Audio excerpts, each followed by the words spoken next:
Howdy ho, hello, and hello. I don't know about y'all, but considering what I've been seeing so far, I don't think we're gonna get a bad winter storm on the East Coast over here. It's been a bit slushy where I am. I know New York's apparently gonna get a bad hit of it, but otherwise, it's not.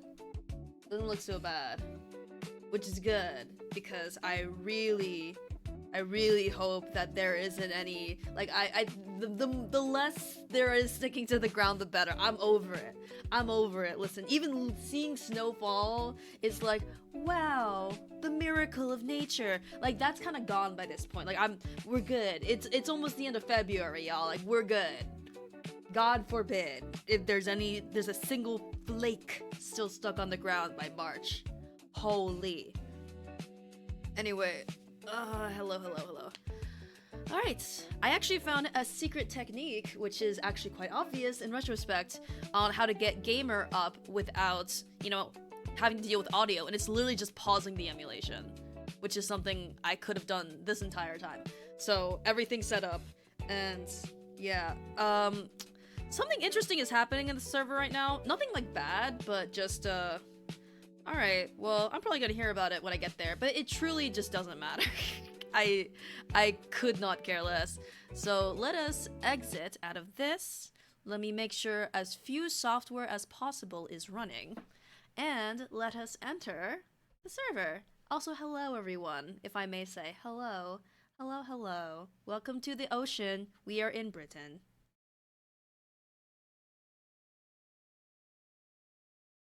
In the option that everybody is 100% trustworthy, somebody could get hacked and take your address. Hi, Sang. So Eldritch sort of put their address in stream chat, and they're like, I don't give a fuck, ha ha ha. And then we're like, but you should though. You should though. Like, I understand that you are a white man in Texas, but like this is some white man behavior, I have to say, Eldritch. Real. Like leave that shit at the door. I have zero fear right now, bro. I'm glad you have zero fear. Yeah. Somebody has to. Hello, everybody. Anyway.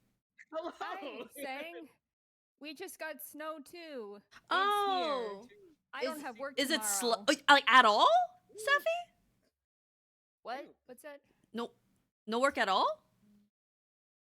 They told me not to come in tomorrow, and I was like, okay. Damn. So that's nice, I guess. We got a slight delay with some, if something happens, we'll let you know, but none of it's sticking where I am. So, We got a lot, but I can't see outside right now. I'm just gonna assume it's a lot that's stuck. It's not that cold where I am. It's been mostly rainy today, if anything. So, oh, wow. Yeah. There was like a snow squall at like 2 p.m. for me, and it looked like the fucking diamond dust from Pokemon. It was so cool. Aww. But nothing really stuck to the ground, and anything that did stick to the ground immediately got washed away by the rain that happened afterwards. So. Yeah. I'm hearing some regions are getting the worst of it, but it seems it's definitely not as bad as the previous one. Apparently New York is like fucked. Yeah. Godspeed. Oh. So what I'm also hearing is that the one person who especially doesn't want snow is getting the snow that's probably sticking to the ground and is having work canceled and is gonna get snowed in. But yeah, let's see what happens. Yeah. It shouldn't be as bad as snow 1. Mm-hmm. Yeah. Shouldn't be. Mm-hmm. And if anything, there is like a bunch of snow up in the mountains. I could see it. Like, once the mountains were actually revealed because the clouds were covering them, and it was like, oh, no more mountains anymore. Huh. And then I came back, and there was a bunch of snow in them. I was like, oh, kids in this area probably aren't going to get to school tomorrow. I know some teachers, and their school closure generally correlates with library closure, and they are pumped whenever school closes. It's really funny. Yeah.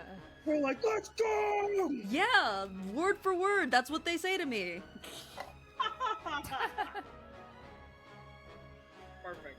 Alright, well, last time on Professor Layton, we had some Maya Luke looking for Eve time. That is exactly where we started. We found Eve. I don't think we really understood why Eve was out, but we saw Miss Darklaw as she was out, and she said something along the lines of, there was some lore about that little bell tower that appeared out of nowhere from a crash of lightning. We also learned about some kind of alchemist who was killed 3 months prior, but it was kind of a locked room murder, and so people were chalking it up to, oh, it was probably magic because we can't explain it. And so Luke and Layton visit the storyteller because they were invited to visit him, and while Phoenix and Maya visit Espella in prison. And so we get the revelation that Espella is the storyteller's daughter, and I think that's the main one, but even though she's been, you know, living with the baker lady.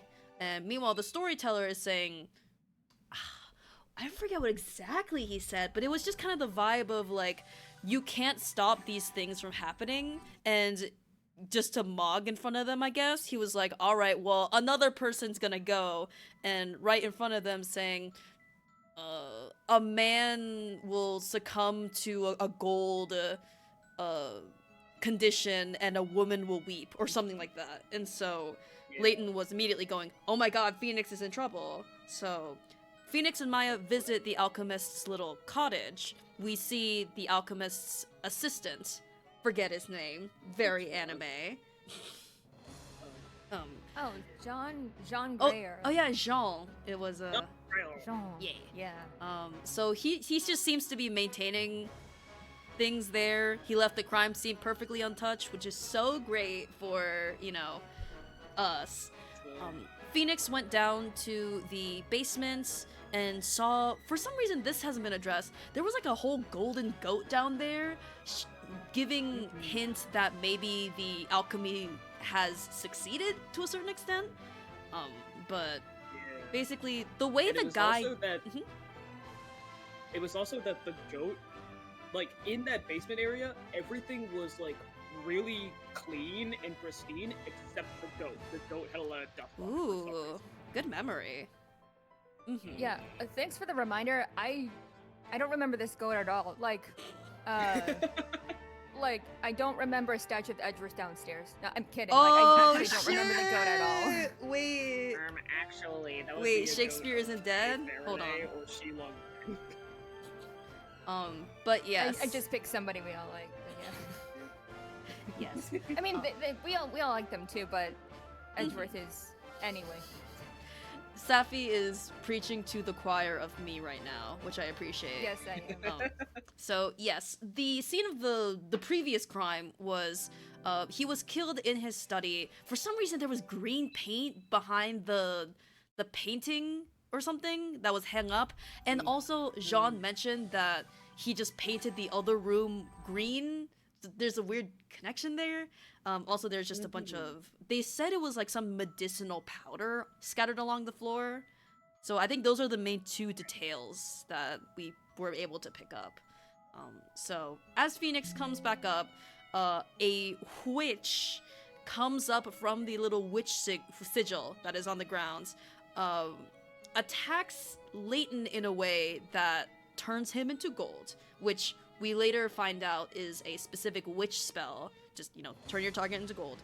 And obviously Maya is left at the scene, so she is arrested. Oh, poor Maya. And again. So we are Phoenix. We are trying to defend Maya through a series of circumstances. A certain, what is it? Amir. What is his last name? It was a part of the pun. Punch and ball. Yes. Amir punch and bag the first. Yeah. Punch and bag. He like sort of kind of took the gold arm that was Layton's arm and like, you know, sold it. So now he's rolling in it. So I'm dripped up in it. We should do. Someone should make a redraw of like the money spread, but with Amir. Yeah. Anyway, basically, I think the arguments that we were able to get across is, the way Layton was standing, he was both not defending himself with a knife, nor was he attacking Maya, because he was pointing towards the sigil, and the way the scepter rolled in correlation to where the arm was, like, a lot of positioning and timing things were in a way that we were proving that Maya couldn't have been the one. And I believe we went through the third, like, testimony stage. Also, Luke is there, which poor boy. Poor boy. Oh my goodness. Oh, the Picarats almost match our playtime. Wow. Oh shit.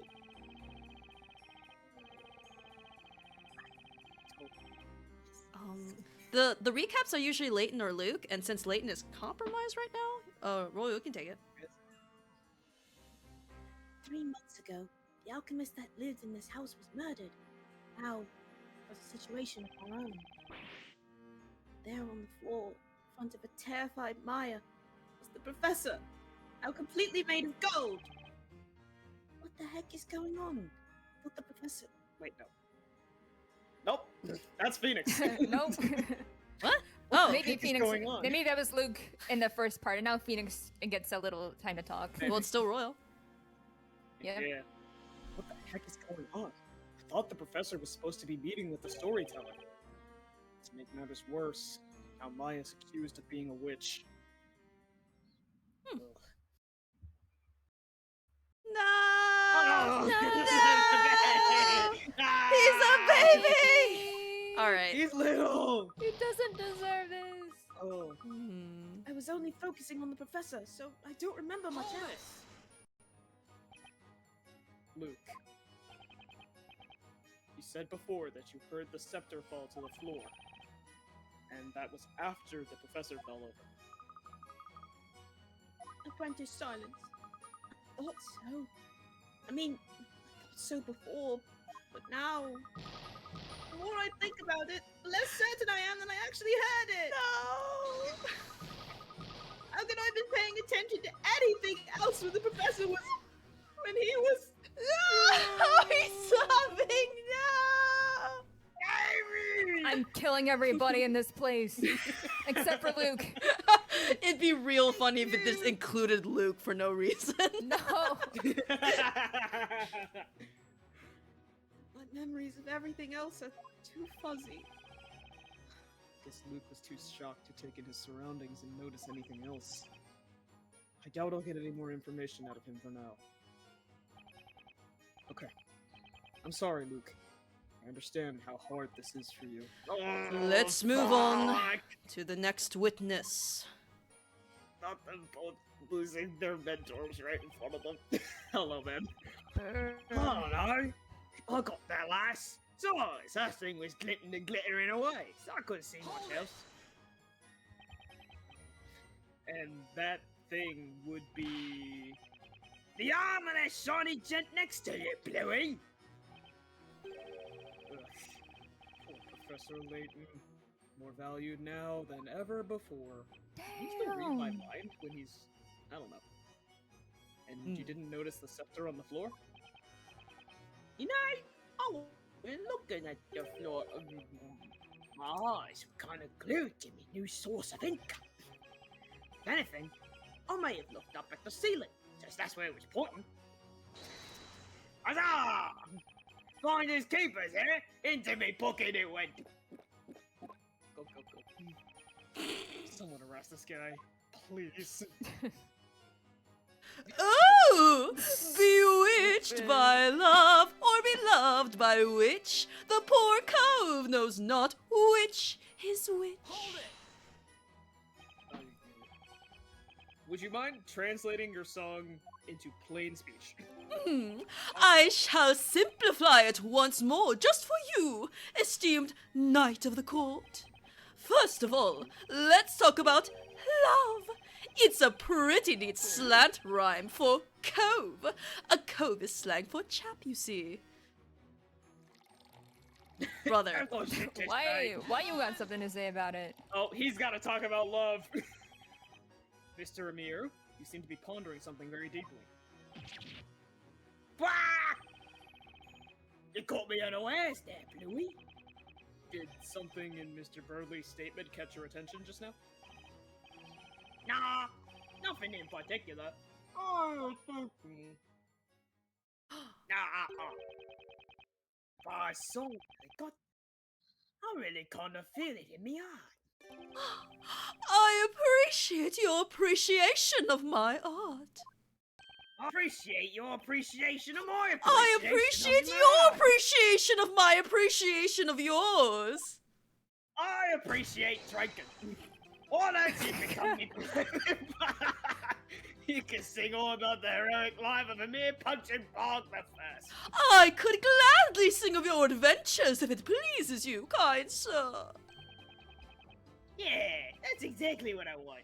Oh, Very well, as per your request. Oh, Grand Amir, punching back the first, with new fortune quench your thirst. Having bravely filched the golden arm, now you've duped the pawn shop man. I hope my song was to your liking, sir. yeah, very poetic. Your drinking manner is quite inspiring, but what is that skull bottle hiding? Ooh, they love my bars. Defense attorney silence.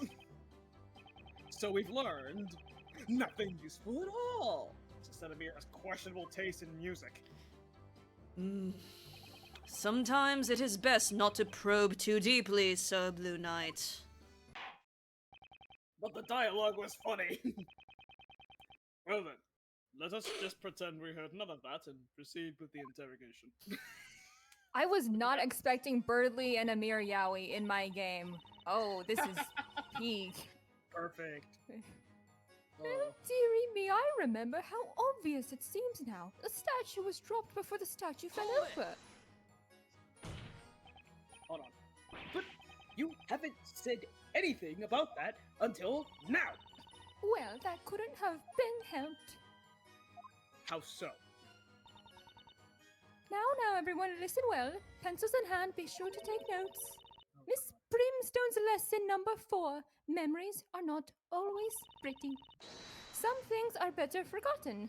Trying to remember them only leads to trouble. This will be in the exam. You are saying that the victim fell over and his arm broke off after the scepter was dropped, are you not? Correct. Well done. And so the contradiction is no more. The contradiction is still here. But that's inconsistent with all the previous testimonies. You're quick to forget what I have told you, Sir Blue Knight. The witnesses are not lying. They are merely having trouble remembering the truth.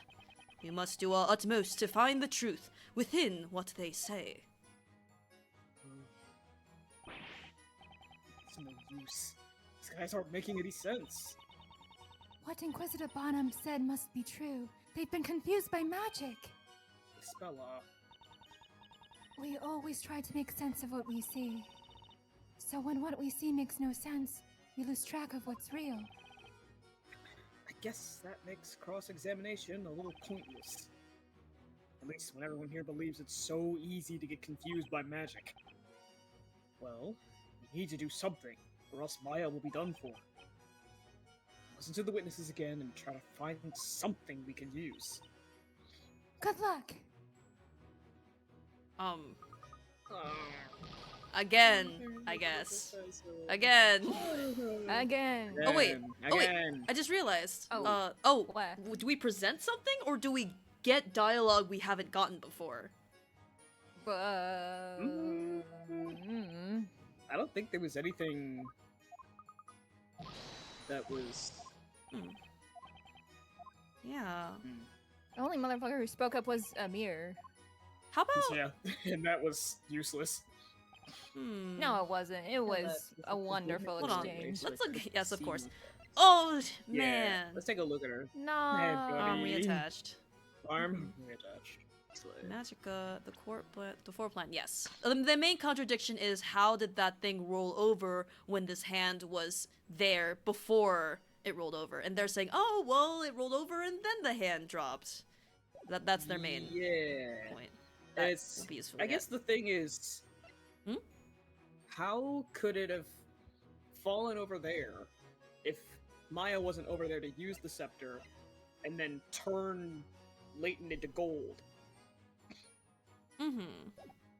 Because like the order of events doesn't make sense.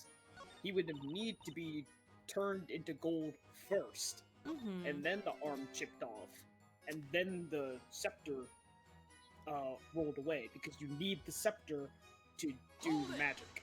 I'm gonna continue on this one without going to Amir's little Yeah. good little idea. side story. Yeah.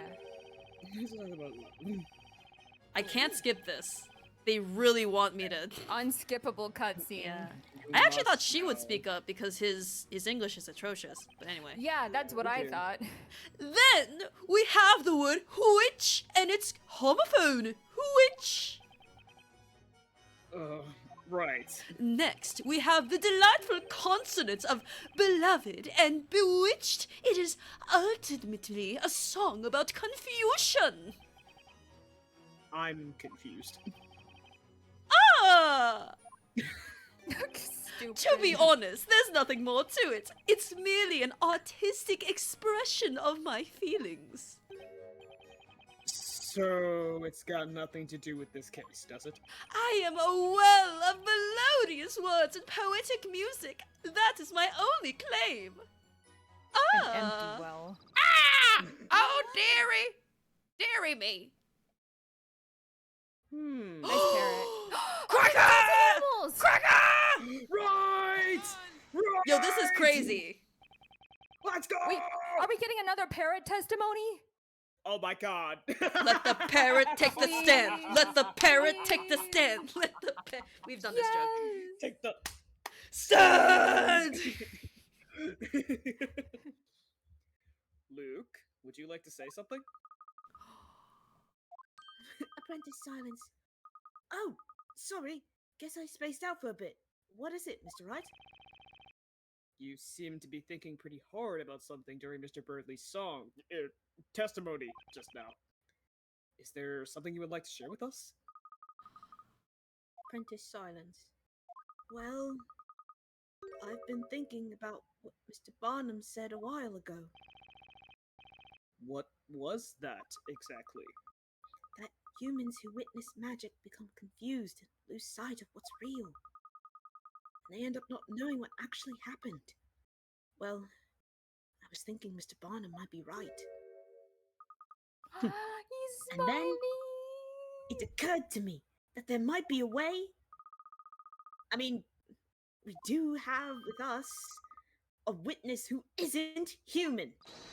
Ah! Oh, dearie! Dearie me! This situation seems oddly familiar. Don't forget, I asked him earlier if he remembers the events clearly or not. He said he has a memory better than an elephant and remembers everything perfectly well. Ah, that's right. Almost forgot. Luke can talk to animals. Mr. Wright, I know it sounds crazy, but please, let me try. Let me ask Cracker to testify. Ah! Oh, dearie! Dearie me! Should I? I'm stuck now anyway, and the witnesses' testimonies are all over the place.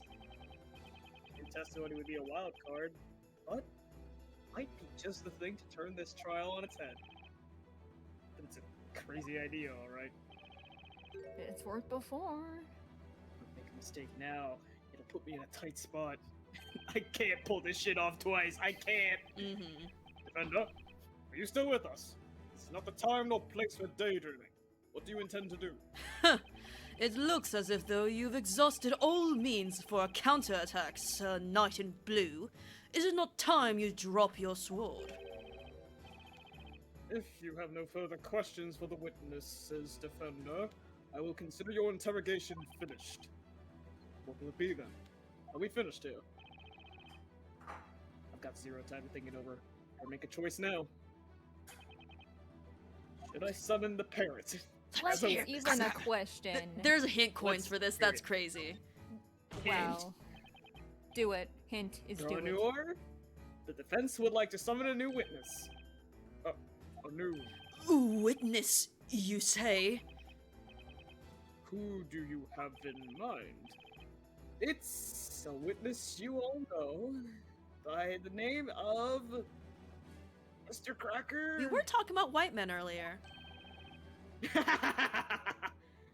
Mr. Cracker. I know of no man by that name. Well, Mr. Cracker!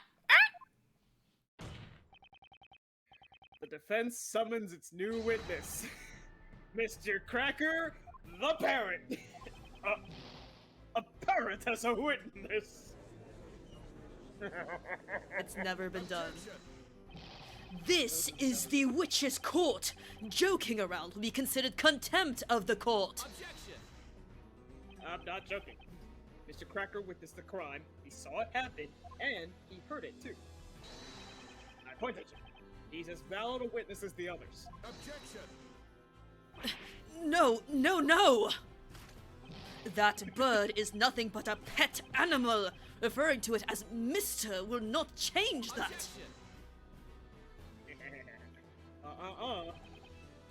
Humans are confused by magic, to the extent that they lose sight of what's real. I point at you. That's what you yourself said, Inquisitor Zacharias Barnum. Calling me by my full name does not help justify such brash foolishness. The Inquisition is against interrogating a parrot. He's so pissed. Huh.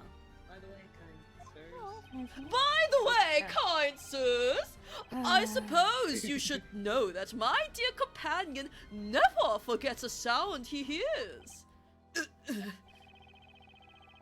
He remembers everything he hears, huh? It's definitely worth asking Cracker to testify. Drinking in the background. The court sees the situation as follows. Let me back this up real quick so I can make sure we're on the right page. The witnesses' testimonies do not hold together. In fact, they are as erratic as that bard's songs. Rude. I cannot see this trial getting any more confusing. Very well. The defense may summon this avian witness. Can you believe it? What's up with Mr. Bluestone? Summoning a parrot as a witness? Summoning? Does he mean like how the familiar was summoned? Oh my god. By hook or by crook, I'll do whatever I can to save Maya. Be it summoning a parrot or a familiar, whatever it takes, within the bounds of the law, of course. Very important addendum.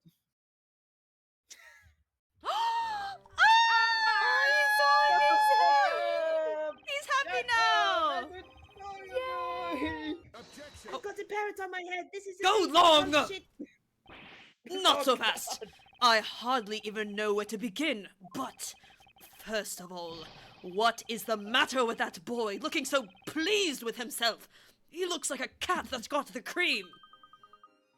Ah, that'd be me, wouldn't it? Don't mind me. Just think of me as a perch for Cracker. That's all. And just what is the purpose of questioning a bird? A parrot may be able to repeat what others say, but it cannot talk on its own. It's precisely because Cracker doesn't talk in his own words that he's certain to tell us the truth. What? You heard me. Cracker remembers every sound he hears, even just the once, with absolute perfection. So let's have him testify exactly what he heard. Mm-hmm. And if Cracker can repeat every sound, I say this should be a valuable testimony. I cannot believe this is happening. Don't worry, you're not the first Inquisition who's been this flabbergasted. A witness that cannot talk will not lie either. This idea is much to my liking. Well then, may our new witness, Cracker, testify to the court. We wish to know exactly what you heard from the beginning of the incident. Alright.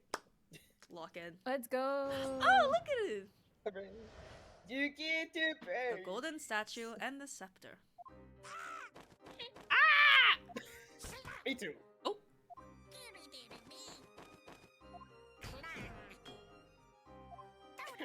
Objection! What's this now? Why, those are the sounds of the incident. Exactly as Cracker heard them. Go long! Ugh! Don't get Ludicrous! Evidently, this is nothing but a farce after all! What do you mean, Inquisitor Barnum? I must admit I found the parrot's testimony quite impressive. Even if that bird can accurately recall the sounds, it is clearly useless when it comes to the order of events. You mean there's a problem with the order? First, the witch used magic to turn the victim into gold. Then the witnesses arrived. It is reasonable to assume they cried out in terror when they did so.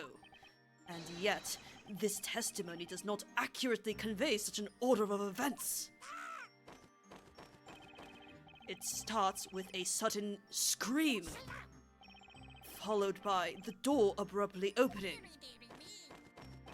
and then a witness crying out. Next, we hear the victim, having turned into gold, falling down. So far, so reasonable. But the real issue is as follows. The parrot seems to think the witch cast her spell after the witnesses entered. Such a suggestion is inconceivable. The reason is simple. At the time, the victim had already been turned into gold. Ah, Indeed. It's as you say, Inquisitor Barnum. The parrot's capacity for imitation is excellent. I will concede that its testimony does have some entertainment value. However, this animal's testimony cannot be allowed to stand as proof in this honorable court of law. Fucking Layton statue. don't write Cracker off just like that. Do you now see how foolish you were to summon this parrot as a witness? Oh, not good, Phoenix. Not good at all. Should I really go through with this cross-examination when it feels like everyone in this court is against me? Cross-examine Cracker! Do it. Examine that crack. The defense wishes to cross-examine the witness. What? Are you serious? Did you not hear what I just said? Are you choosing to ignore my words? Yes, I am. A witness that cannot talk cannot lie either. This parrot's testimony is the naked truth. He's simply repeating the sounds as he heard them. No good debate. It's humans who make assumptions about the meaning of those sounds and arbitrarily decide whether the testimony's good or not. But, as knights of the court, shouldn't we be striving to uncover the truth to which this parrot holds the key? The truth, you say. Very well. Show us the truth that this bird purportedly knows. Interrogate that parrot. Meanwhile, I shall enjoy the show. Will you? Will you do it, Mr. Wright? I've done it before. Huh? Do you think it's hopeless?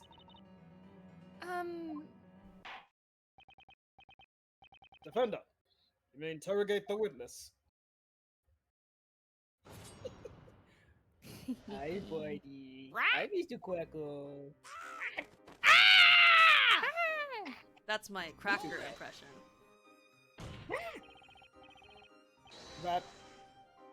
That's Maya screaming. Oh, yeah. I may have let out a teensy-weensy scream. I was so horrified when the professor suddenly turned into gold like that, right before my eyes. So that's Objection. when Let the music stop. The accused seems to yearn for the flames so much that she cannot wait to receive her punishment. If she wishes to live any longer, she would be wise to remain silent. I'm really sorry. I won't talk again, I promise. Unfortunately for you, Sir Blue Knight, there is no way you can prove that it was the voice of the accused. You're wrong, Inquisitor.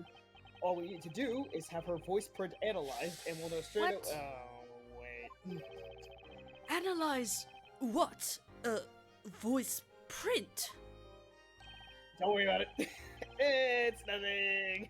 Just forget what I said. Oh my god, this world's driving me crazy.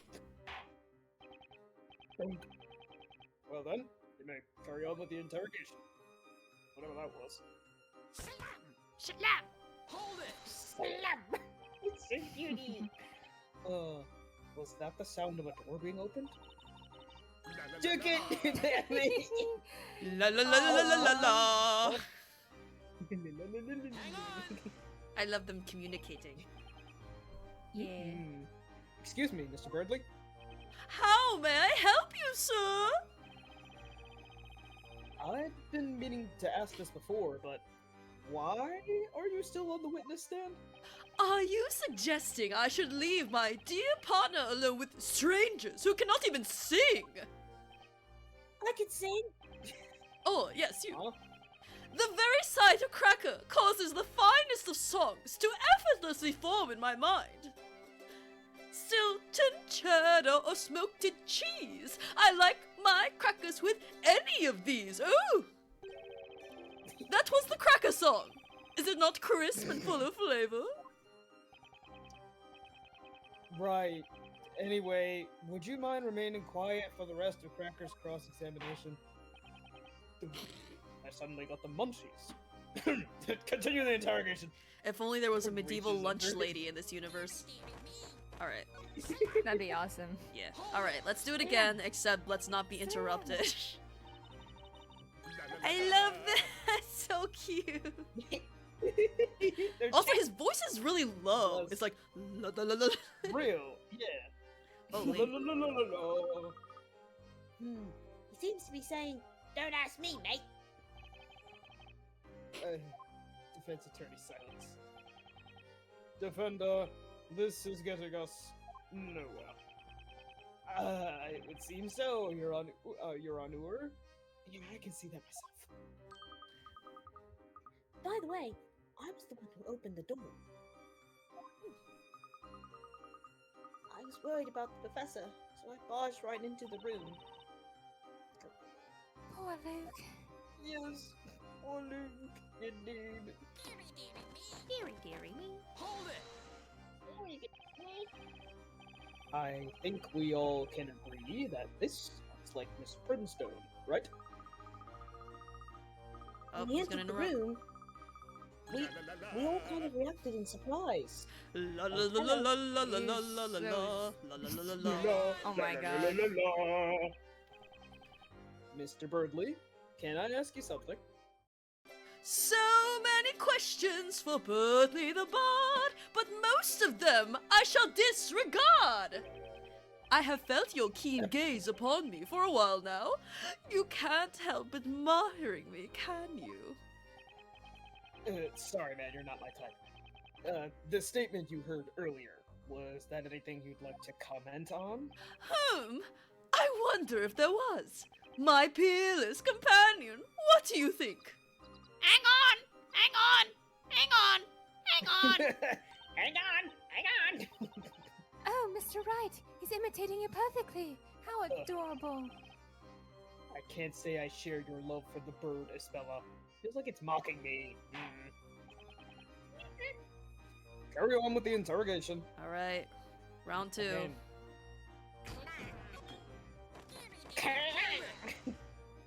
I love this bird so much. I love his little Yeah, I nose. cannot skip when they are setting up for an interruption. La la la la la. La, la, la, la. But I guess the teacher's voice stifled all the rest. Miss Primstone is known for her stentorian. Holy word!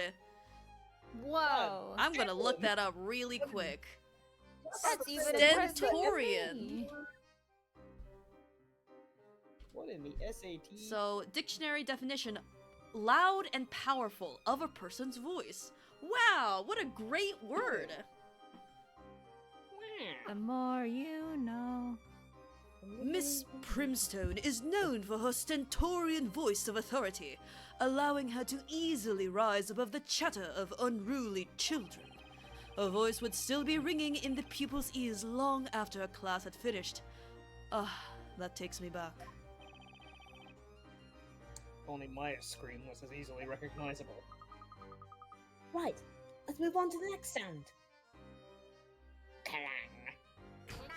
Clang!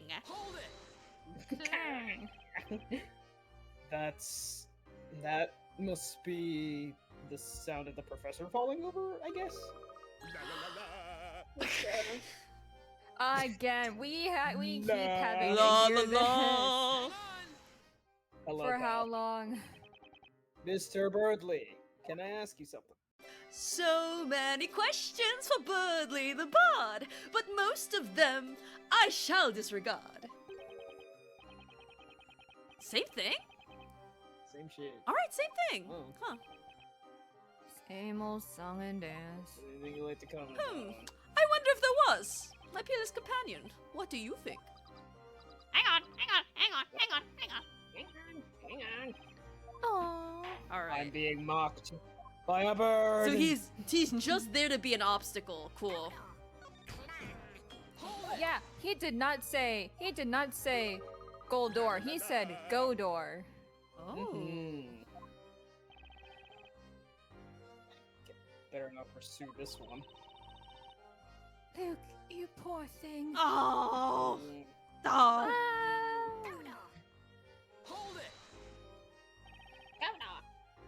That's the magic incantation, isn't it?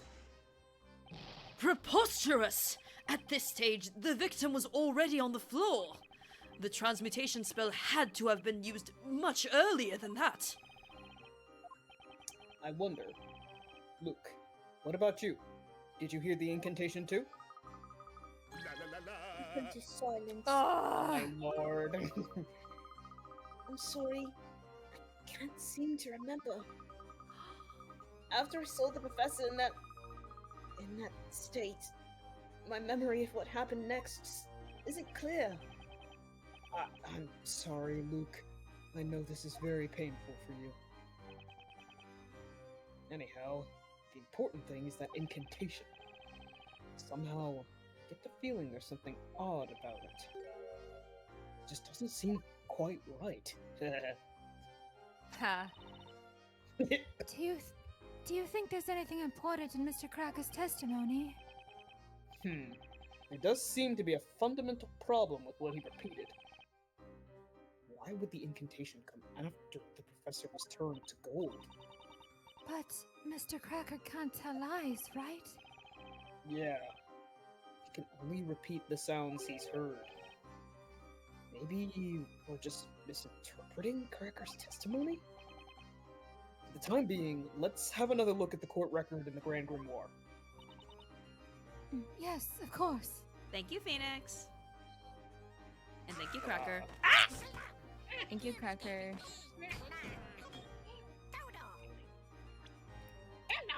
Did not say Goldor. You said Godot in an Australian accent.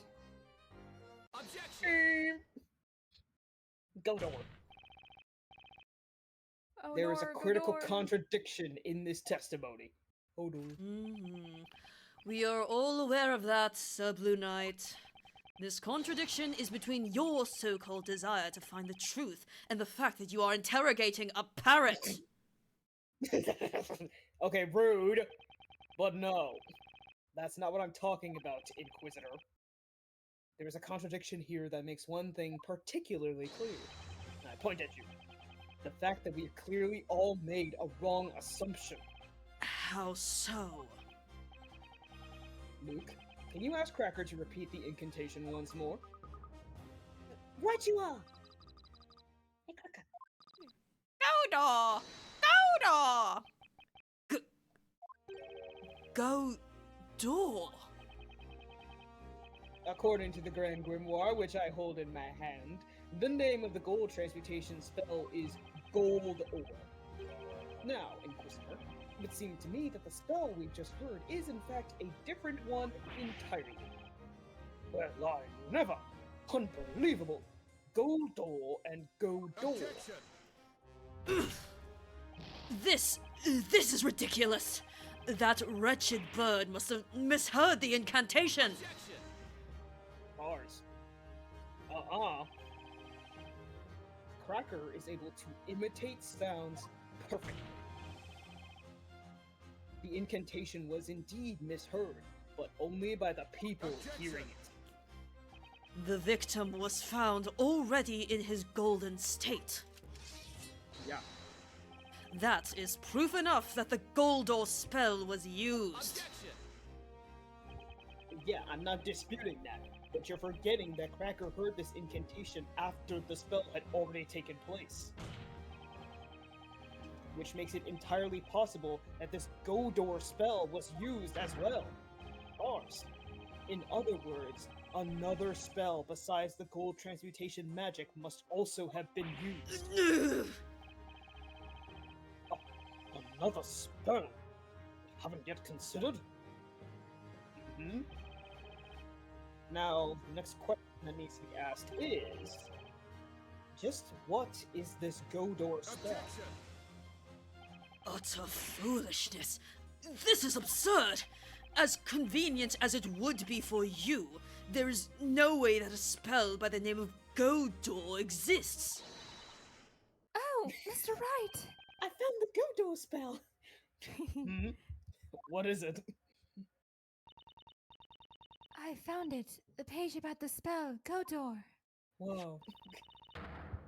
It's listed in the Grand Grimoire, right here.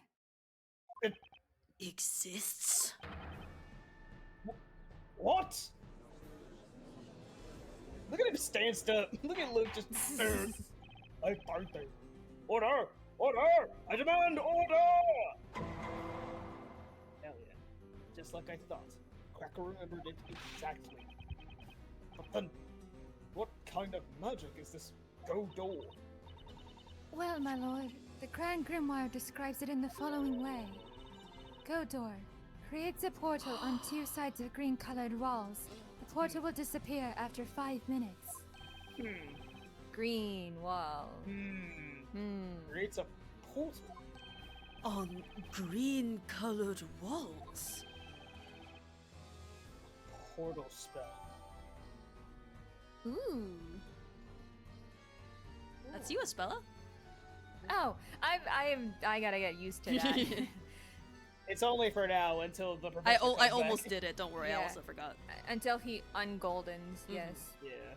The spell Godor has been bookmarked in the Grand Grimoire.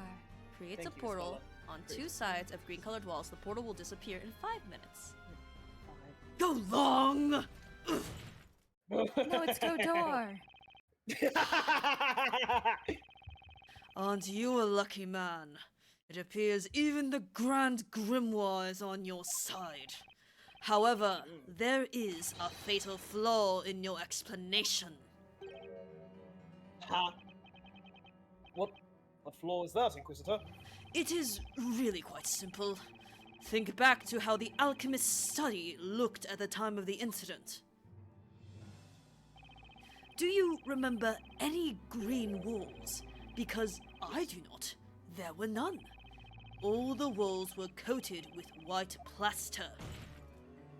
In other words, it was impossible to use Godor in that room. Wrong. I too have visited that alchemist study since the incident. I remember very well that all of the walls in that room were a dull shade of white. Your little theory was interesting, Sir Knight in Blue, but it has proven to be nothing more than that. A mere wild guess. As long as you cannot prove that this Godor spell was used, your little theory shall be considered no further.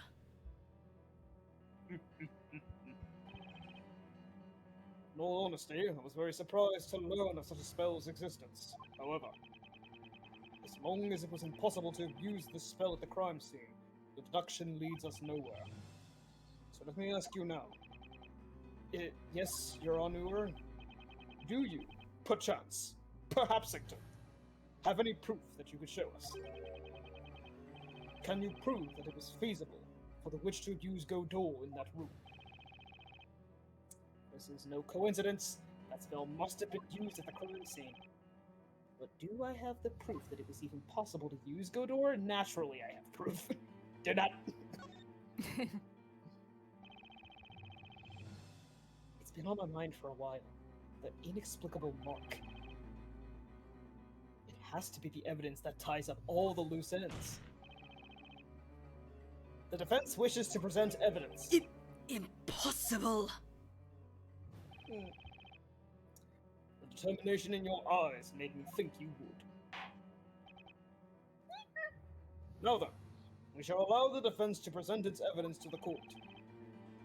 Present the proof that the spell Godor was used at the scene of the crime. This fucking thing! The walls in the study are coated with white plaster. Not all of them, though. There is just one spot, which is green. Oh, there is! I noticed it when investigating the crime scene. You may recall that there was a small painting behind the desk. And for some reason, the wall behind it was painted green. It was what? I just said it. I recall seeing the painting myself too. If we look at this floor plan, let's say it was around here. Oh my god. Oh. Yeah. Mr. Wright, I'll mark it on the floor plan. Yeah. Floor plan updated in the court record.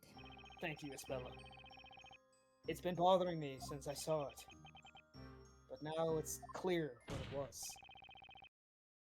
At the time of the incident, a portal opened up behind that painting. In other words, that was the wall utilized for the spell Godor. Objection! You're certainly persistent. You just want a portal to be there so much, don't you? Well, you don't want a portal to be there so much, don't you? The wall behind the painting was green, and that's a fact. Incidentally, I remember that painting well. It was a small landscape piece. I have a book too. About the size of, say, an open grand grimoire. Yes, it was about that size indeed. A small, adorable creature. Even if a portal had opened in that small patch of green, no person would be able to pass through it. In fact, they'd just about be able to put their arm through at the most. Wow. So will you please explain how a witch could possibly have escaped through a portal this small? He's right, Mr. Wright. But you're also right, Mr. Wright. No one could have gone through a portal that small. Unless they were small. Have you anything to say? Or are you so crushed by the realization of your mistake that words fail you? Defense attorney silenced. The portal was too small for a person. It doesn't require much thinking to figure that out. But that aside, a very obvious question remains. If it wasn't a human, then what could have passed through that portal? You have put an interesting spin on things. It's what I do best. Why don't you answer your own question? You talk as if you know everything, so please, enlighten us. I will. A small portal was opened in the wall at the crime scene. I have all the clues as to what that could mean. What went through the portal was something else. No human could have passed through a portal that small. Even a witch couldn't have pulled that off. So are you finally forsaking your mistaken assumptions? That's not what I said. I haven't finished, Inquisitor. You keep repeating the same The thing. fact... Yeah. the fact remains that something else could have passed through that portal. Oh? And just what would that be, Sir Blue Knight? The portal was created after the professor had been turned into gold. The witch had good reason behind that. She must have had to move something through that portal. Oh? You have captured my curiosity. I'd like to know what passed through the portal. Tell us, what did the witch use that magic portal for? That fucking Talea Magica. This one. The familiar. Right? Wait, That's what I was thinking. I feel it could be that, but I also you think know what? It might really be the- could be. Oh, wait, what were you guys Yeah. thinking? The I Talea was thinking- Magica. Yeah, because if you look at the floor plan, It's right next to the painting. it's right next to the painting. So, And that's how so it you're got saying there. that the witch, like, it was originally here and it moved through here? I think so. Yeah. I And then I guess suppose- the witch moved Mhm. back without it. Though I wonder because the Talea Magica currently has Goldor and the familiar spell, Familia. Mm-hmm. Oh. And so how Hmm. would they have used Godor? Because it takes 5 there were minutes two to witches. Oh, that's smarter. close. Sorry, what'd you say, Roll? So it takes Godor takes 5 minutes to close. Mhm. So Yeah. what could have happened is I'm thinking that the witch portaled into the room, Godored the Goldored the professor, Godored the Talea Magica out of there. I hate that they sound so similar. It Like, just- from here and then to here or here to here? You said Uh, out of there. yeah, or like either that or used Godor to like open up the portal. Didn't the witch somehow. show up here, though? They did. And so but then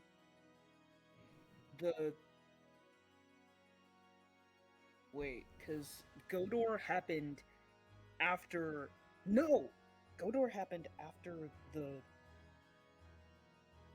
professor fell. Right. And then if the Talea Magica fell after the professor did, that does make it line up, because if it was sent through the other way, Mm-hmm.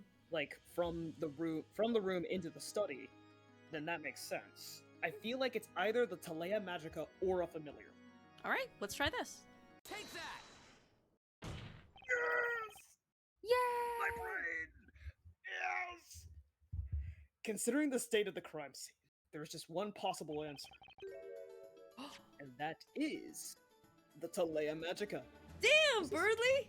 Objection! Play that shit. Oh, What? oh. What is this now? The Talea Magica was found at the crime scene. A portal has nothing to do with it.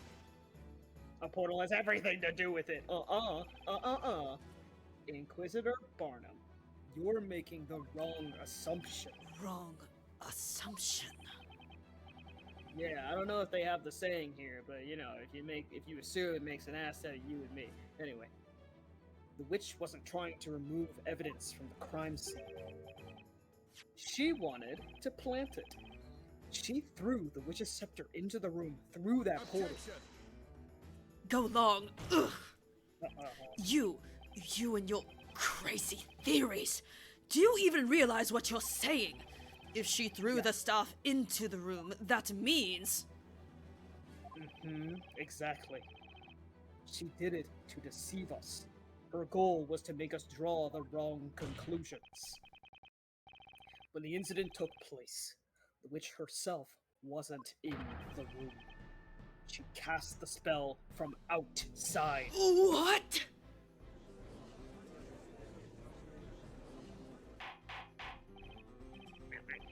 Order! Order! Order, I say! And that's not all. There's even more proof that the staff was thrown into the room from the outside. What proof?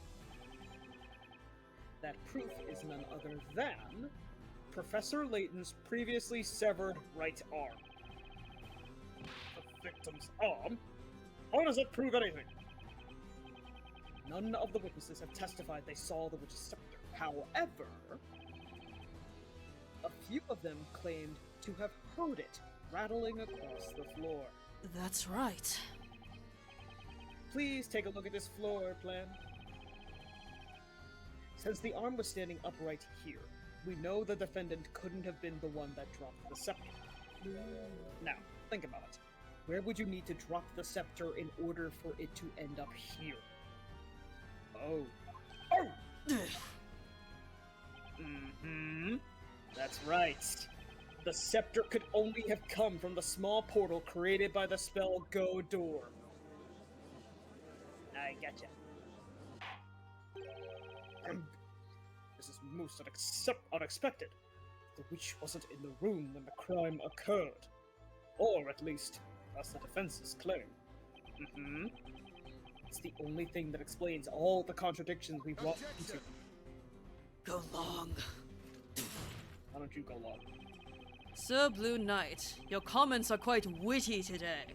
With that imagination of yours, you could aspire to write a fantasy stories. A nice try, I must admit. Thank you. However, this line of assertion is futile. There is a glaring contradiction in your words. Another contradiction? Whatever are you referring to, Inquisitor Barnum? This is the Talea Magica that was used in this incident. As we have established, there are 2 magic gems in it.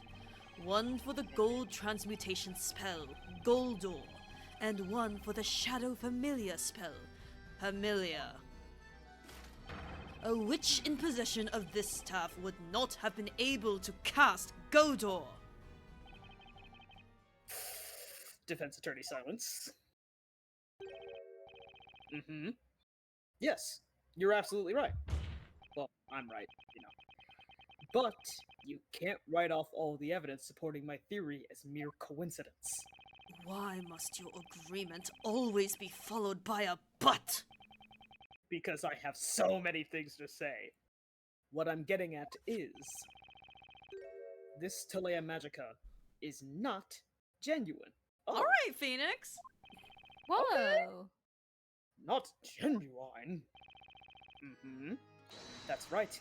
And naturally, the one responsible for this deception is the real culprit of the crime. Enough of the suspense! It's too much for a man of my age. The defense shall reveal what is meant by the so-called deception.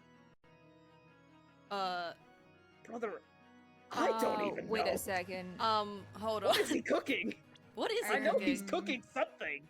I feel like I wish we could see the previous scepter so we could kind of compare and contrast a little bit. Yeah. This Can we part is look the at deception. Grimoire? Wait. Yeah, can we does look the at Grand Grimoire have anything to say about this? It looks. That looks right. Yeah, Let's look at the gem shapes. Yeah. It looks I about mean, it looks right. pretty similar to That's me. correct. Yeah, and that's And that, and that's that. That's that. Yeah. Oh, I just realized these bookmarks correlate. That's cute. Yeah, it's cute. I like it. But it's yeah, it seems Well, it Huh? seems about right. Huh? I guess this because it wasn't used. Like it's the deception. I guess it's less that this is fake and more so this was manipulated by the person behind this to, you know, pin this on Maya. okay. I guess. First, I want to clarify one thing. Can we be certain that the Talea Magica in question is authentic? Without doubt. The metal rod in its center is called the Spina Magica. The witch's mark on its tip is clearly visible and highly detailed. It is impossible to forge, even by the finest craftsmen in all Labyrinthia, I can guarantee you its authenticity. Hey, Was real it quickly, painted? I What's wanna. up? Oh. I wanna check the court record real quick. Okay. I wanna go to profiles. Okay. Profiles. I would like you. to click Amir! on- Oh, you Oh. can't see it. See what? Like the But- little. Yeah, John Oh. Grey Earl If only had I a could. gem in his little neck clasp. Was it that Did big it though? I feel like it was pretty. green. I feel like it was pretty small, but yeah. It's. I don't remember. But I believe yeah, you, Royal. I- It's hard to see here, but Distracted by his coconut head. Why was my first Yeah. instinct Amir and all his drip? brother, no wonder he No, arrived you're- on I the could see scene some so green gems on him. suspiciously. I think the theory that I gave when we were first trying to figure out what exactly the contradiction was and where the Telea Magica came from is exactly what I was saying. Yeah, it's definitely Jean. The thing like happened in the Yeah. other room, and then the gems were switched, and Yeah. then it was put through the portal. That leaves us with only one possibility.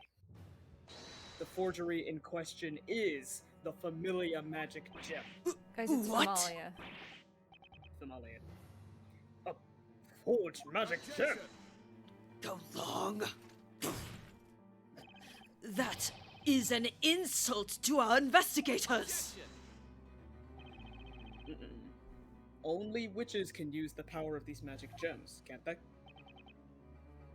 So tell me, how can you know whether a magic gem is the real thing or Objection. not? Hold it there. We know for certain that the spell Goldor was used. It is undoubtedly not forged. Yes. But what about Familia? Did anyone actually see a familiar at the crime scene? That's 3 months ago, when an investigation was carried out into Sir Belduke's death, the results yielded the following conclusion. The spell Familia had been used to summon a familiar, which in turn carried out the murder. And the witch used exactly that to her advantage. Another similar incident at the same crime scene. Don't you think that would be the perfect opportunity for the witch to frame the defendant for her crimes? The defendant would be blamed for both the professor and Sir Belduke's deaths, and she'd be taken for the real witch. Oh. That was the real culprit's objective. If only a witch can use the scepter, why don't you have everyone just take turns using the scepter and say a word and see if it Real. works? Real. Yeah, for real. Like, Just try it. here, take a like feather quill, and everyone say Goldor at the quill and see what happens. Yeah, exactly.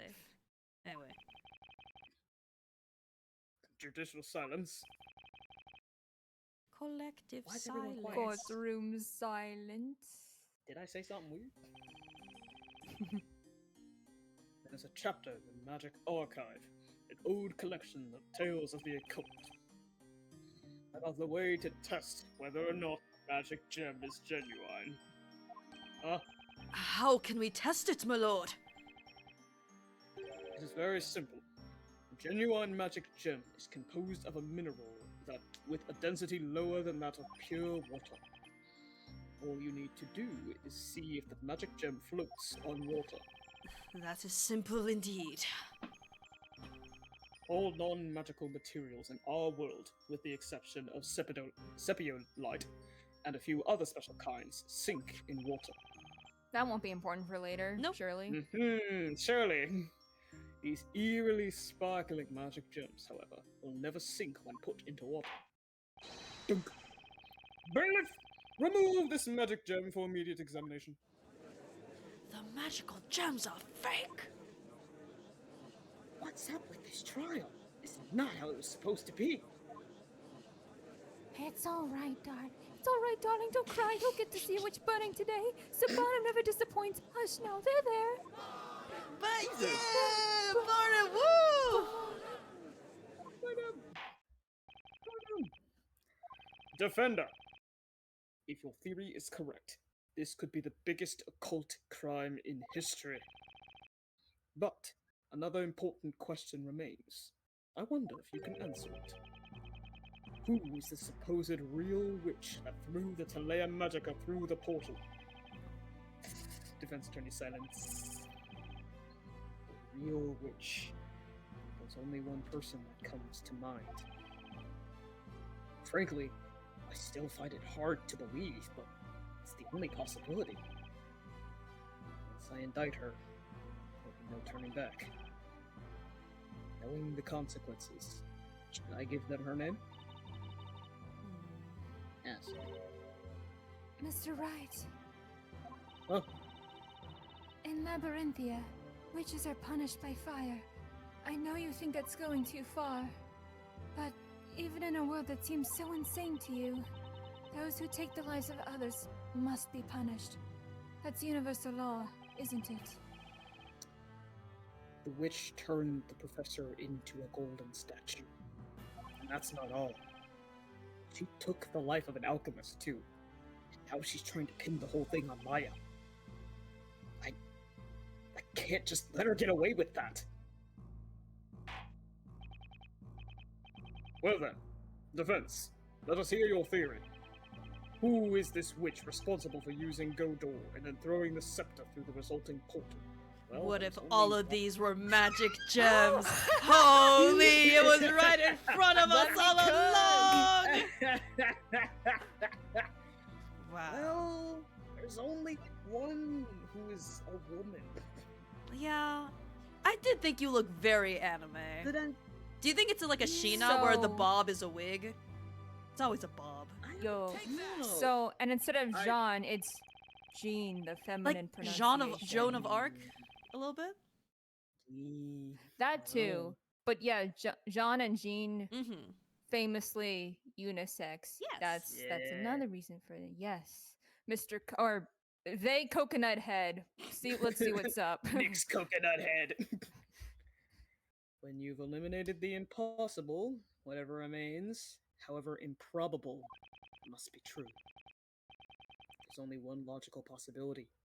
It has to be that person. The real witch is Jean Grael. Hmm?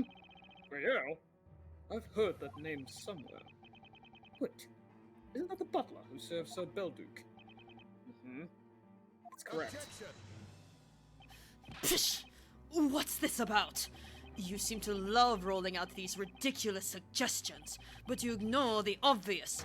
Jean Grey Earl is male. Inquisitor Barnum, tell me one thing. Is it only females who can be witches? Are you daft? Of course it's only females. Mm-mm-mm. Never in the history of this court has there ever been a male witch. You're so utterly ignorant. You should be ashamed of yourself. Okay, calm down. Alright, well, I'd like to ask another question. Is Jean Grael really a male? Hmm? What? What a ludicrous question! The defense is certain that Jean Grael is the witch responsible for using magic on Professor Layton. Is the pun girl? Grey Earl sounds like girl? Shut the I fuck thought up! it was Earl Grey, but if it's also girl, I'm gonna approach the Capcom building and do something ambiguous. Will you stop fooling around? This is a groundless accusation! Objection! Ah, groundless, you say? I'm afraid that's where you're wrong. Ugh. At the time of the crime, John Grael was in the room next to the alchemist's study. And one of the walls in that very room was painted green. It was. What's more, that green wall was the one adjacent to Sir Belduc's study. What? This is madness!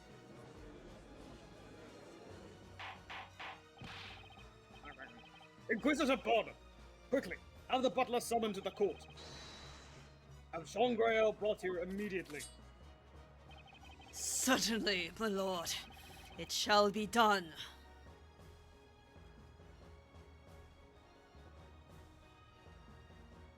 There is no need for that.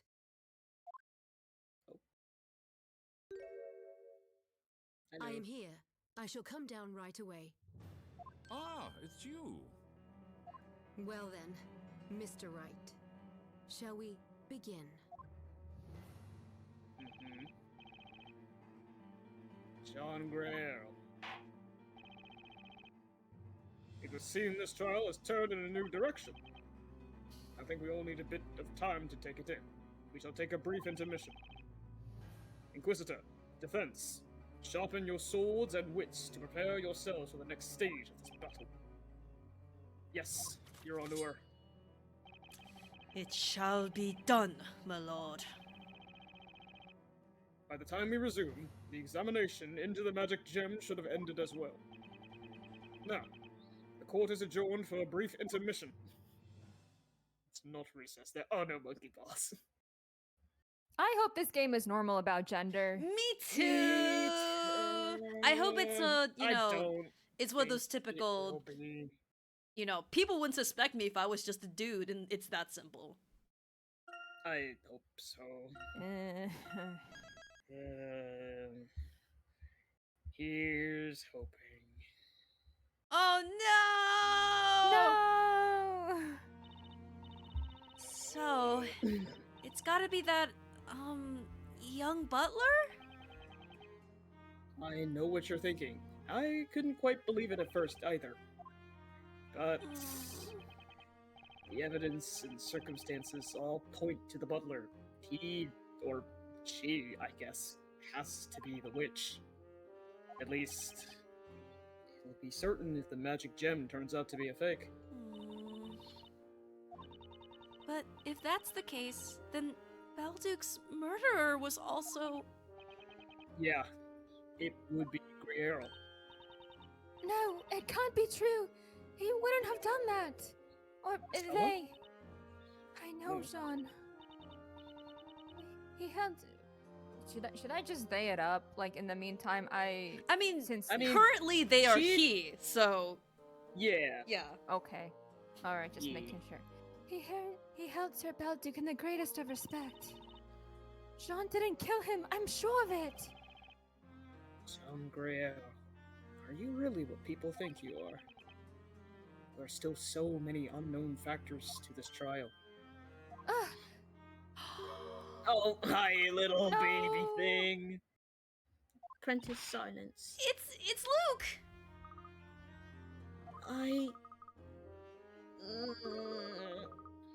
I'm sorry, Maya! What I did is unforgivable! Oh. What are you saying, Luke? All you did was testify about what you saw. But I should have trusted you! Well, you trust us now, right? Anyway, Luke, it was thanks to you that we discovered new information. Thanks to me? Sure! You got Cracker to testify. That was a great idea. I wish I could talk to animals. Don't you too, Espella? Oh yes, I'd love to have a chat with Eve. So, Luke, will you teach us how to do it? Pretty please? Yeah, of course. I can try. Yay! That's a promise, right?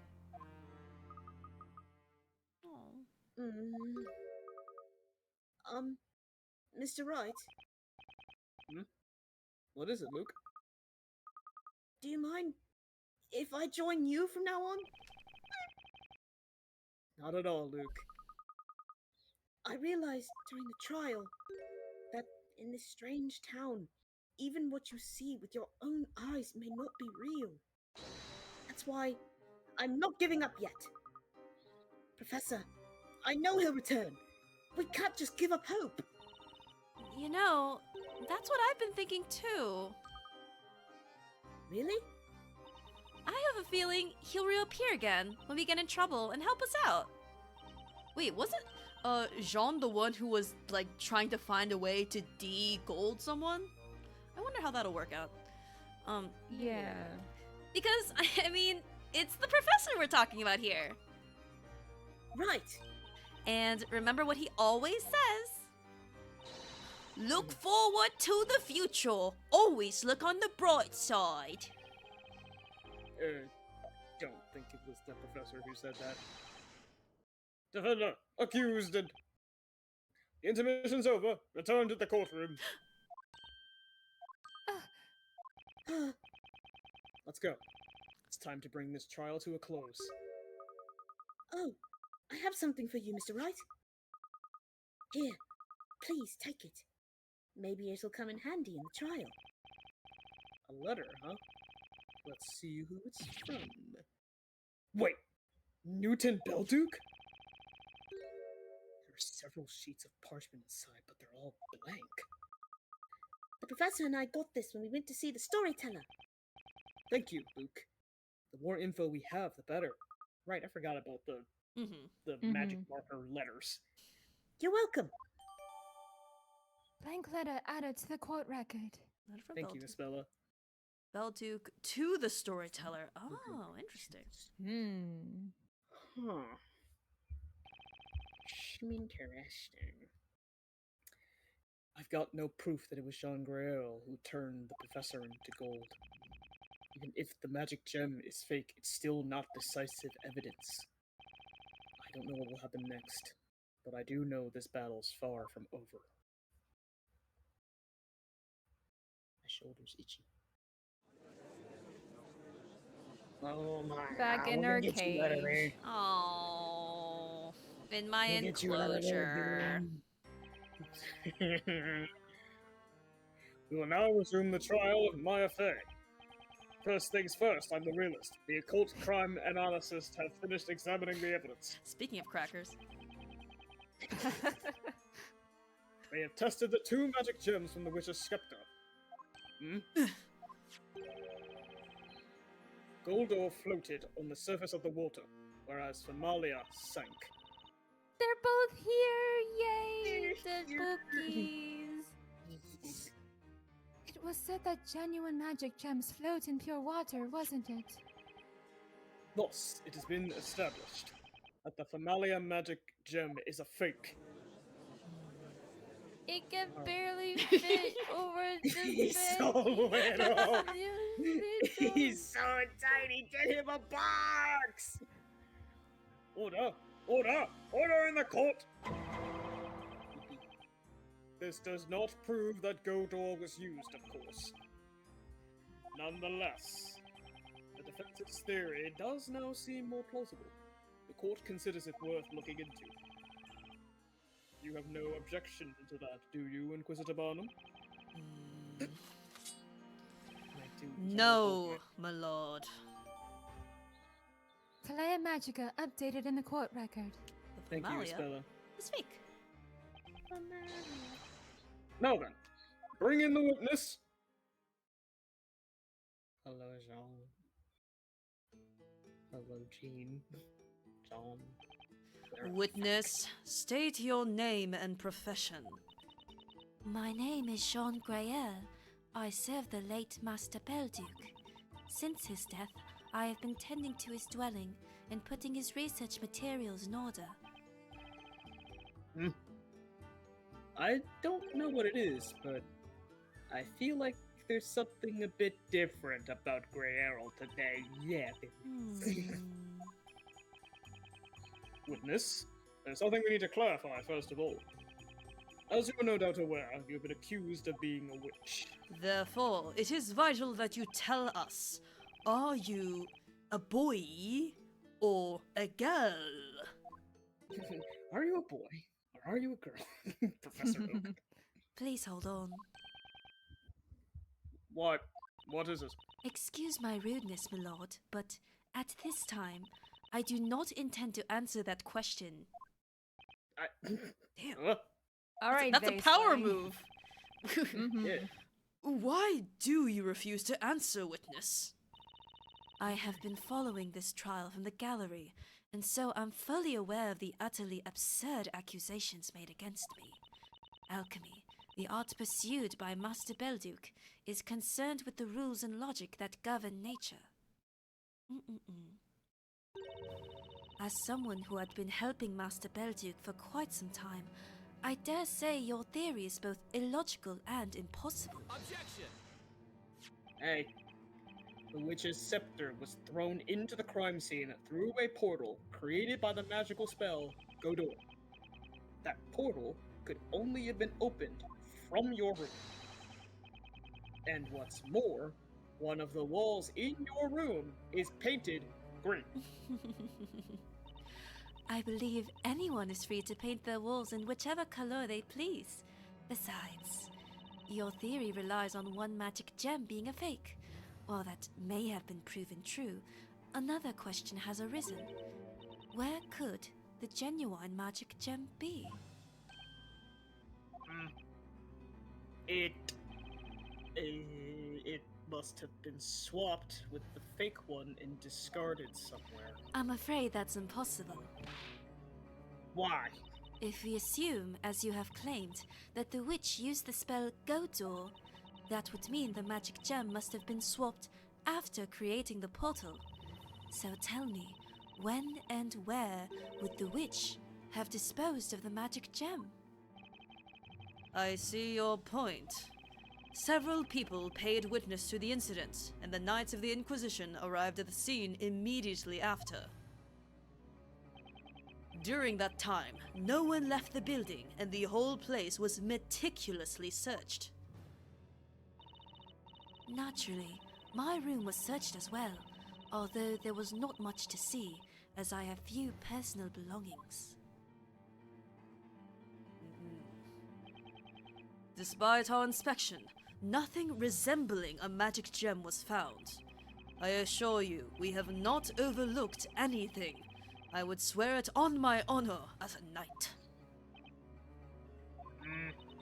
So, Mr. Wright, if you wish to accuse me of being a witch, should you not first prove that there is a connection between me and this missing magic gem? Furthermore, I would appreciate it if you could please approach the matter in a rational way, like an alchemist.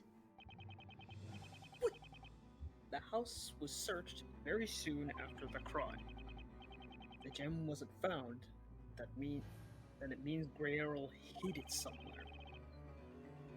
Somewhere the Knights of the Inquisition would not have looked. Where could it be? Think. Bunk. The witness has made a valid argument. How will the defense respond? Defense attorney silence. I won't. The knights who searched Sir Belduke's premises weren't looking for a magic gem. That's why there was a certain place they didn't consider searching. Interesting. You really don't give up easily, do you? Part of my charm. In that case, perhaps you could tell us all where the magic gem is. Think. Sir Belduke's premises were thoroughly searched. I don't think anything would have been missed there. You anticipated that, and that's why you hid it in a blind spot that you knew wouldn't occur to the knights. A blind spot, you say? Well, where is it? It's somewhere on Jean Grey Earl's person. The more I say Grey Earl, the more it does sound like girl weirdly. What? It's on the witness! Don't tell me. The witness has it in their pocket. Wow, woke Gender Barnum. Let's go. Inclusive. You're just guessing, aren't you? You think you can just say anything you like. By the way, I'm afraid there are no pockets in my clothing. Guards! They're wearing girl clothing! That means they're a girl, that means they're the witch! Get 'em! God damn it. This is the second time I've seen Grey Earl today. And both times, I've had a feeling that something wasn't quite right. Maybe it's just me, but it could be related to the whereabouts of the magic gem. Defense, show us the location of the magic gem. Where do you think this witness hid the magic gem on the day of the crime? Alright. Well, this is kind of bulging the fuck out, so... I think, wait, no, what? where it was hidden on the day My of instinct the crime. was in the sleeve.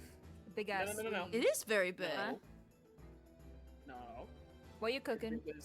It was hidden where it was hidden on the day of the crime, and I distinctly remember that He had the little... yeah. he had a brooch. The what? He had a brooch around his neck, Yeah. and it was a green gem. Yeah. Okay. Witness. We met for the first time at Sir Bill's premises. It's not green. Never mind. It's okay. Oh shit! Well, damn. At the But you still noticed an accessory, whereas I Yeah, oh yeah, I think I completely vaguely forgot. remember Maya saying something like, oh, they had the Magatama Yeah. conversation, that's when it came out, yes. Oh. Yeah. At the time, you had an amethyst attached to your collar. It wasn't green, but I still think I'm cooking. Oh, that's right. Mr. Grail always wears that gemstone. Alchemists believe that amethysts emit positive energy. Amethysts Oh yeah. are purple. This we can all agree Thanks, on. Barnum. Thank you, Barnum. Very cool. But when I saw you in the waiting room this morning, Oh! Green. I was right. I Oh, was that's actually just kind of subtle. of Yeah. a different one. No wonder they gave Grey Earl like this teal coconut head to distract us from that stupid gem thing. Yes!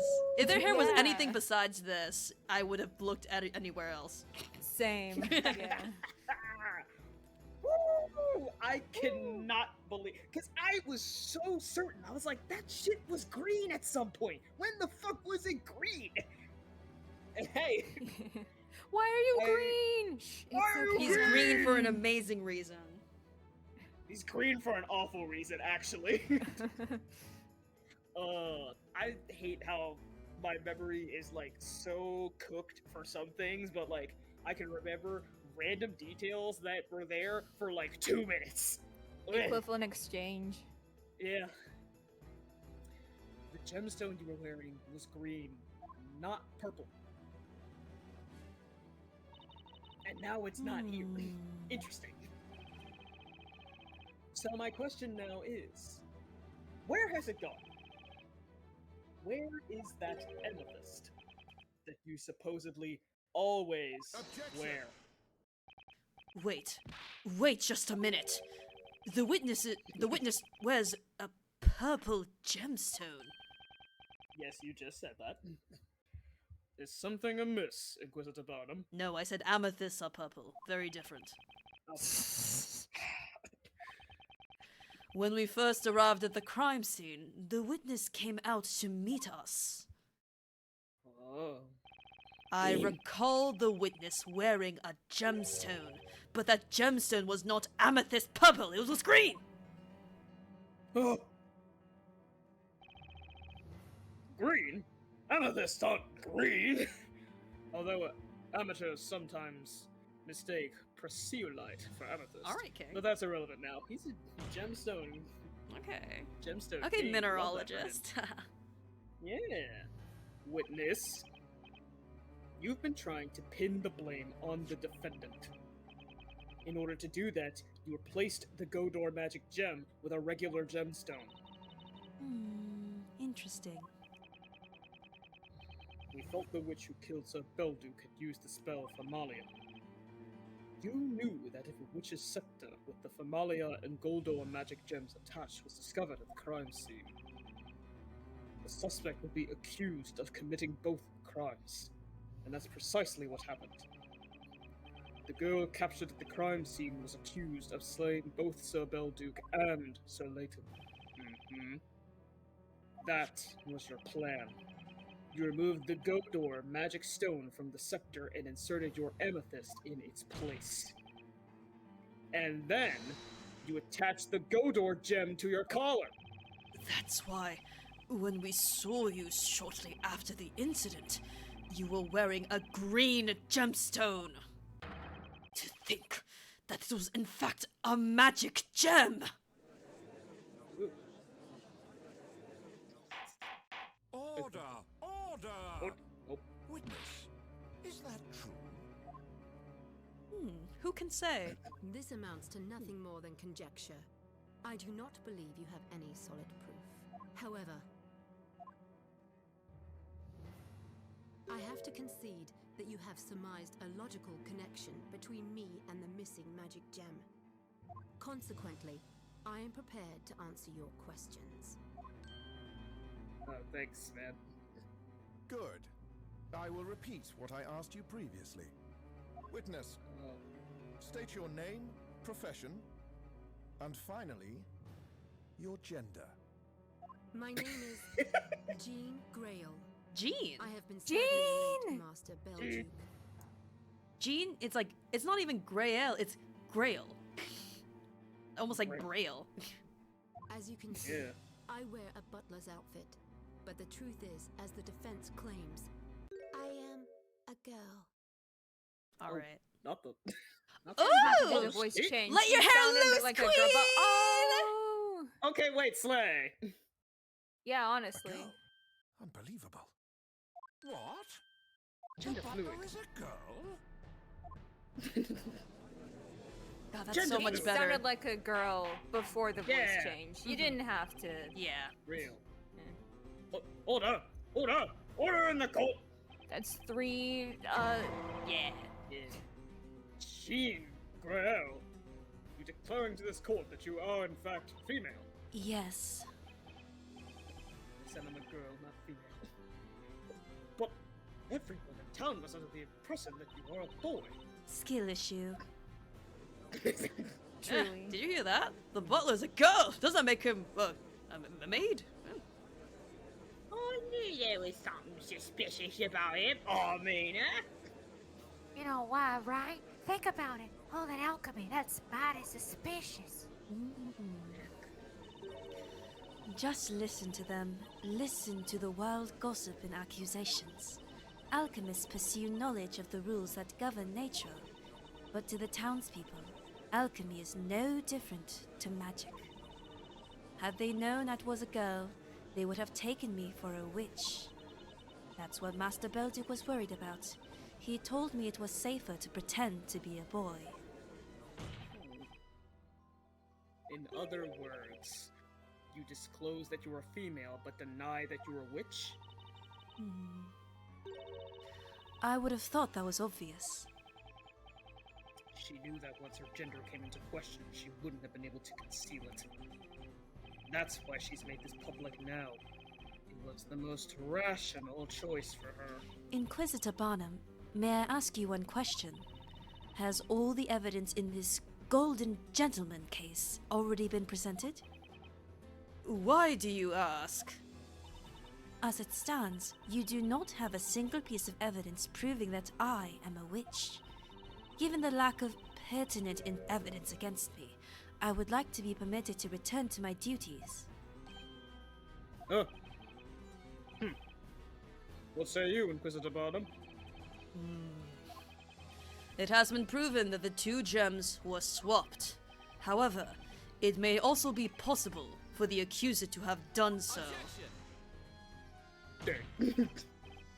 Maya had no reason to swap the gems. This is a place of judgment. There is no need for us to understand the reasons behind a criminal's actions. Huh? After all, those whom we judge are otherworldly creatures. They are witches. It is impossible for a human being to understand the reasoning of a witch. Huh? Is there nothing we can do? At this rate, Maya will be. Yeah, He's these like a are- little oh my monkey. God. Yeah. I'm freaking out! Barnum still thinks Maya is a witch. We made it this far, and yet it feels like we're back at stage 1. It seems there are no more rational arguments against me. Now, if you will kindly excuse me. I don't have much on Grail when it comes to the professor's case. But should I just let her go? Oh, yeah. Ask about an. Oh yeah. There's nothing else I can follow up on regarding the professor's case. So what can I do? There's only one other option. Miss Grail, I have to ask you to remain at the witness stand. Is there something else you wish to ask me? Your testimony is not over yet. There's still something you need to tell us about. Mr. Wright, I'm afraid I cannot help you. I have told you all I could about this incident. And I'm afraid you've got the wrong idea, Miss Grail. Your Honor, what this witness needs to testify about is not the professor's unfortunate incident, but rather the incident from 3 months ago, namely, Sir Belduke's death. As she was present in the building at the time, working as a live-in butler, she needs to testify about the events of that day. About Sir Belduke's death. The fact that one of the magic gems was swapped leads me to a single conclusion. Both crimes, the murder of Sir Belduke and the transmutation of the professor, were the work of the same witch. The truth behind the alchemist's death may also hold the answer to this case. What is your opinion on this, Inquisitor Barnum?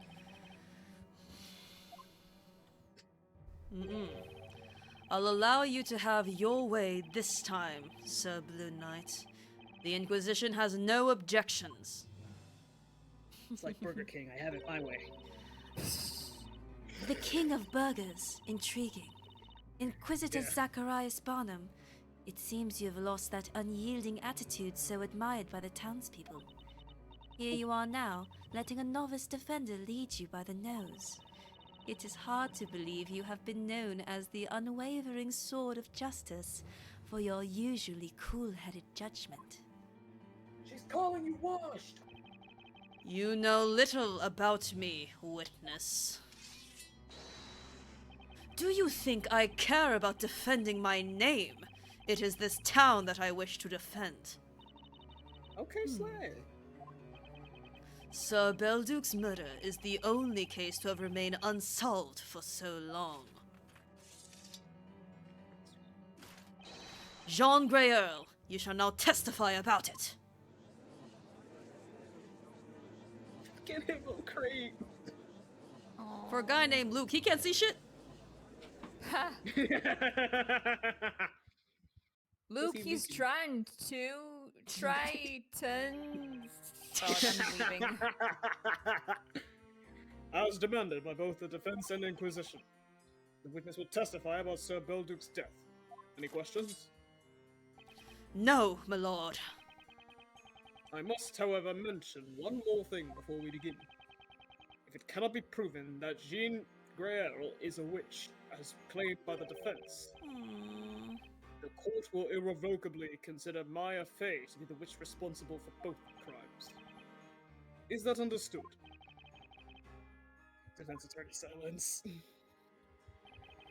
You have no choice, Sir Blue Knight. If you don't want the trial to end right now, ready your sword and face the challenge that awaits. But the opponent is a real witch! It's a gamble that put Maya's life at stake! Oh, Nick! Oh. Maya! No witch is gonna outwit you in court. You're an ace attorney after all. So, So, let's do it. Defense attorney silence. The defense accepts the conditions. Let's proceed with the trial. Dunk. Inquisitor Barnum, you may begin. We shall start with a brief summary of the incident.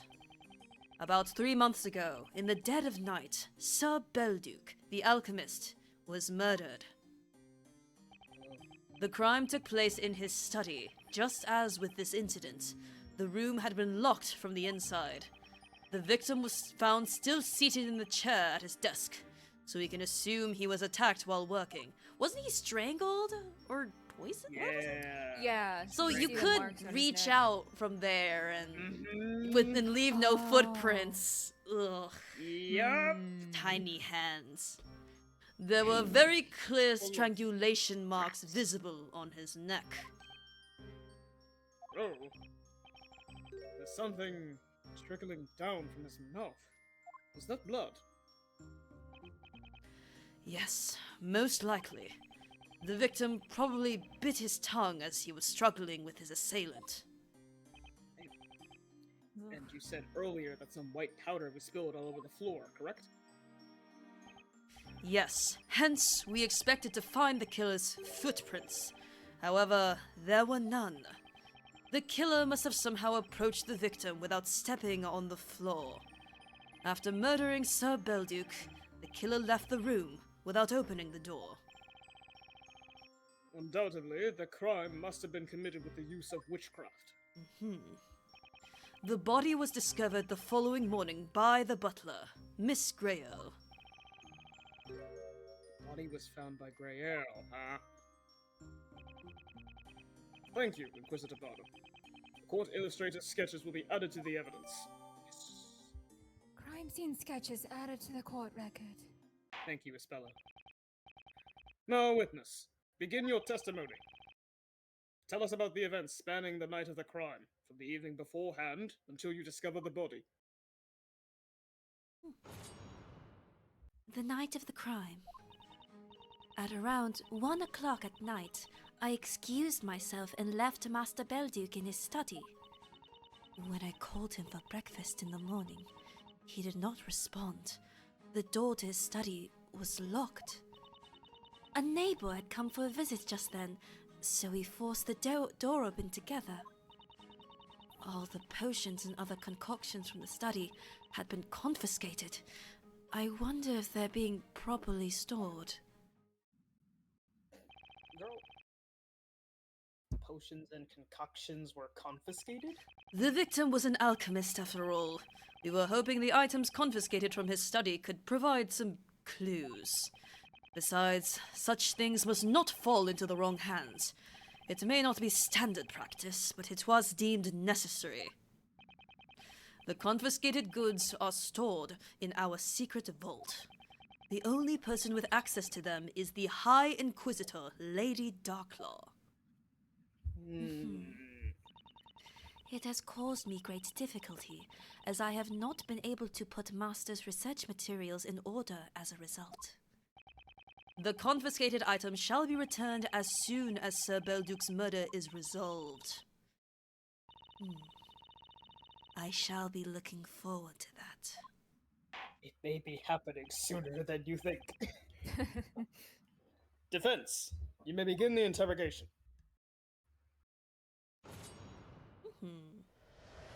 Huzzah.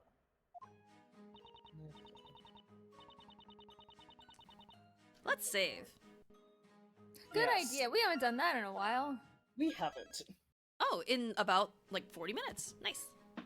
Oh. Hold it! So you last saw him alive at 1 a.m., is that correct? Yes. Master had a habit of conducting his experiments at night, so it was the usual time for me to finish my work. Weren't you helping him with those experiments? He would sometimes have some errands for me, but alchemists generally keep their experiments a secret. That's why I would always excuse myself at the time, unless Master had some other tasks for me. And that night, there was no more work for you. That's correct. I wished Master good night as I shut the door behind me, and then heard him lock the key. There was nothing unusual about him. At least, nothing I noticed.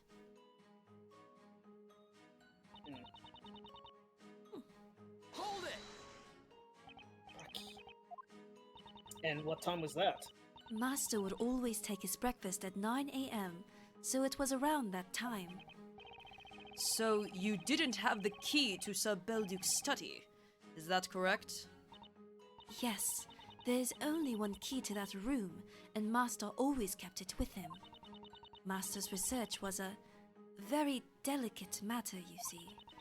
We had to take strict measures to prevent outsiders from entering that room. Occasionally, delinquents would try to make off with one or other of Master's medicaments. Thieves stealing from an alchemist? I can't tell if that's incredibly brave or incredibly stupid. Probably the latter. That's why the door to that room is made from thick oak wood. I wouldn't have been able to force the door open on my own. She couldn't have entered the room before that, then. A neighbor. Hold it! Neighbor. Wait, you mean you broke the door? Mm-hmm. The only key to that room was in Sir Belduke's pocket. The only way to enter the study was to break the door open. And you managed that with the help of a neighbor who came to visit? Yes, it wasn't a social visit, mind. He came as a patient. Hmm? A patient? Can you tell me more about him? Objection! Go long! Uh, The victim's neighbor is irrelevant. He has nothing to do with this case. I think you're pushing it this time. A witness is hardly irrelevant.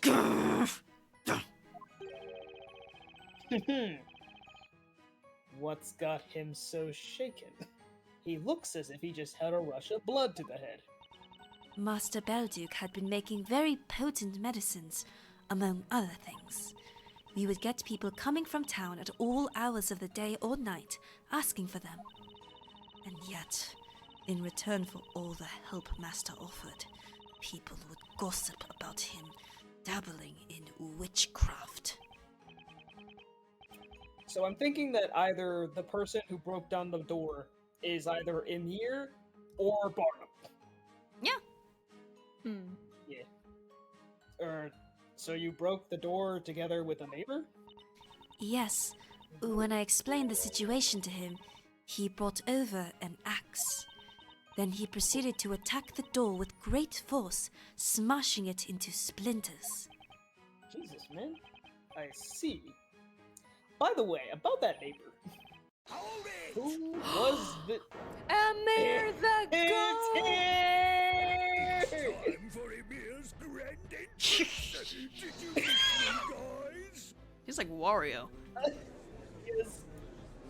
We missed you. Order! Order! Could it be that it was you? Where are you looking, old man? I'm right here. Why is he That's who back? I am. I'm the alchemist's neighbor and a witness in that case too. Passion for Why are you justice here? seething within. Amir is always at the crime scene. Objection! I'm his accompaniment. It's you. Open! You're that guy from earlier, right? Yup, that's me. Here's the name. How have you been, Louis? Are you really the alchemist neighbor? Seriously? Oh no, right? Freaky coiky that day. But yeah, his house right next to mine. Ridiculed earlier, Amir returned, drinking like a king he never ever learns. That's why I tried to stop you from asking about the neighbor. Huh? What's so cold, Inquisitor Barnum? Unable to hold his steady cold gaze, Amir drinks fast as if in a daze. And the musician standing next to you? Ah, that's me private bar Burley. Or on this genius. Hold on. Oh, dearie me. Oh, dearie me. love Phoenix's echolalia. Well, no use shutting the stable door after the horse has bolted. Let us move on. Witness, since you're already here, you may as well add your testimony. Testify about what you witnessed on the morning after the crime. Aha! You can count on me. Yeah. What? We're not even It having a dawned on me special. then. No! It dawned on me then. The witch cast for Malia, just like in this case. Oh, look at her. Cute. Oh, cute. Ooh, she's so slay. Can you tell me what caused that sudden realization? Sure thing. When the Inquisition came round, I went to have a little peek at the crime scene. That's when I heard them talking about it. I was surprised, because they must have come to the same conclusion as me. Crikey, they can do their job, them Inquisitors, I thought. Ah! It had to be for Malia. So he was eavesdropping. Aha! If I happen to see that Familiar user, I'll arrest him myself. There you go. The gulper. Witness, you are testifying in court. Can you not restrain yourself a bit? I cannot. What's that? Did you see I got Irish to keep me spirits? It's the most potent mission. 'Tis a drink, a meal lives to savor, with an intoxicating scent and flavor. Bro's just down in NyQuil. Anyway, this is a waste of time. I should be looking for decisive contradictions. Witnesses, continue your testimonies. Anyway, all the potions and other concoctions in the study has been confiscated. Okay, so, he just comes in then. He ain't got shit man. to Alright. say in the middle. Cool. Oh, man, Thanks, too. Amir. Those items were confiscated 3 months ago. You still haven't gotten them back? No, Oh. not a single thing. Oh. That model, that sprite, that's very worrying. I want to give Gina a hug. Yeah. Yeah. Oh! Oh, you get out of the way! Get out of frame! You contribute I'm nothing. contributing. Oh Contributing to my God. headache. Even though many of those were personal items with no relevance to the crime. Now that I think about it, that room did look pretty empty. As I said, the victim was an alchemist, and among his possessions were some very dangerous concoctions. But he did produce medicines to aid sick townspeople as well, to give him his due. Indeed, alchemy is highly beneficial to the townspeople, even if they fail to notice it. It may be beneficial, but it also inspires fear. People fear what they do not understand. At any rate, I cannot return the items to you until Sir Belduc's case is solved. That is what High Inquisitor Darklaw has decided. And the confiscated goods are being kept in a secret vault by the Knights of the Inquisition. Even the Inquisitors cannot freely enter that vault. It is strictly supervised. I hope none of the walls are green. That's all they have to say, huh? I really didn't expect him to appear, but maybe I should be used to it by now. Excuse me, Mr. Wright. Sorry to interrupt your train of thought. Oh, don't worry, it was just a very unkind one about Amir. That's okay. What is it? I'm wondering if it's just me, but I've been thinking about Mr. Amir's testimony. I think what he said is a little strange, isn't it? Yeah. How can I put it? It's pretty obviously contradictory. He was so keen to testify. Maybe we should give him some attention and point those contradictions out. Ah, what a good idea, Luke. Aw. Yay! Thank you, Isabella.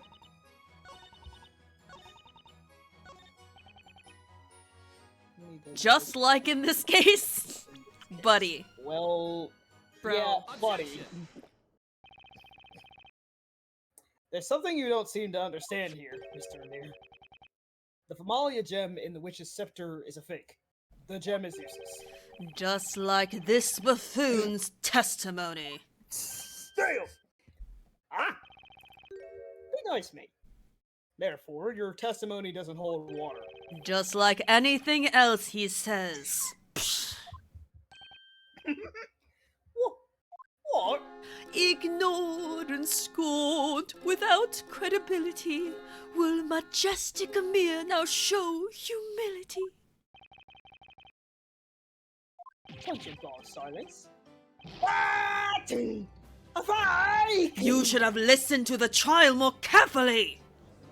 I wanna. It's boring. It was boring until I showed up. Now that has been dealt with, Inquisitor Barnum. This witch's scepter was not discovered at the crime scene when Sir Belduke was murdered. Is that correct? Indeed, we deduce that Formalia must have been used, however. But that Formalia gem was a fake. That much has been demonstrated today. What's more, as we've learned from Cracker the Parrot's testimony, the witch used the spell Go Door. The fact that there's a green wall at the crime scene corroborates that. That wall may well not have been painted green 3 months ago. And besides, no one could have passed through a portal so small. To be honest, I've started wondering, were Sir Layton and Sir Belduke's murders actually committed by the same witch? Your Honor, I'd like to remind you that was the Inquisition's claim. That's right, though. It's gotta be the same culprit in both cases. And, at the very least, it's possible that the witch used the spell Godor to commit Sir Belduke's murder.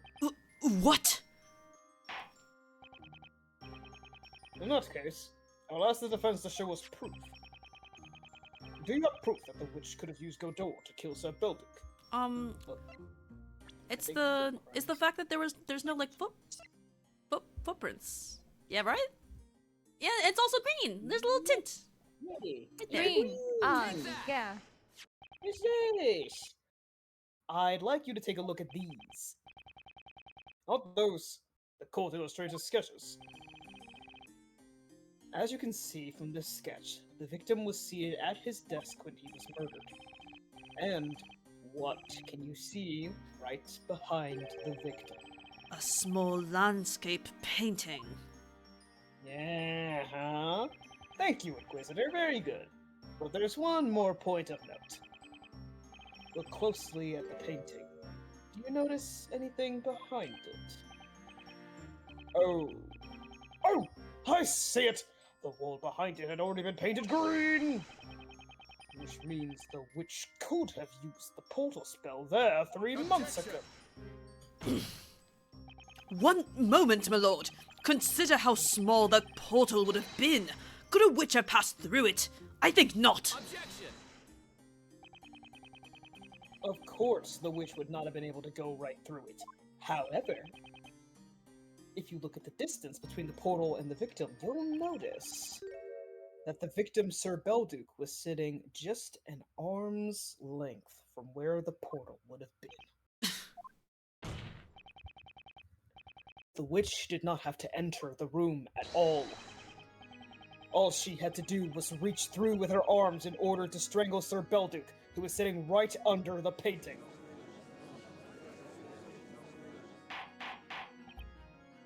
Order! Inquisitor Barnum, what say you to that? A fascinating theory, Sub-Blue Knight. Oh, wrong! But there is a notable contradiction within it. What? Where would that be?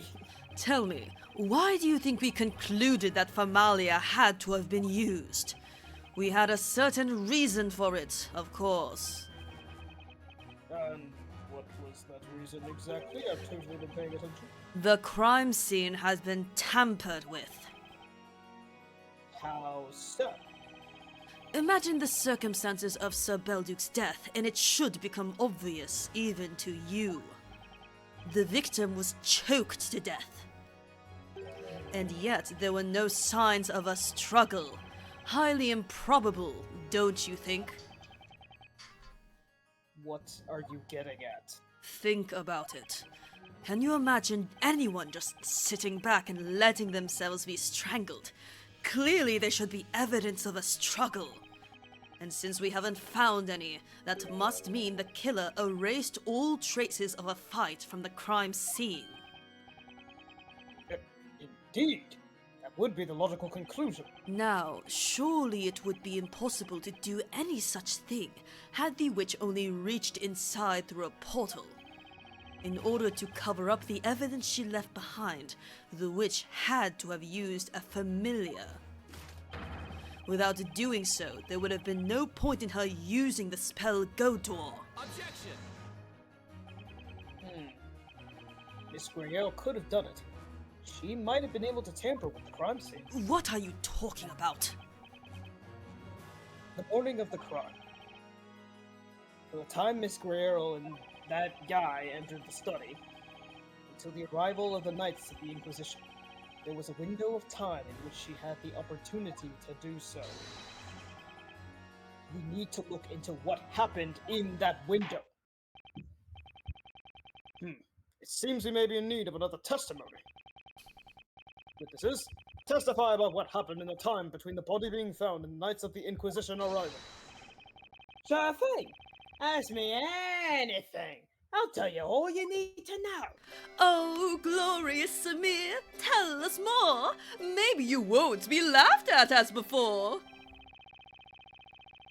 Only 2 people accessed the crime scene in that time.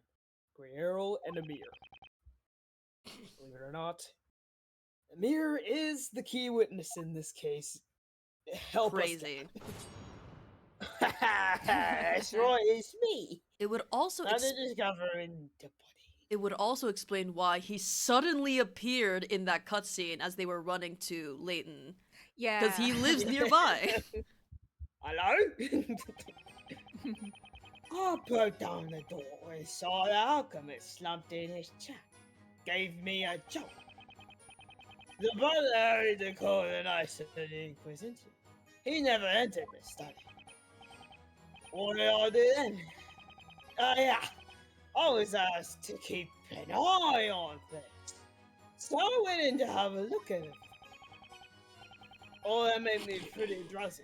So I went and took a little nap on the couch. Wait, what? Mr. Amir, you said the butler didn't enter the crime scene?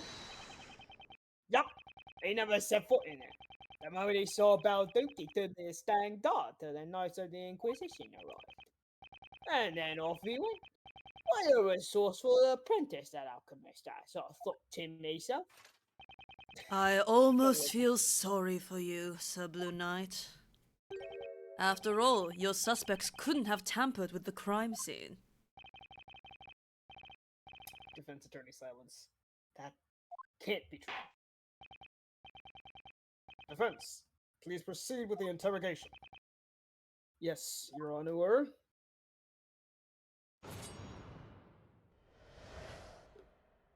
All right.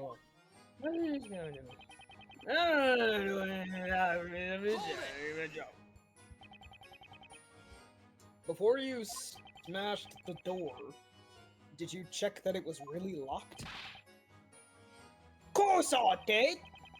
We tried to get it open without resorting to brute force, but it wouldn't budge.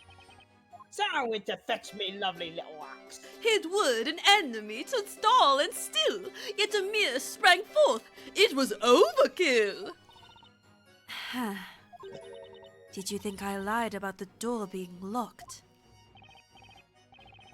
No, of course not. Boy, she's so sharp she might cut herself. Or me. Most likely me. So then I went inside. The alchemist was slumped in his chair. While we're at it, allow me to confirm something. When you entered the room, did the victim look the way he does in this sketch? Yup, that's it. Spot on. Nicely drawn too. No compliments to the eyes. You know, it looked like he just passed out or something. Tired from his research. Thinking. Hang on! Miss Griero, may I ask you something? Yes, what is it? What do you think about Mr. Amir's testimony? There's nothing amiss. However, Mr. Wright, I can tell what you are thinking. You can. I don't like that the music phased out about it. Well, let's see if you're right. When he entered the room, Mr. Amir didn't notice that Master Belduke was dead. On the other hand, I ran straight away to call the Knights of the Inquisition, and so you suspect that I knew beforehand that Master was dead. That's what you're thinking. Your face is like an open book. Well, shit. Defense attorney silence. But isn't that what actually happened? No, I knew something was wrong because Master had very fine manners and would never sleep in his chair. When I saw him like that, I was struck with a very bad realization. I felt certain that something terrible had happened. I've heard about you. The word is that you're very collected and perceptive. It would seem to be the case. It'd be more appropriate to call her calculating. Somehow, I feel like you're not paying me enough attention here.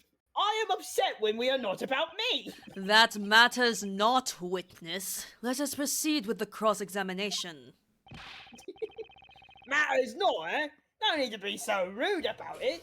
Why you gotta be so rude? Hold it! Are you sure the butler didn't enter the crime scene? Yeah, like I said, he didn't set foot in that room. I went in and sort of didn't know what to do, but the butler sussed out the situation in the blink of an eye. He told me to stand guard, and then he ran out. She went to call the Knights of the Inquisition. Is that correct? That's correct. I went to the nearby garrison. We have the records of when the crime was reported. They match the witness's testimony. I returned to Master Belduke's house with 2 knights. They began an investigation immediately, taking away Master's research materials and concoctions. In the end, I wasn't able to enter that room that day. There can be no doubt about it. She is the alchemist's apprentice. She was under close observation following the incident. I wasn't aware of that. So, in the end, it didn't even matter. She didn't have access to the crime scene at all on that day, huh? By the way, what were you doing at that time? Huh? What? Me? What is going on, face? What were you having a look at?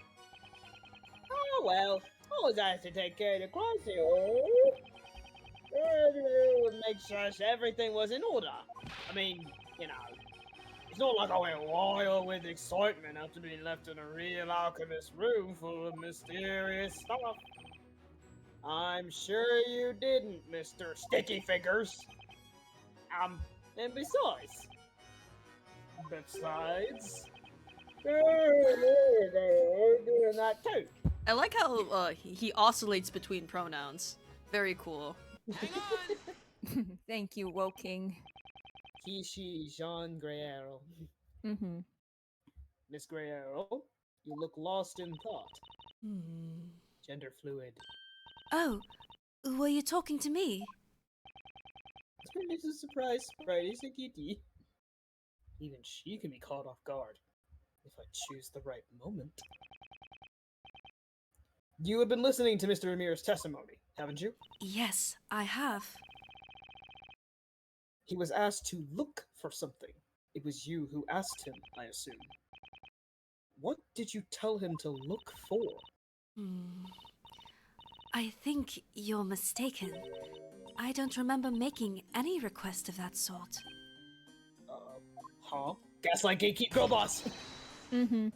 Oi, Bluey! Were you even listening to what I said? It was a lady that asked me. The butler is a guy, you numbskull! Oh, never mind.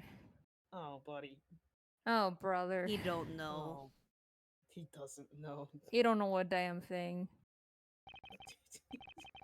Hey, what's up? Why's everyone looking at me like that? What happened? Quite a while ago, we learned that the butler, Jean Greyarrow, is actually female. Whoa. That's why, when you said a lady asked you to search for something, we assumed it was Miss Greyarrow. Whoa.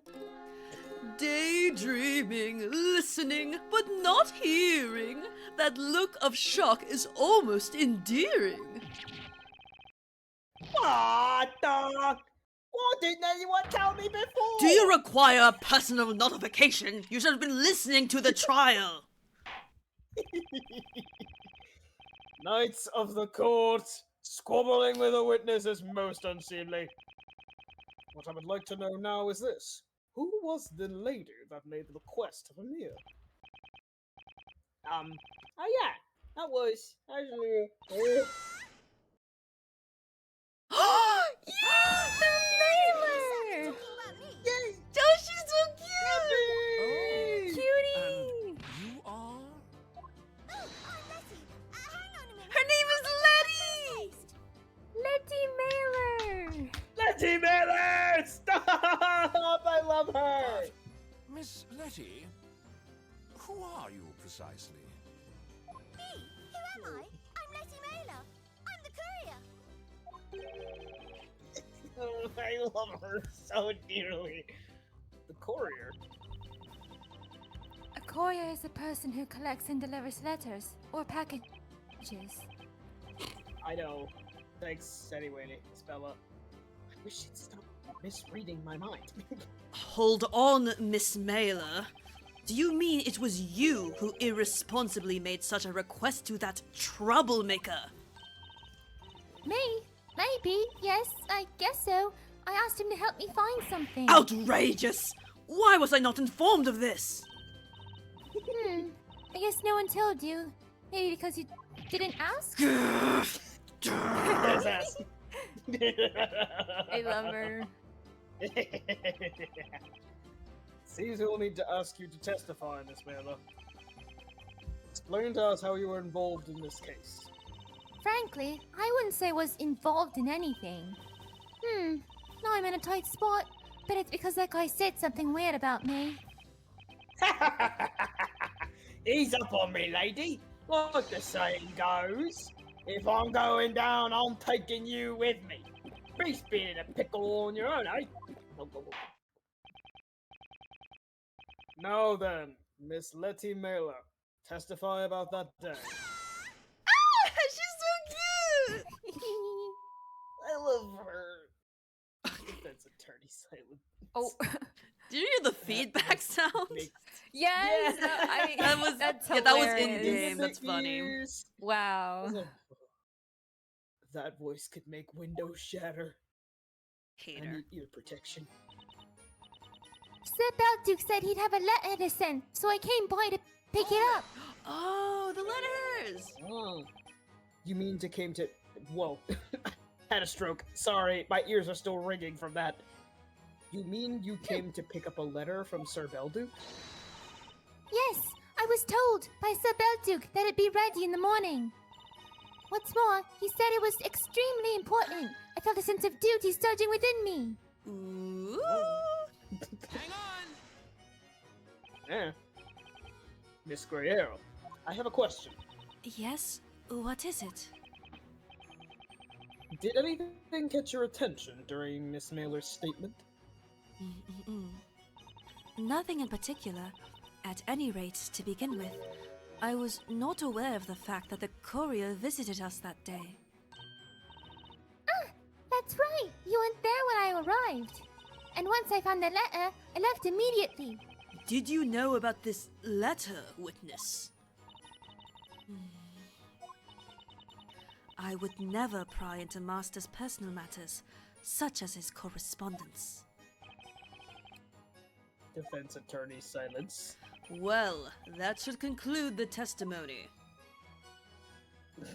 Fade to black. Nice.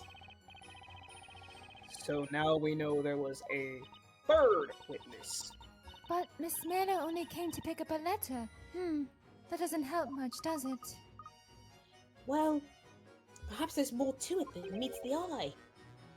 A letter, huh? Belduke was about to send a letter to someone before he was killed. May not be relevant to this case, but something about that is bothering me. Maybe it's worth asking Letty about it. So I'm gonna do that I one got it. again, but just let her talk. Hold it!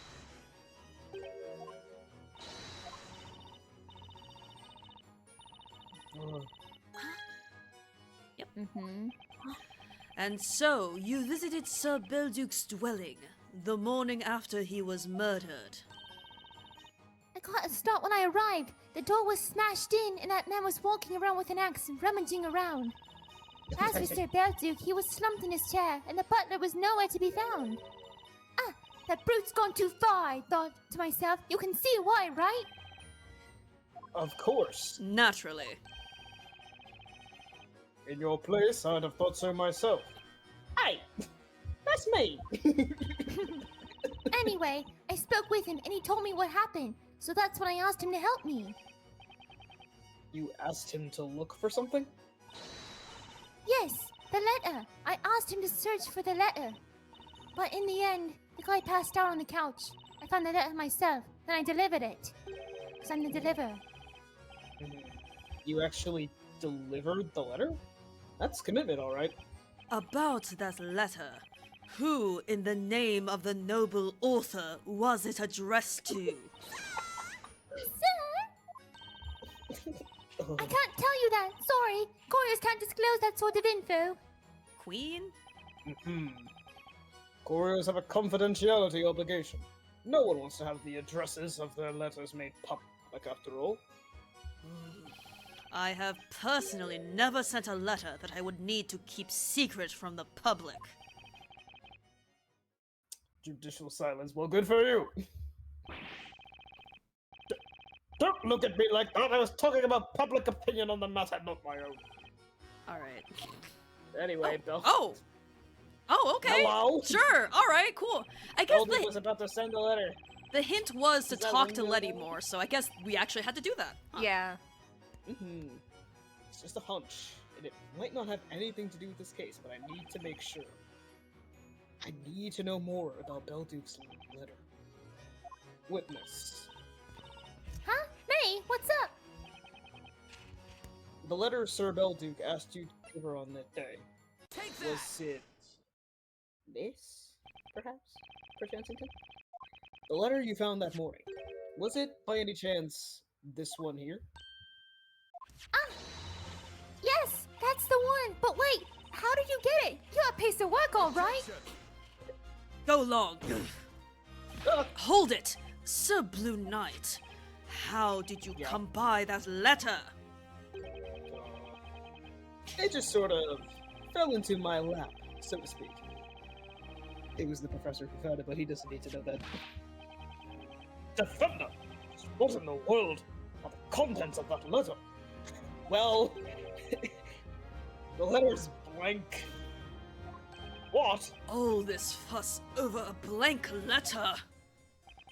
Yeah. As you can see, there are some sheets of parchment inside the envelope.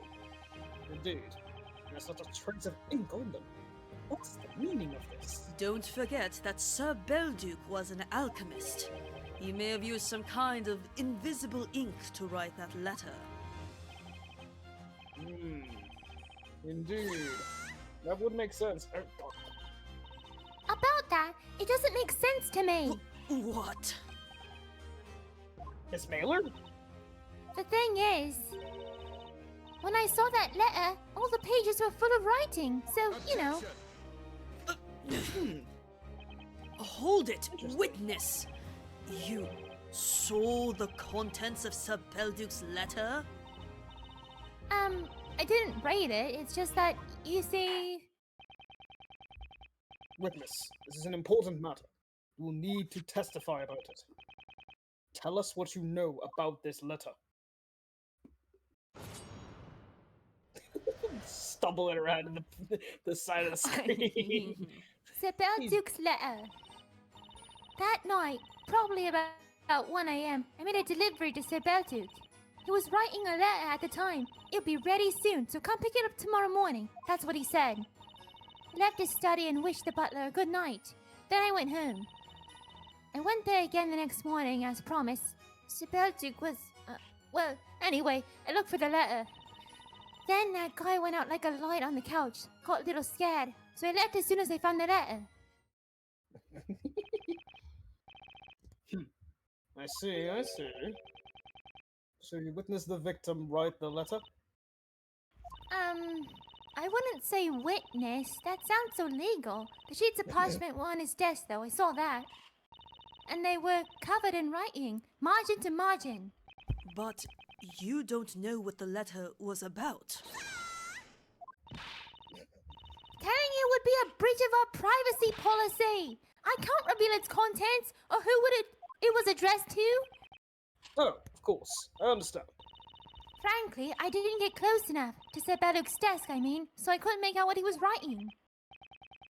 In any case, where did you find the letter the morning after the victim was found dead?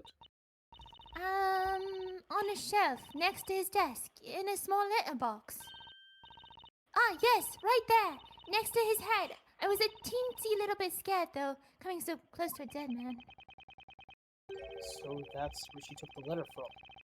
It was right next to the corpse, huh?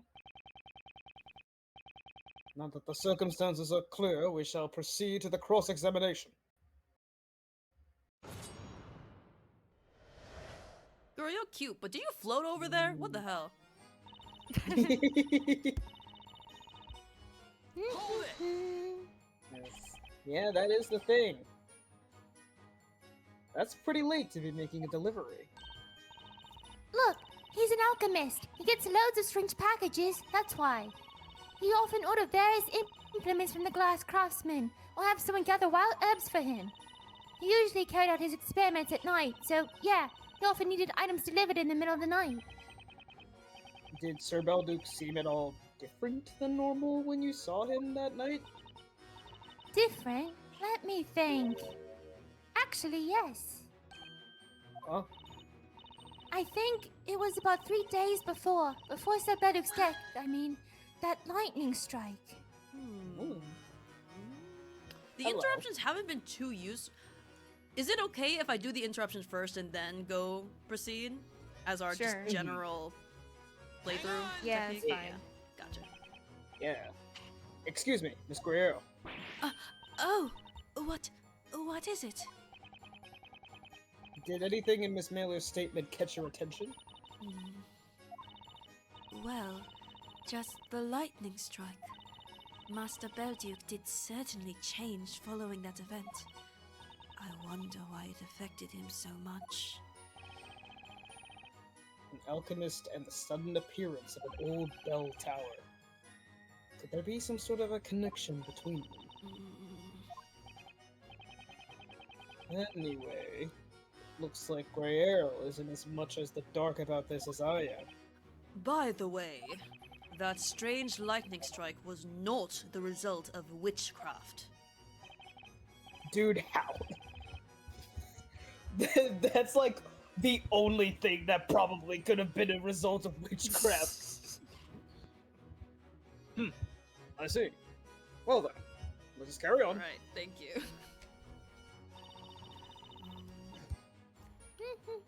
Hold it! You saw the letter he was writing? I told you before, there were sheets of parchment with writing on them on his desk. At a very quick look, there were so many sheets, the letter must have been very long. He had Then- so much shit to say. How can you explain the letter being blank now? That's just it. That's what I'd like to know as well. I wish I had some earplugs. Help. Sir Belduke, he was holding a pen when I arrived at the delivery, so he was in the middle of writing. And also, he told me to pick up the letter next morning. And then you left his study.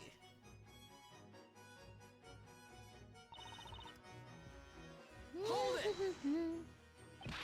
Good night, Butler. It's like good night, Moon. Oh my gosh. Wait a minute. I just realized, look at her icon. She's so Yeah. rad! She is so rad. She's Holy. shaped like football. Yes. When you say the butler, you mean... Miss Grail, of course. She was in the corridor carrying a tray. Hi. Hang on! Hi. Oh, the letter. The music stopped with that. Miss Grail, I'd like to ask you something. Oh, certainly. What is it? You stated previously that you excused yourself and left Sir Belduke's study shortly after 1 a.m. Yes, that is correct. However, according to Miss Mailer's testimony, the two of you came across each other while you were waiting outside that room.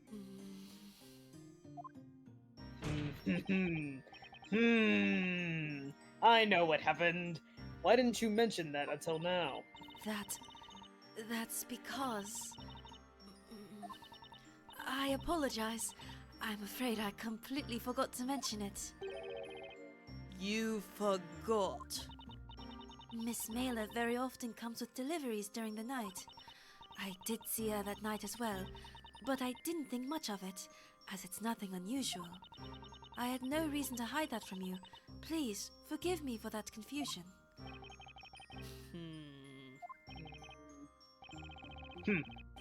Well, that kind of thing can happen. Human memory is in no way perfect. I don't imagine there's a problem here, is there? On the contrary, Your Honor, there's one more thing Miss Grail forgot to mention. What is it? I'd like you to recall what Miss Mailer said about having met Miss Grail that night. Miss Grail, of course. She was in the corridor carrying a tray. Well, Miss Grail, apparently you were carrying a tray at the time. What do you have to say about that?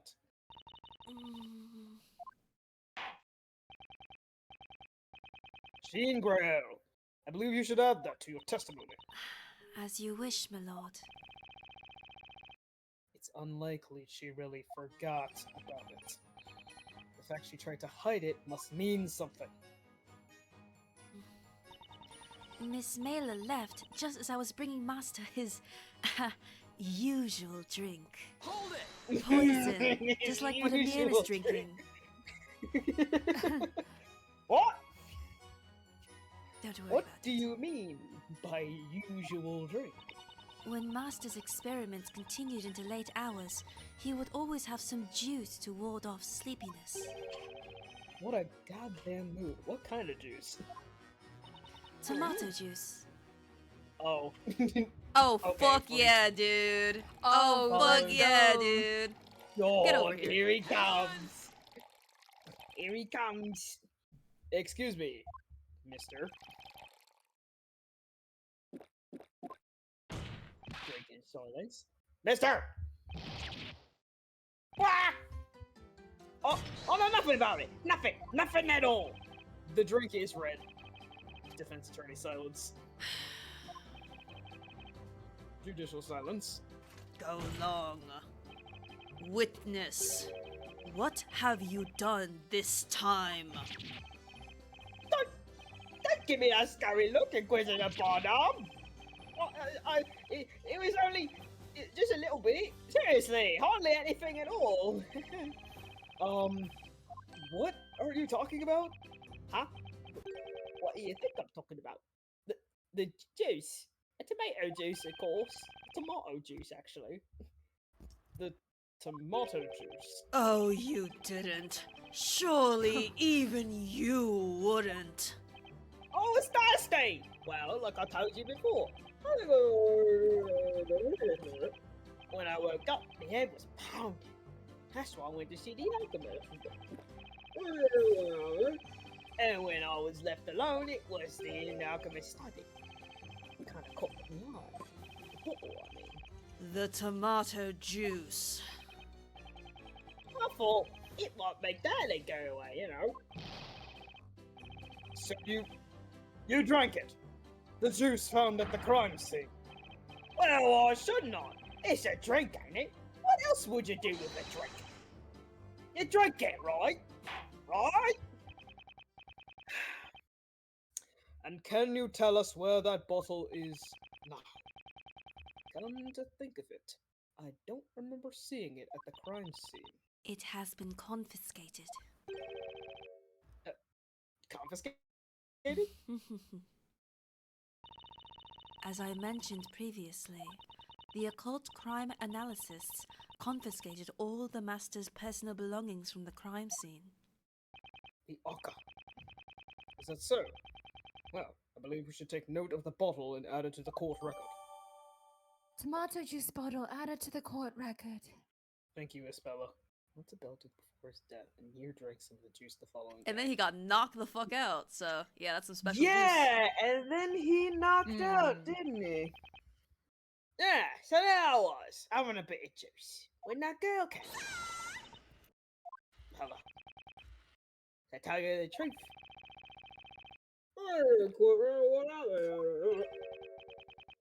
That's when he passed out, huh? Anyway. Anyway. Yep. Hold it! Let's just continue. You took the letter from the crime scene? That's right. I took it from the crime scene, I mean. Do you not realize that pinching evidence from a crime scene is itself a crime worthy of severe punishment? Well, it might be a crime, sure, but just look at the witch's defender. He's got to defend a witch using any dirty tricks at his disposal. What the fuck? Dirty tricks? What dirty tricks? It's the same for me, you know. I'm a courier, so come rain or shine, I've got to deliver.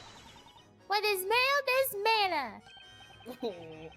I was so inspired by the young lady's spirit, and I kinda just had to help you. Although inspired by her dedication, he betrayed a lack of concentration. It is entirely my fault that it came to that. Had I only been at the residence then. Ugh. Blarg.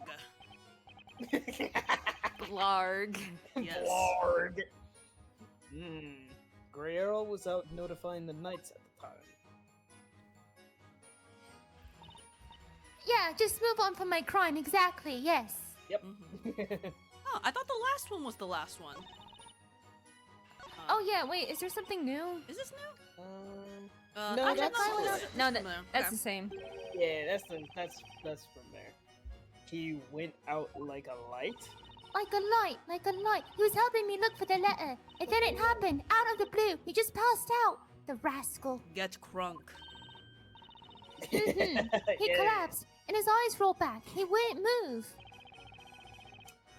It almost sounds like he died.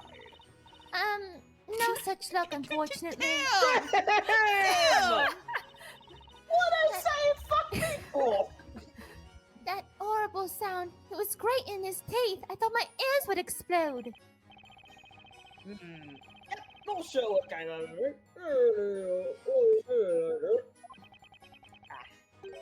You know, I didn't just fall asleep. All I got is a left out, I guess. No idea why. Oi, you guys, what do you think? Any ideas? I think it bears no relevance. And there, you have my honest answer. And I think it's good that I wasn't there. But the question is, why did he black out like that? Wait, oh no! I thought it said I have an idea! No idea! I thought it said I have no an idea. idea! No! You fool! I can't read. It's really odd, even for that guy to just suddenly fall unconscious, but I don't think I have any evidence to show what might have caused it. No clue. Mr. Wright, maybe we could use some more information. I think Luke may be right. And I think that's what the professor's trying to tell us too. So true, Mr. Layton.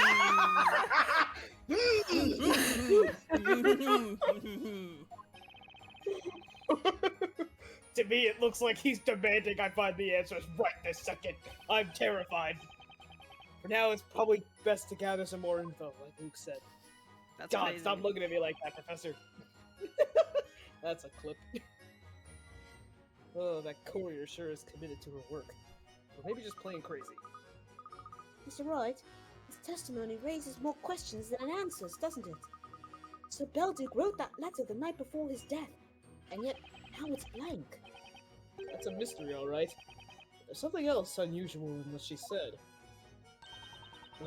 When she said that guy fell unconscious at the crime scene, she meant Mr. Amir, right? He said himself that he felt a surge of drowsiness at the time, but still. Maybe it's worth looking into the reason behind that drowsiness. What could have made him suddenly pass out and sleep like a log in a dead man's room? Oh, I think I know what it might have been. That's right, Luke.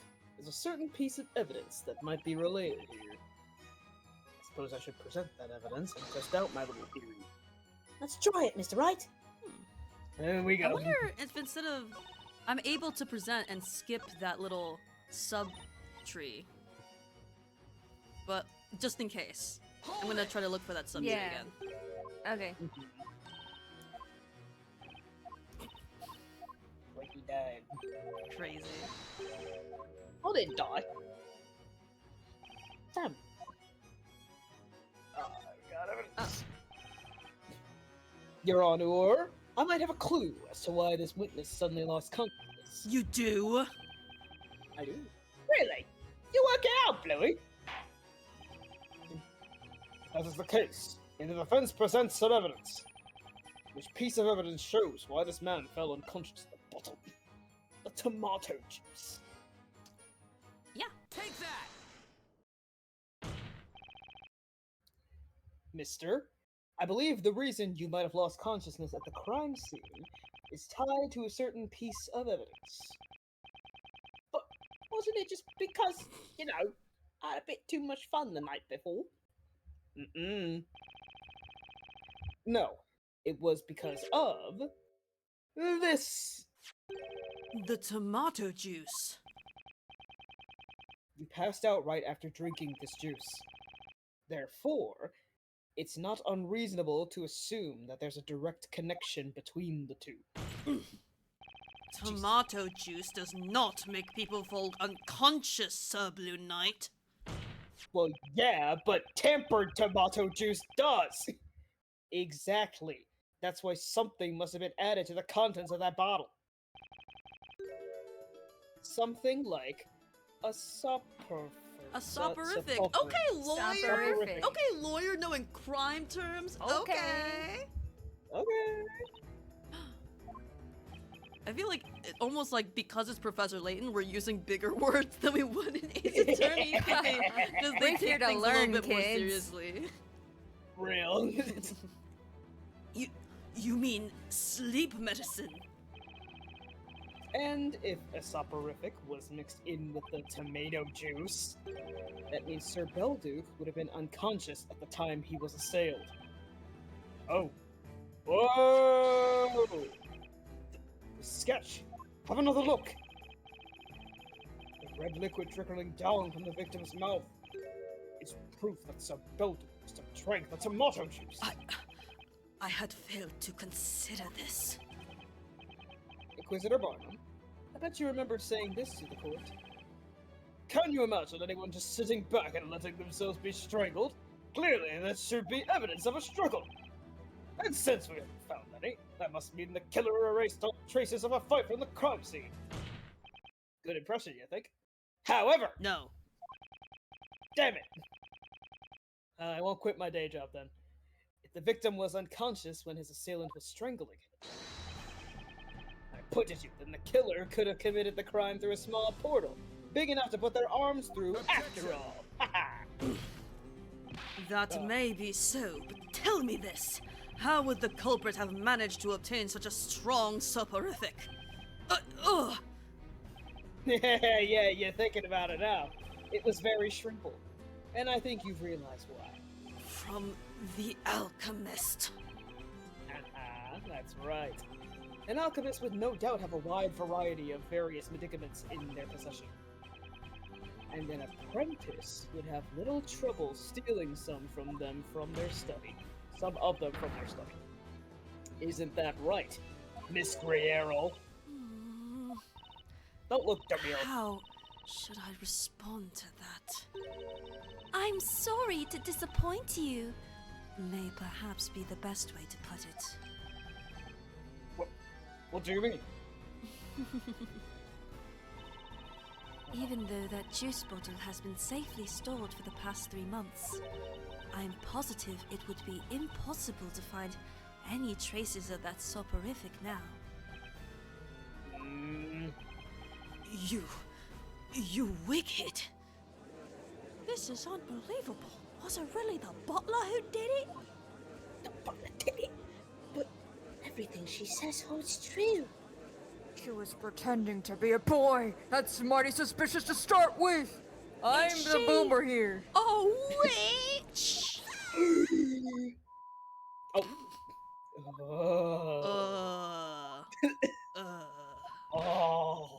Hold on, everyone! The butler couldn't have done that to Sir Belduke. She would never, ever do it! Huh? Please, let us testify just one more time. Miss Greyer, let's tell them. Let's prove they're wrong. They have no idea how much you've done for Sir Belduke. Miss Mailer. Very well. I shall grant your request. Testify about the relationship between Miss Greyerl and Sir Belduke.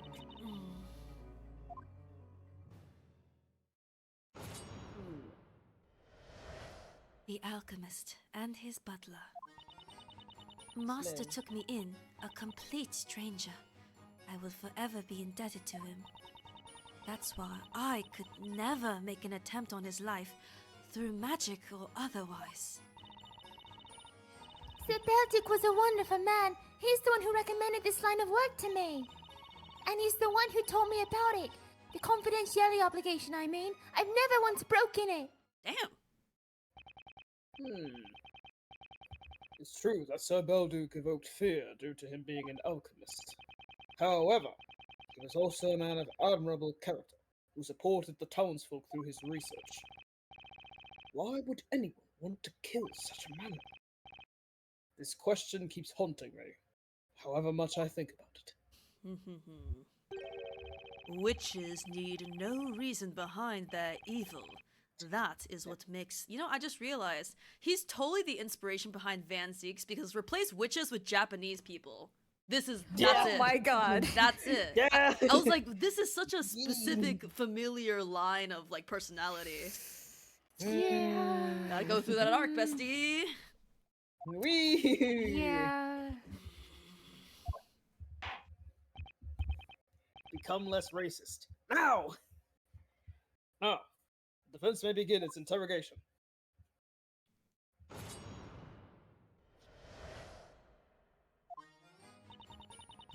master took me in, a complete stranger. Hold it! Stranger. How long has it been since you began serving Sir Belduke? I suppose it would be 5 years now. Before that, I'd lost everything. I had nothing and nobody left in this world. You lost everything? That's when Master Belduke helped me. He kindly took me in and gave me work. What did she go through before she started working for Belduke? Later, when I was helping Master with his research, he even taught me how to read and write. I was able to live comfortably for so long, all because of Master. I don't know much about Greyerl, but she doesn't seem the type to kill someone she owes so much to. Everyone in this town knows how you served Sir Belduke. Now, you may continue your testimony.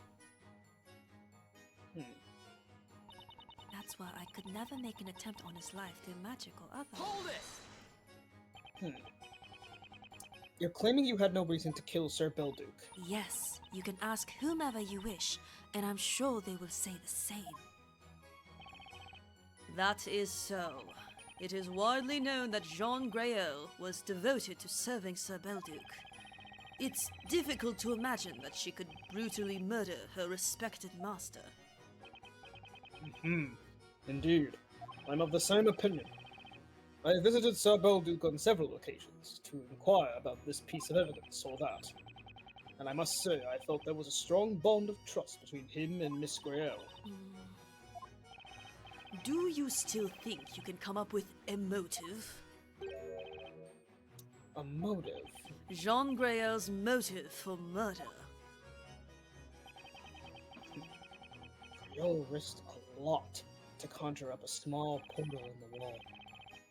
And then she killed Belduke. But what motive did she have?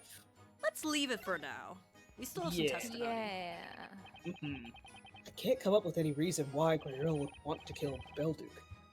I better wait until I have some more information to go on. I think we've heard everything the witnesses had to tell us. Wow, Fuck the Mailer, I guess. Damn! We won't get any more out of them. Spella. What about Miss him? Greyerl wouldn't kill Sir Belduke. But he's dead. And when you think about who could have killed him... Defense attorney silence. Are you alright, Mr. Wright?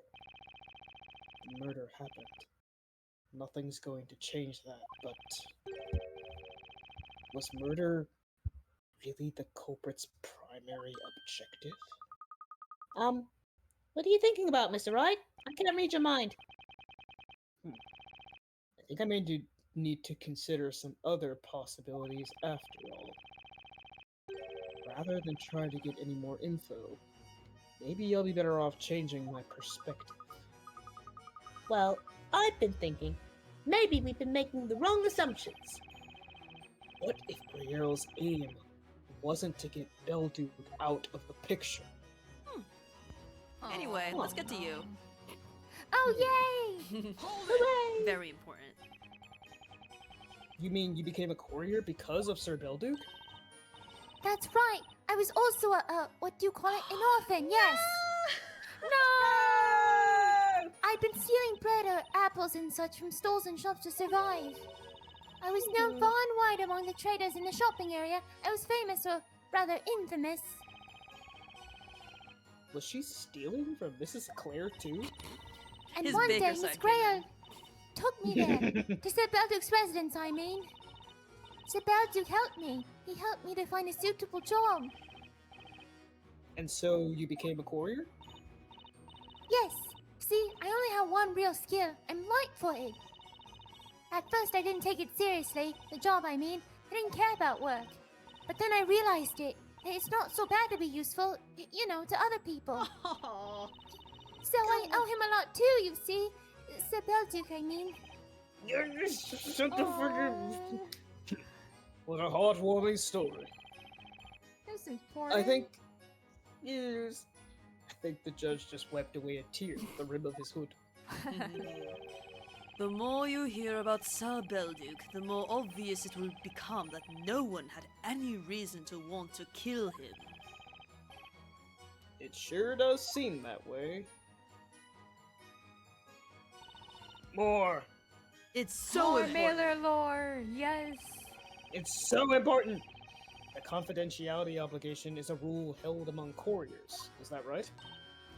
Yes, a courier must not disclose the contents of a letter, nor the names or addresses of its sender and recipient.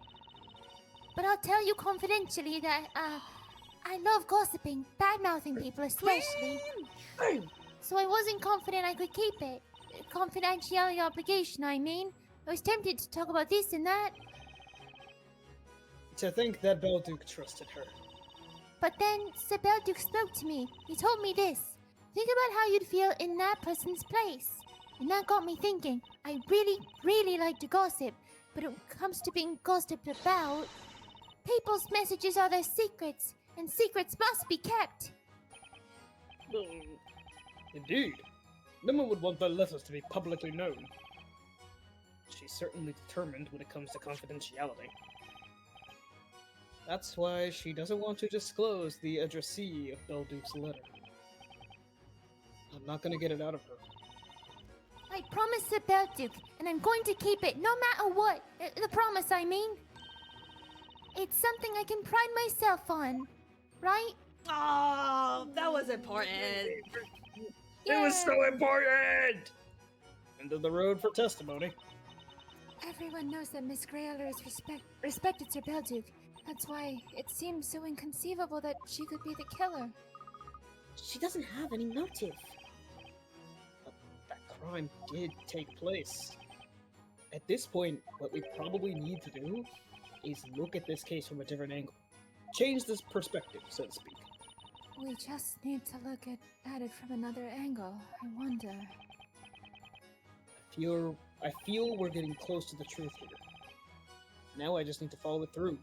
That's an attorney's duty. I'm sure you could do it, Mr. Wright. Alright. I know exactly which testimony it is because it's right before Mailer starts talking. Yeah. Damn. We've heard all the useful ones as well as Damn.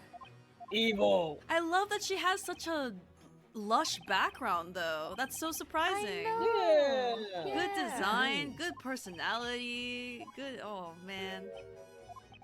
It's a lot. What motive did she have? Not murder. Another one. Yeah. I understand. The defense will present evidence. Oh shit. Evidence to indicate Jean Greyer's motive for murder. No. Oh! Wait, what? What's this What do you mean, about, Sir Blue Knight? Sir Belduke's life was taken that day. That's a fact. However, was this actually the culprit's true objective? Objective! What? This is nonsense! Sir Belduke was murdered! What other possible reason could there be besides someone wanting him dead? I'm fairly positive this piece of evidence will lead us to the culprit's real motive. What piece of evidence? Very well, defense. Present evidence to indicate Jean Greyer's motive for committing the crime.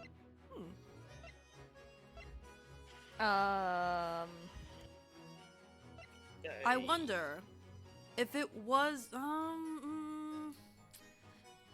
Okay, so process of elimination, I suppose. Not this. Not this. Not this. I wouldn't Probably say not this. that. No, actually, no. Of course not. It's a floor plan. Yeah.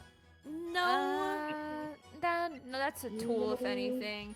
That's the No. body. That's Maybe the this. Like, maybe Maybe. Jean saw that he was sending a letter. Because Yeah. he told Mailer, like, the night before or something like that? Or, like, a couple days before. And so... And she did come in to give him the drink, so she might have seen what was written on the letter. Oh, true. I still don't know exactly what she was... Like, this explains why she was cautious and, like, had... You know, was on edge. But what was she trying to do? 'Cause I feel like the Yeah, execution of and it she feels so did- like intentionally murdery. Yeah, and like Yeah. she did react Mhm. when we were talking about the letter. Okay, let's try it. Take that! Fuck Let's it. do it. Miss Greyerl had no reason for wanting to kill Sir Belduke. Mm. However, there was another incident that night, which is related to this case. And I have an idea what it was. Another incident. I'm referring to this letter. Sir Belduke wrote a letter shortly before his death, yet all we have here are some blank sheets of parchment. Fascinating. Are you saying maybe a witch used some kind of ink-removing magic on that letter, Mr. Wright? Mm-mm. No. The spell used by the witch was, of course, Godor. Let's go over the state of the crime scene one more time. As we know from Miss Mailer's testimony, the letter was in a letterbox right next to the victim's head, yeah. Ah, yes. It's in the sketch as well. The letterbox is on the far side of the shelf. The point of note is the location of that letterbox. Unbelievable! As Inquisitor Bardem seems to have noticed, the letterbox is within reach of the small portal conjured by the witch behind the painting on the wall. Oh, indeed it is! And, as Sir Belduke's butler, you would have known exactly where he keeps his letters. Past tense Indeed. by accident. Master Belduke would always keep his letters in that letterbox before posting them. You mentioned no such thing!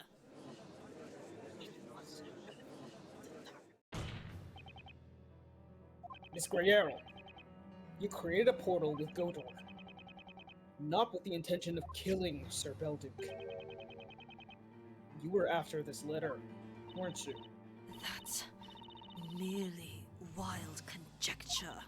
I didn't even know about that letter at the time. You didn't? Now that's very strange. When Miss Mailer came by that night, Sir Belduke was busy writing that letter. And that's when you entered, carrying a bottle of tomato juice. There's no way you wouldn't have known that your master was writing a letter to someone. And you could have known even more than that. For instance, perhaps you knew what he was writing about. That's enough! I served Master Belduke as his butler. I never would have pried into his private affairs. Whatever it was he wrote about in his final letter to the storyteller, it is no concern of mine. Defense attorney silence. Your Honor. Yes, defense?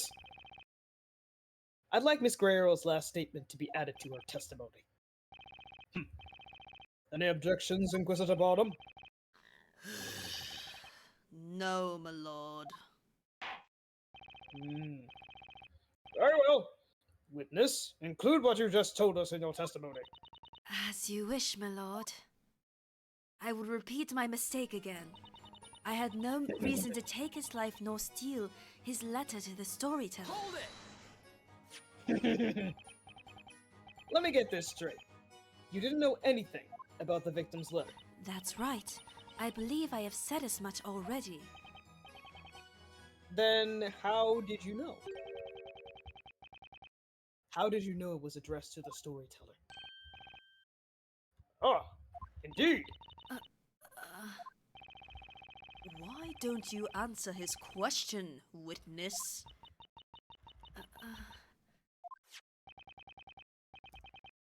It's true this letter is addressed to the storyteller.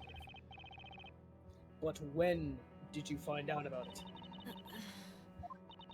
I have spoken about the murder with many people over the past 3 months. I kind of want to hear what her excuse is a little bit. Yeah. So, Okay. Everyone has been very kind to me. They have also told me all sorts of things. oh, her rebuttal is confidentiality, of course. Aww. I must have heard about it from someone at some point. Well, that incident was certainly much talked about. Would you not agree, defense? Does her testimony hold together? Oh, all right, sure. There is a huge contradiction in Miss Grayer's testimony. Sorry. You are becoming very predictable, Sir Blue Knight. If there is a contradiction, I hope you have the evidence to prove it. It's my chance. There's only one way to expose this contradiction. Now I feel bad because I wanted to see what her interjection was. Damn it. Alright, whatever. Contradiction in the testimony. So Can't present evidence about it. wouldn't it be testimony? Because it's her. Yeah. Mhm. Yeah. What if it leads to that? The defense has no intention of presenting evidence. What? The proof that there is a contradiction cannot be found in the court record. What? What is the meaning of this, Mr. Wright? The professor pointed it out to me at the previous witch trial. In this court, an attorney's arsenal isn't limited to the court record or the Grand Grimoire. Each of the witnesses in this trial has given their own account of what occurred. Therefore, whenever one witness has testified, the other remaining witnesses have listened. Do you remember? It's gameplay. Yes. Should one witness's testimony differ from another's testimony, then I suppose that in itself can also be considered a contradiction, can it not? Juxtaposing contradictory testimonies from different witnesses is the key. Miss Grayero. Your testimony contradicts another one that we've heard in this court today. Oh! Oh shit! Confidentiality! I thought for a second I was like, why is there two of her? Okay. Seriously. Yeah! Look, they're moving it! Shut up! Tiny Luke! That's so alright. Oh my god. Shut the fuck up! It was a single word that gave you away, Miss Grayero. What do you mean by that?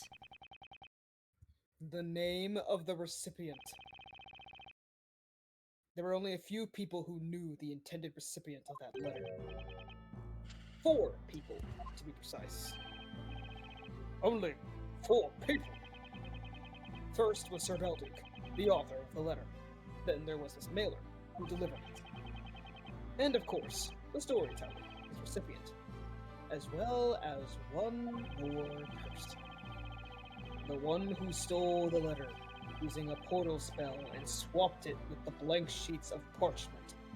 Ah, the witch.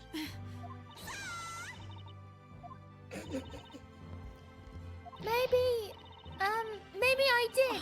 Maybe I spilled the beans about the letter. I mean, maybe I told the butler. No, you didn't, sweetie! You did what? No, honey, sweet baby. Well, because, you see, me and the butler are sort of friends. And it was about our dear Sir Belduke. I feel like I might have told her about it after all. Yeah, see? If I did, that's how she knew. About the recipient, I mean. Oh. Oh no. I understand that you are friends with Miss Grayero and you want to help her out. But I've got a piece of advice, Miss Miller. You shouldn't lie, even for a friend. Huh? Remember your testimony. You told us about the courier's duty to keep the details of letters confidential. And you have also testified that you have never broken that obligation. Remember? Objection!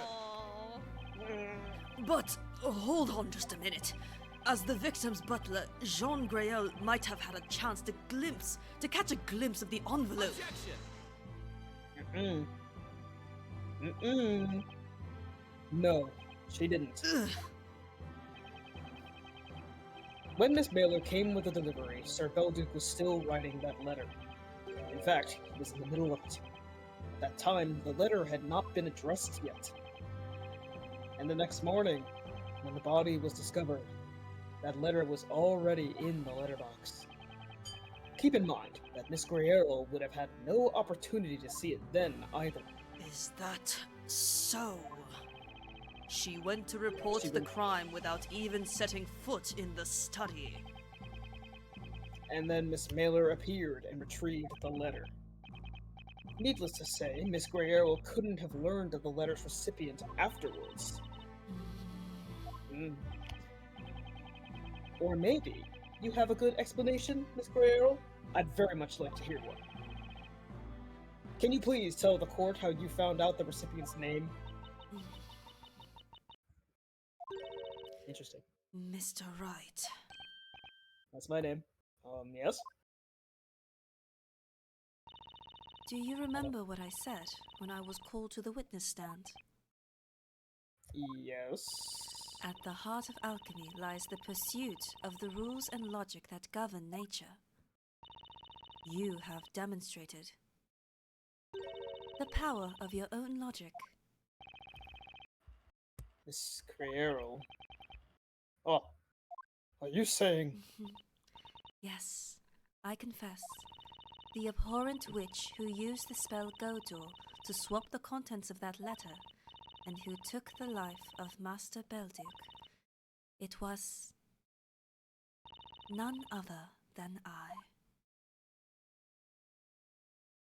Well done.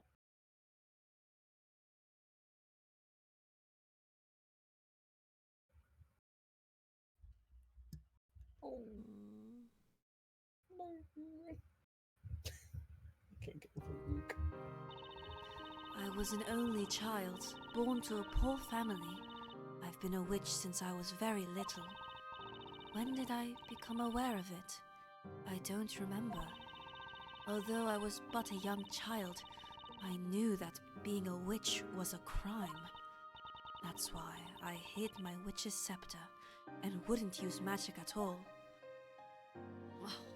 Oh, just don't forget! My father worked as a bricklayer. He toiled every day, but we could hardly make ends meet. One winter day, we couldn't afford to pay the rent. We were going to lose the house. My mother was in tears, and my father was sitting with his head down, wordless. I want money for Mummy and Daddy. That day, I suddenly remembered about the witch's scepter that I had hidden. The Goldor spell. I thought I'd try it just once, casting the spell. But at the time, I had no idea what an irreversible mistake that would be. Huh? Even though no one told me, I knew from the very beginning what magic I was able to use. Oh, the goat in the downstairs! What should I turn into gold? I was thinking about it really hard, the little girl that I was. Something that wouldn't stand out, that could be taken for a work of art. Then I decided I chose a pretty leaf that had fallen into our garden. Good job, little one. But it wasn't the right thing to do after all. I was terribly punished for using magic, even just once. Punished? In what way were you punished? I placed the leaf down in the back garden and cast the spell. But then, Margaret suddenly walked in front of me. Margaret? My closest childhood friend. Margaret right before my eyes, she was turned into gold. Oh, dear me. I screamed and cried, but I knew I couldn't ask anyone for help. If anyone had seen it, they would have known it was the work of magic. And I knew Margaret wasn't coming back. That's terrible. Then my mother and father's faces flashed before my eyes. We may have been very poor, but we were always happy together. Had I been captured as a witch, I feared my parents probably wouldn't be safe either. That thought tormented me more than anything, and so I made the decision. I decided to end my own life.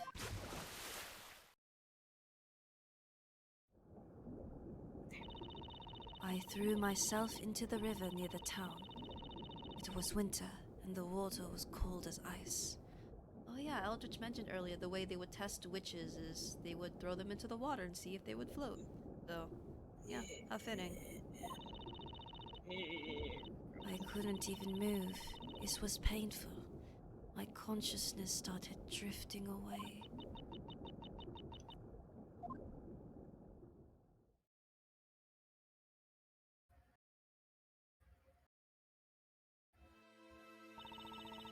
The next thing I knew, I was in Master Belduke's residence. He's my master now.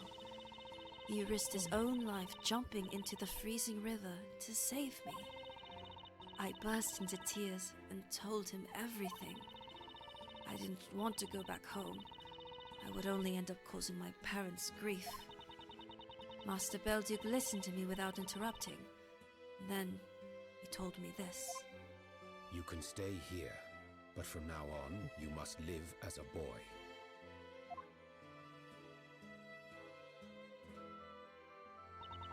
Master Belduke met with my parents and explained everything to them. That I was a boy now. I mean, they were very sad. But they agreed it would be— Oh, they did know. Oh, okay. They agreed it would be best if I didn't return home. Oh, Miss Greya. It must have been so awful for her. Master bought the house for my parents, so they wouldn't have to worry about paying rent anymore. As for Margaret, turned into gold, he brought her to his residence. He knew that if anyone saw her, they would report an incident of witchcraft. And this Miss Margaret, is she still in that golden state? Yes, she is. That is strange. You've received no reports of anyone by that name having gone missing. Margaret is being kept in the basement under Master's study. The basement? Correct me if I'm wrong, but this Margaret, is she Yes, my dear friend, was a goat that we were keeping at our house. a Goat. Until then, Master Belduke had mainly been researching medicine. But since the incident with Margaret, he became known as an alchemist. So that's when he became an alchemist. I was wondering why the goat was the only thing not covered in dust. Oh, it was the opposite. Never mind. Oops.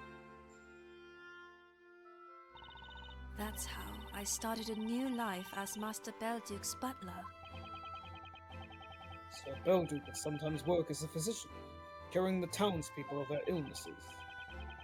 As his assistant, you have also shown commitment to helping the townspeople through your work. I forgot about being a witch and was able to live happily, at peace with everyone.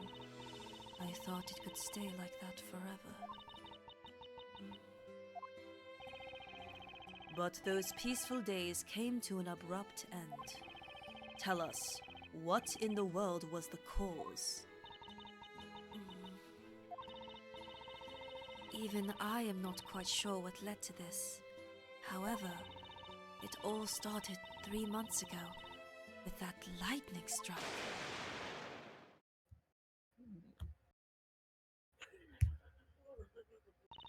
Master Belduke and I were on our way back home, carrying specimens for experiments.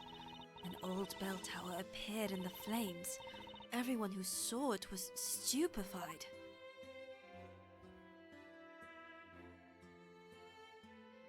But the expression on Master Belduke's face was unlike anything I'd seen before. What do you mean?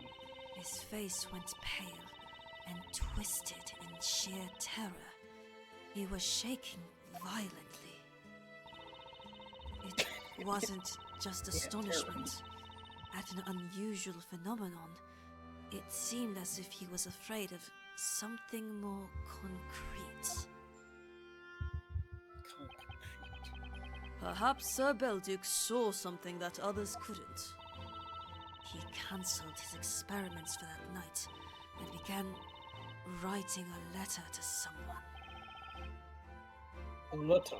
I found out about it when I brought him his bottle of tomato juice.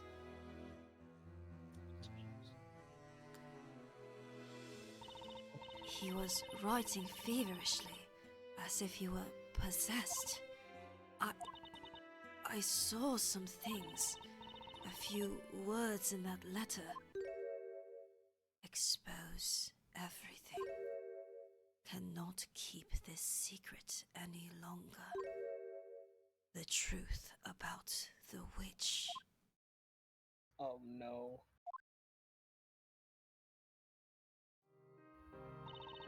Master Belduke was going to confess that I was a witch.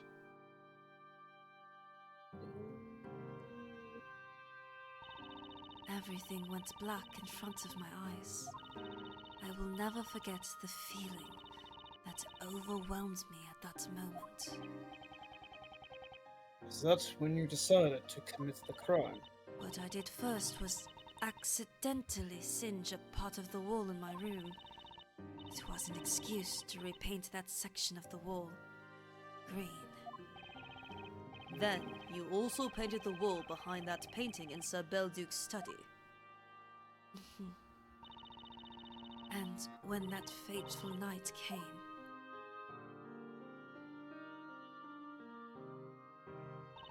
I used a syringe to inject a soporific through the cork and into the bottle of tomato juice. So many thoughts were running through my head as I wished Master good night.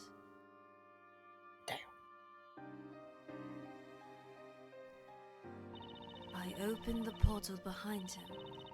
He was right there in front of me, asleep.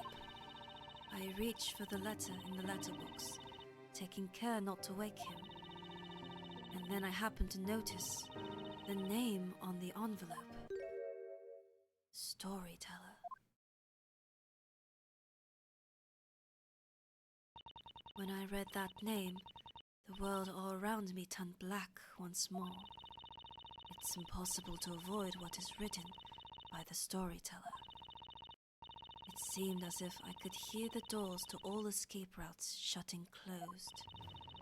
It was the sound of despair. Defense attorney silence.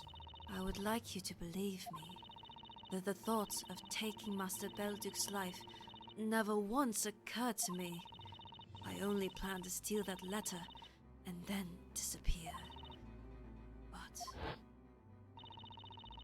as I looked upon Master, sleeping there in front of me, at that moment, I felt an evil presence awaken within me. Why did he save my life? And why did he betray me? Before I realized what I was doing, my hands were clutching his neck. He didn't move at all, so I kept on clenching his neck.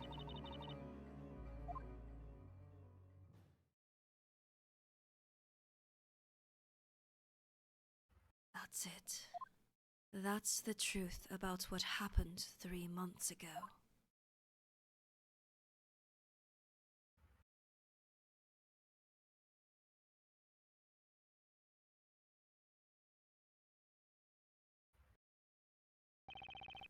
There is just one thing I fail to understand. Yes?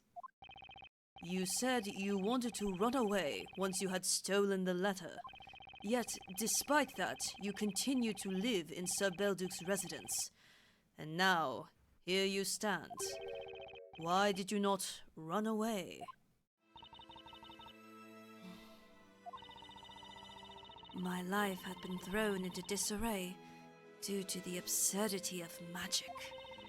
I had learned all about alchemy, living at Master's residence.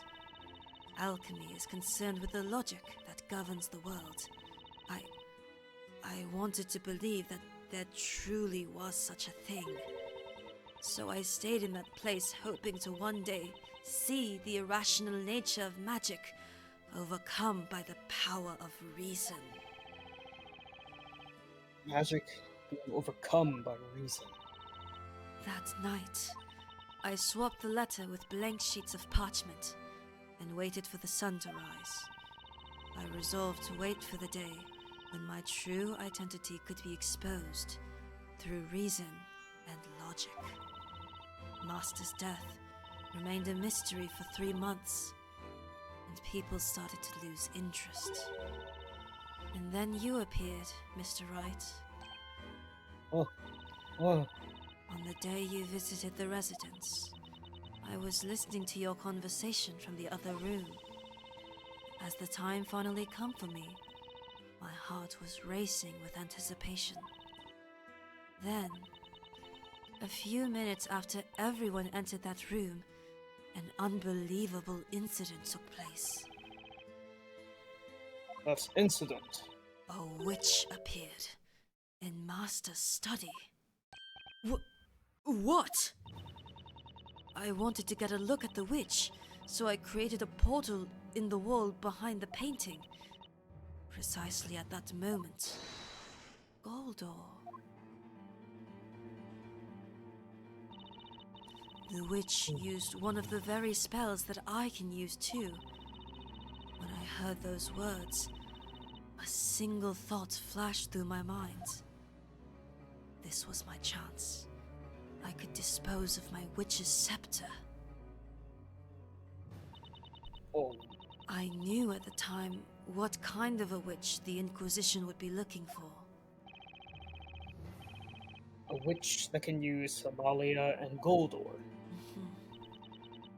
It occurred to me that I only needed to change one of the magic gems. I had previously found out that the Famalia gem was purple. I realized that if I swapped the Goldor gem with my amethyst, I could pin the blame for my crime on that other witch. So you changed one of the gems and threw the witch's scepter into that room. Is that correct? Exactly. Objection! Go long. Ugh. Wait a minute, Jean Grael. This statement of yours is highly problematic. How so, Inquisitor Barnum? Yes, you are right. Can someone explain to me what this is about? I am a witch, indeed. A sinful creature that killed the person to whom she owed her life. However, regarding the gentleman standing next to you, Mr. Wright, he may have fallen victim to a witch, but that witch was not me.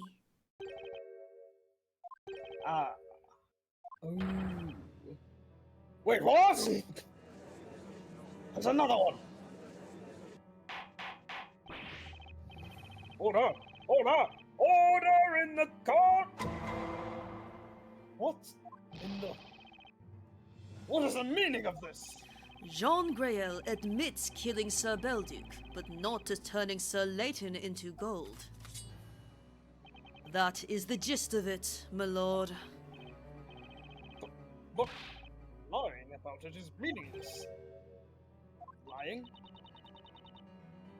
Just being a witch is a crime in itself. And the punishment for that crime is the same, regardless of whether she took one person's life or two. That's That's why there's no point in lying about it. I'm sure that's what the judge is thinking. Earl is still claiming she never laid a finger on the professor? But if there's no point in lying, does that mean she must be telling us the truth? So, in that case, who's responsible for what happened to the professor? If it wasn't her, then who was it? Defense attorney silence.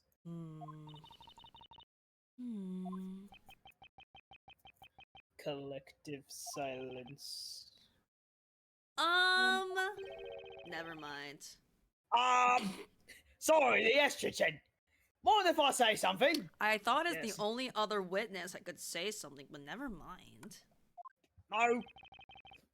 It's my time again. I'm uncomfortable. Take doing a what I'm hint, witness. Does it feel like this is the right moment for you to talk? Oh, yeah. That's kind of what I was saying. That's why I was staying quiet until now. But I either say it now or never.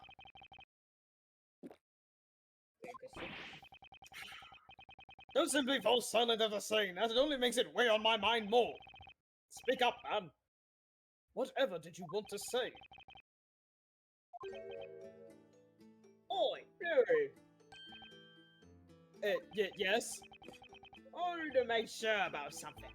Me head's not what it used to be, you know? Yes. Over his butler, Lady Butler. She slipped sleep medicine. That's correct. She laced his tomato juice with it. She strangled the alchemist afterwards? Yes, Sir Belduke was unconscious from the sleep medicine, so he didn't resist. And that explains why we find no signs of a struggle at the crime scene.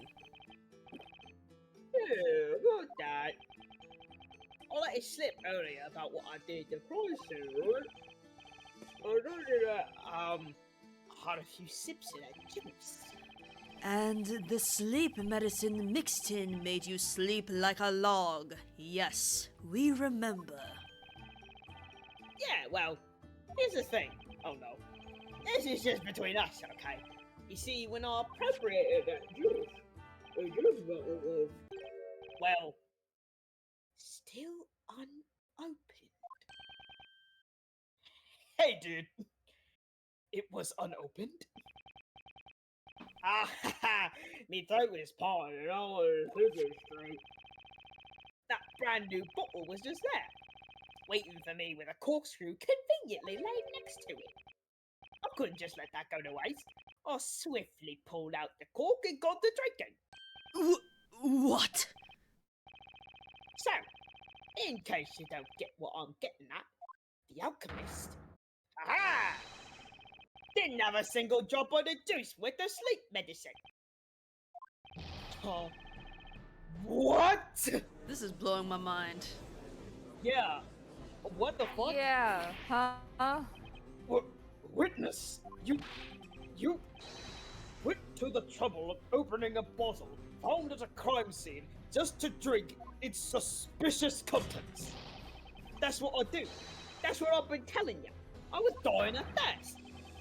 That doesn't justify what you've done! Go long. Is it juice you got? The Inquisition shall deal with this witness after the trial. He will I don't find like the out sound of that. what it means to be dying of thirst in a more literal meaning. I However, really don't like the sound of that. let us not waste any more time with him now, please. God, the witch has confessed to her crimes. There is no need to investigate Sir Belduke's death any further. Indeed, you are right, Inquisitor. Her role in the Sir Layton incident is not entirely clear. But a person who kills her protector, to whom she owes her very life, can be nothing other than a witch. The court has sufficient grounds to sentence her as such. Oh, Belduke didn't drink the juice that night. And if that's true, there's one thing here that doesn't add up. Mr. Wright, I have to say, there's something about this that's bothering me. I'm sure there's a contradiction lurking in that man's testimony. You think so, Luke? Can I really turn a blind eye to that? Investigate! We investigate. Mister, you're saying you opened the tomato juice bottle, but that claim contradicts a certain piece of evidence. What? Judicial silence. Defense. I'd like a word with you. Yes, Your Honor? At this point, your client's innocence has already been established. Therefore, whether there is a contradiction in that man's testimony or not should no longer be any of your concern. That may be so, Your Honor, but even though I'm here to defend the accused, the true duty of any attorney is to uncover the truth behind what happened. My job's not done until there are no more contradictions left. Very well. Sir Blue Knight, let us hear about this contradiction you have discovered. The bottle was first opened by that guy. Belduke didn't drink any of it. That means there's one piece of evidence that should be very difficult to explain. I would like to hear about this contradiction too. The defense shall present evidence. Where was the contradiction in this witness having been the one who opened the tomato juice bottle? Is it the part where he's It's like the one... drooling? Yeah, it's also it's open there. I mean, it could be post, Amir walking in, so but I feel like it's this. No, it couldn't. Yeah, no, I think that's blood out of his mouth and not juice. Could be, but what else could it be, evidence-wise? I don't think it's anything. It's gotta be the crime scene sketches. Yeah. Take that! The contradiction can be seen in one of the sketches of the crime scene, bars. In one of the sketches. Please, take a look at Sir Belduke's mouth. Thank God they didn't have us fucking pick which one. Yep. I mean, we know what it is, but like, I hate that arbitrarily, like, lengthening shit. We can see a line of red liquid trickling down from his mouth. Yes, well, we've already established that it was the tomato juice. Oh. Exactly, Your Honor. Sir Belduke didn't drink any of the tomato juice. Which means there's only one other possibility. That red line is, as we thought, first of all, blood. Sir Belduke must have tried to fight back the assailant and bit his tongue in doing so.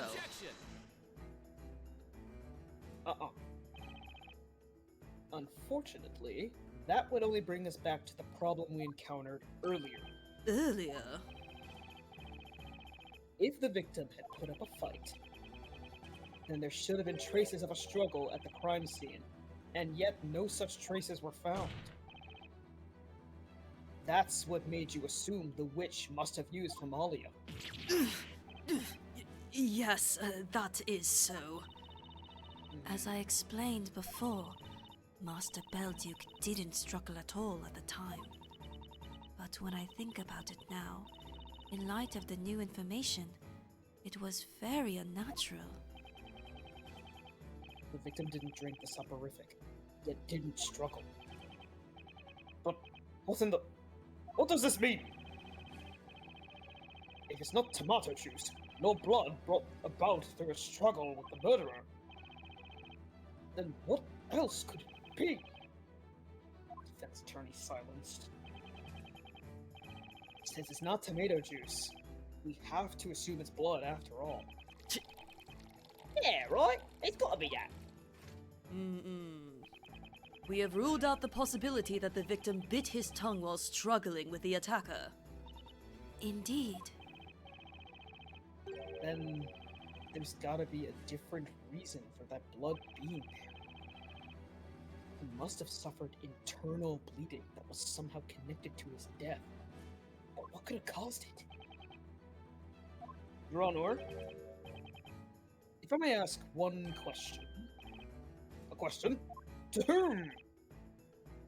I just clarify this one suspicion, I may be able to explain the blood shown in the sketch.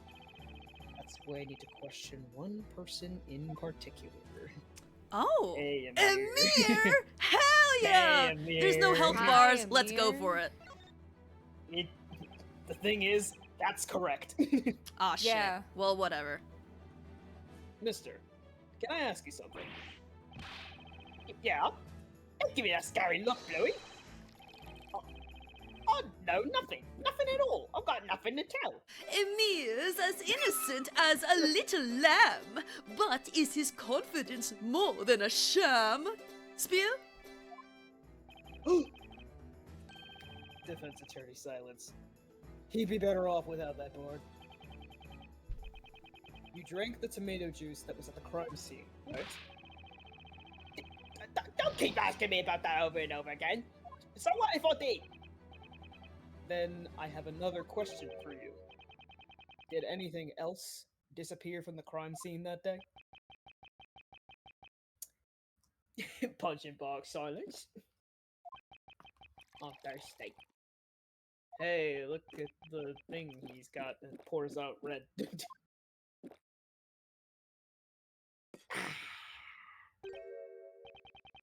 No! I didn't notice anything. This fucking... Witness! Just what have you done this time? You look like a dog caught making a mess on the carpet. I should know, I own one. Why are you looking at me like that? I don't know anything about going missing. I'm innocent. Please believe me. Truth could drown in his swimming eyes. Some tell lies well, others cannot tell lies. Look at my big sad wet eyes. I've got to be telling the truth. Looks like my gut feeling was right. He took something from the crime scene. Something that could be directly connected to that red liquid around Belduke's mouth. What on earth did that man steal from the crime scene? A certain item disappeared from the crime scene that day. And at this very moment, it's highly likely that item is right in front of our very eyes. What? It's here! Isn't that right, mister? Is it? I have no idea. Defender, I order you to show us what this item is. How he conveniently has it. The item that this witness took from the crime scene. Hey, if you could stand still for a second, thank you. Yeah, I'm about to say, like, please stand still. Big. Big. Why are you looking at my face? I know Big. it's real handsome. Oh my god.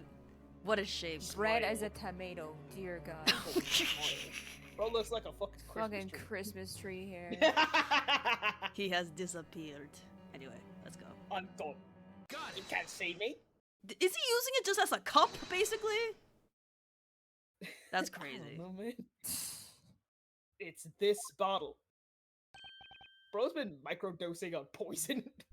Hell The yeah. bottle. Good for him. This is how I get immune to poison. Just microdosing on it. Miss Greer, I'd like you to clarify something for me. What would that be, Mr. Wright? Sir Belduke was working on creating certain medicines. He had various dangerous substances in his possession as well. How were they stored? Master kept them in a locked medicine cabinet. The bottles were labeled so that it was very, very clear that they were dangerous. They have all been confiscated. As for those labels, did they perhaps resemble the label on that guy's bottle? Maybe? Mister, what are you doing with a product of Master's research? Oh, it's not what you think. I didn't have any evil intentions or nothing. That bottle belonged to Master, and it was used to store strong poison. Poison strong enough to kill. Poison? What? The red liquid trickling down Sir Belduke's mouth was definitely blood. Now, As for what caused him to bleed like that from his mouth, it was the deadly poison from the bottle this guy stole from the crime scene. This is outrageous. What? Why specifically that bottle, dude? Come on. Were you that thirsty? Real. Order! Order! Order! Wow! Did you expect me to just keep quiet? It was poison. Poison? And we're gonna die. Ugh. If good things happen, then just wait and see. Time will tell. What the fuck? Yeah, I guess. More importantly than your life, I want to know why you have that bottle. What the... Oh. Well, that's, remember how I told you I drank the Alchemist tomato juice? Indeed. It's not something easy to forget, especially having heard it several times. Well, how did I fall on the floor? This bottle right here. It was totally empty. And I thought, you know, it is such a fancy looking bottle and all. I'm a bit of a skull fancier. I'm edgy like that. That's why they have this danger about them, right? They certainly do. So, since it was there, and I was there too, I felt we were kind of meant for each other. Aha! I thought, this bottle's so classy I could die for it, and you might. Had any poison been left in the bottle, you would have died instantly. But if it was empty, it was probably harmless. Ooh, hear that? I'm gonna live! Good thing I rinsed it well before use. There you go, pal. I haven't been microdosing on poison. But if the victim was killed by poison, that raises a new question, of course. Who could have poisoned him? Other witch. Considering all the evidence and the testimonies we've heard today, the answer is so close I can taste it. Sir Belduke was poisoned by... It's so tempting. Yeah. It's so... Oh, you know wait, what? Guys, You know what? please, can... If this might be the last time he appears, let's go for it. Yeah. It was that guy! What's going into you, Bluey? Me? Poisoning someone? I nearly poisoned myself. If anything, I'm a victim too. Judicial silence.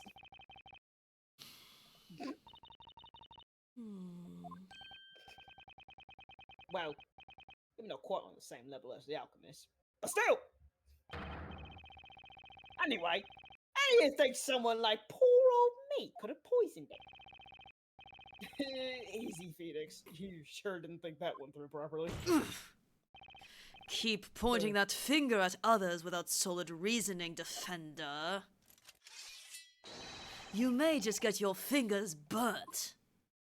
I thought you were gonna say I'd get him chopped off by your sword, but okay. Coming from Barnum, I don't think that's a metaphor. Yeah, alright. Evidence! Yep. Self. It was, of course, Sir Belduke himself. Sir Belduke himself. Sir Belduke took that poison of his own will. Volition, you could say. His death was suicide. Objection! That is preposterous! A suicide? Inconceivable! Think about it, Inquisitor. That would explain the most unnatural aspect of his death.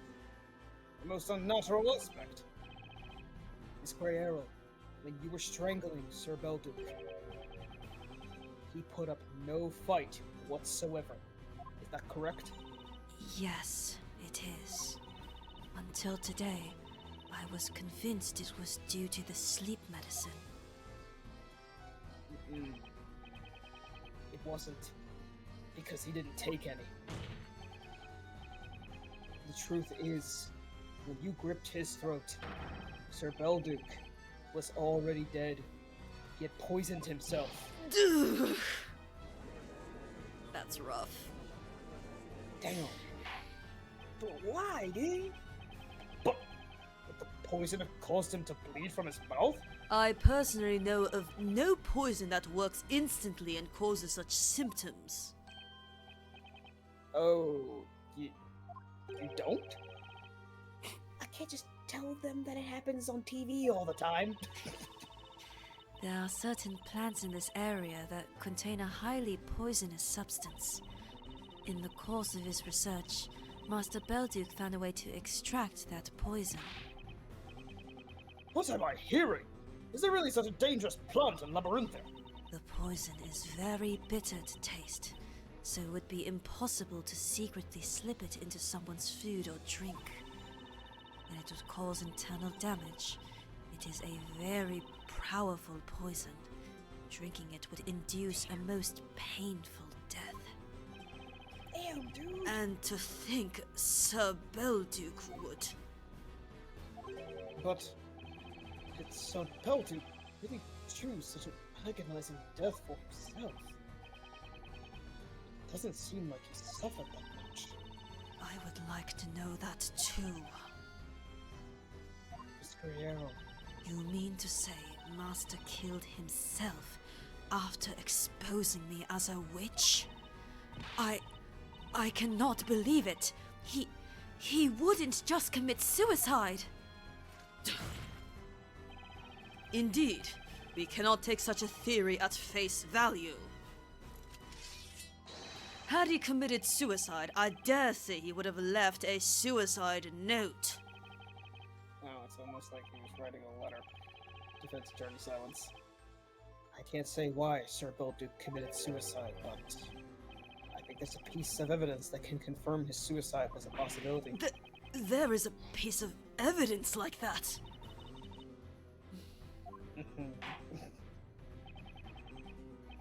If you have such evidence, you ought to present it to the court immediately. Present the evidence indicating that Sir Belduke's death could have been a suicide. Wow. Yeah? Yeah. I mean, we still don't know what he actually wrote, so... right. John might have misinterpreted it. Yeah. Mm-hmm. That's Sir Belduke's letter. Let's see. It was addressed to the storyteller, wasn't it? This is the last letter. The last letter written by Sir Belduke. Now, if his death was a suicide, then this letter may well be his suicide note. Go long. What we have here is nothing more than blank sheets of parchment. Whether or not there was a suicide note is something we can only speculate about. That's right. But there's one person who knows whether this letter was really a suicide note.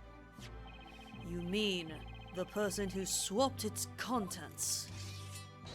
Yeah. In other words, you, Jean Grey Earl. Witness, you stole Sir Belduke's letter on the night of the crime. Tell us, what was written in it? I don't know. She blacked out. What? You don't know? I did steal the letter, yes, but I don't know what its contents were. You mean you have not read it? I couldn't bring myself to read it. It seemed that if I did, everything that had happened since Master Belduke saved my life would be ruined in an instant. I've taken it out and held it in my hands many times, but no matter what, I just couldn't. Miss Greer. Can you tell us where that letter is now? I have it here.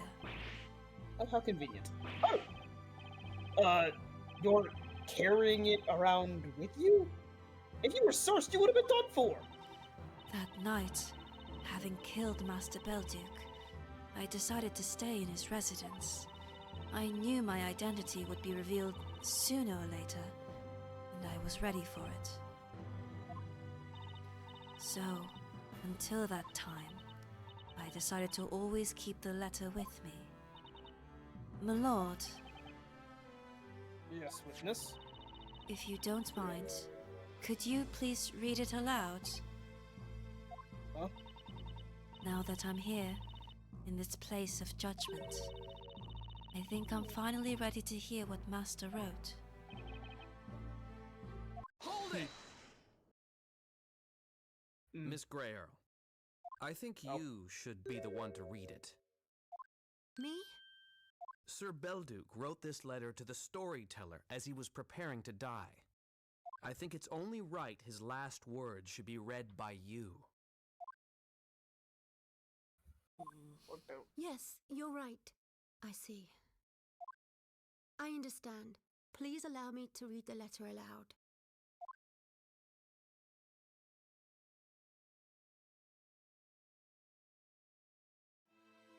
My dear friend, I hope you will be able to forgive me for leaving this world of my own will. I have finally made this decision, having seen that accursed bell tower appear in the flames on that dreadful night. That lightning was a sign that we have angered the gods. What I have done cannot be forgiven. I can never escape from it. For the past few days, I have been thinking that it might be best to simply expose everything. This town's secret, the truth about the witch. Of course, I understand that secrets need to be kept. However, I have grown very tired. I'm afraid I cannot keep the secret any longer. I have only two concerns. The first is my daughter. It pains me to be leaving her alone in this world, although she probably doesn't think of me as her father. Fuck! Shut up! Shut the fuck up! Shut the fuck up! I was not aware that Sir Belduke had a daughter. Mr. Belduke seems to know a lot about this town. This town's secret, and the truth about the witch. Truth about the witch? Somehow I don't think he was talking about Miss Greer. Oh. Is he talking about Espella? He's talking about Bezella. Oh. The second matter, weighing heavily on my mind, is that Jean will be left on her own.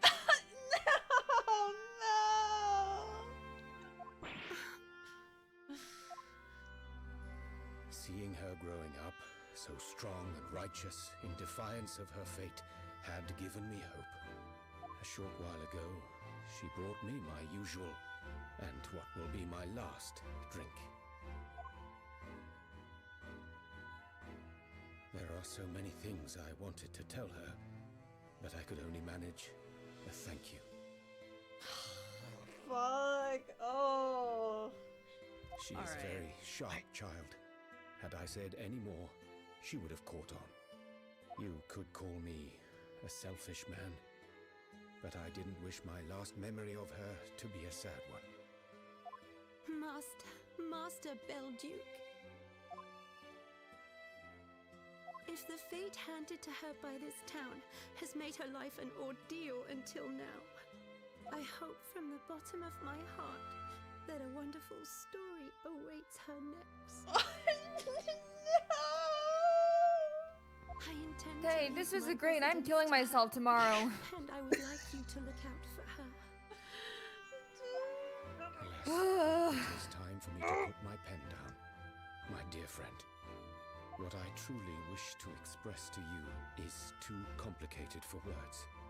I hope one day you will understand, but for now I bid you farewell. The time has come for me to go.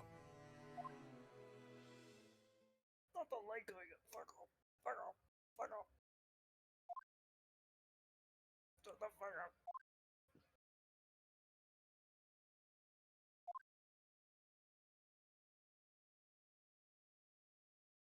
This letter, it wasn't a denunciation of me being a witch. Master Belduke cared about you until the very end. Yes, how could I have forgotten? I'm sure I knew it all along. So why did I? How could I have done that to him?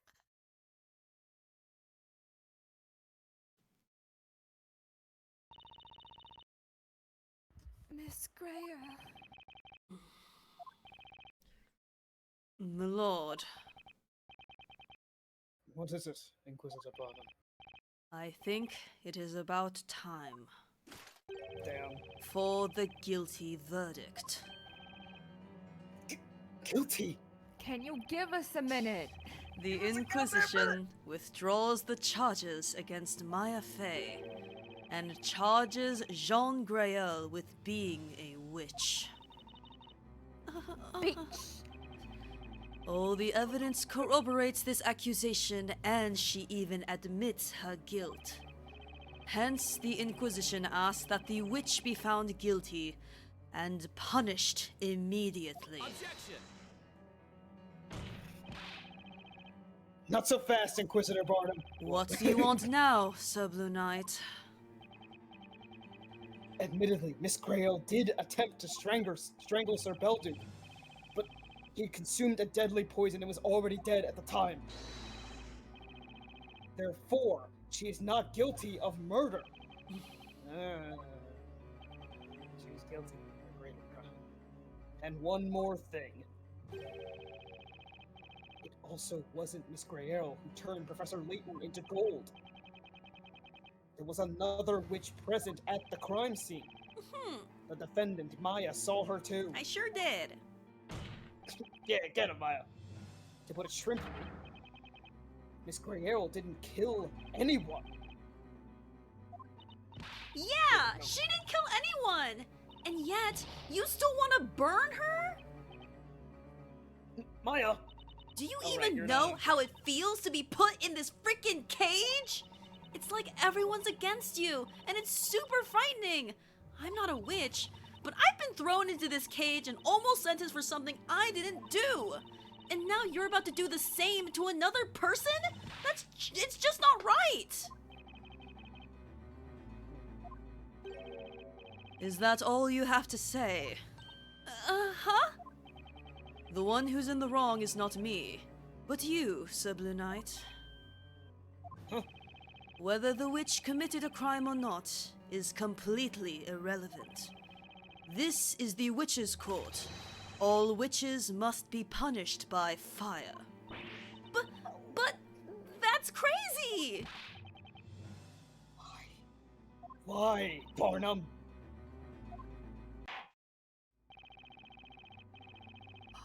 Visitor Barnum is absolutely right. Oh. That's a new judge sprite. I don't like the new judge. I don't either. I Being do, a but witch I is a don't in this crime. context. Real. Being a witch is a crime. You understand that, don't you, Miss Grail? Yes. Very well then. The court is ready to issue the final verdict. Maya Fey is found innocent, and in her place, Jean Grail is found guilty of being a witch and shall be cast into the fire. No! You can't! Hold it!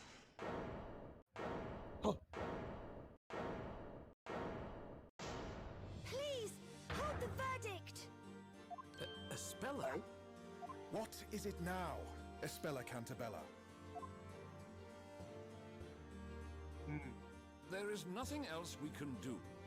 This is the course of things, and you should know it well. Indeed, all witches shall be cast into the flames. That is the law of this town. A law that was written by your very own father. And furthermore, a law that has always been obeyed in the town of Labyrinthia. A town like this should never exist in the first place. Damn! Speak your shit!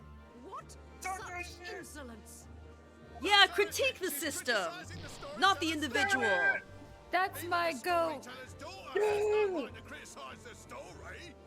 Trials in which innocent people are sentenced to death by fire. I shall make sure this is the last one.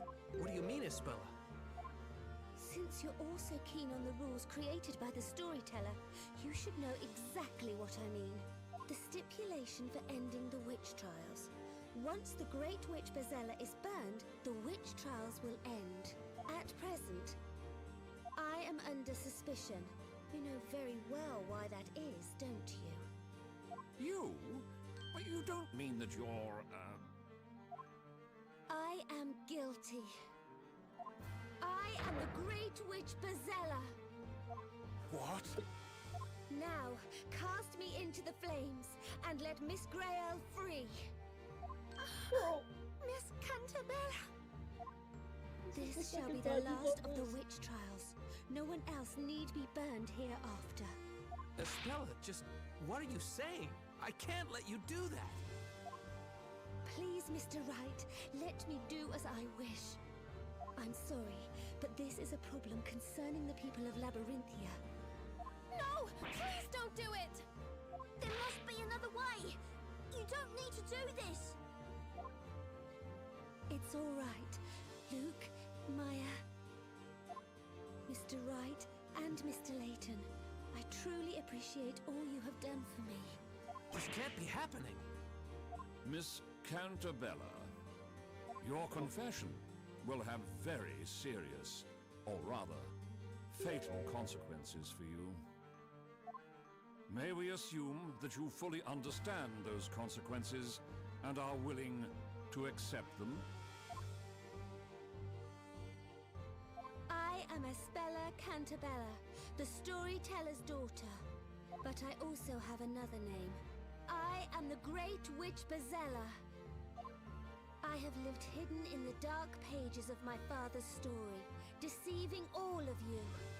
Many lives have been sacrificed because of me. But that shall end today. Court attendants, seize that woman! She is the Great Witch Bazella.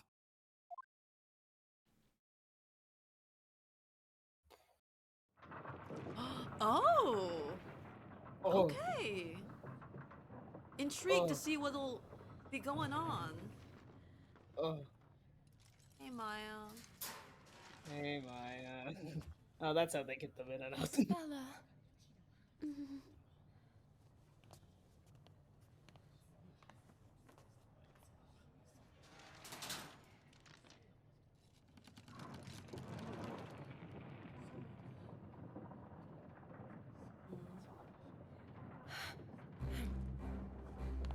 Oh my god! Maya, no, Maya, no, Maya, no!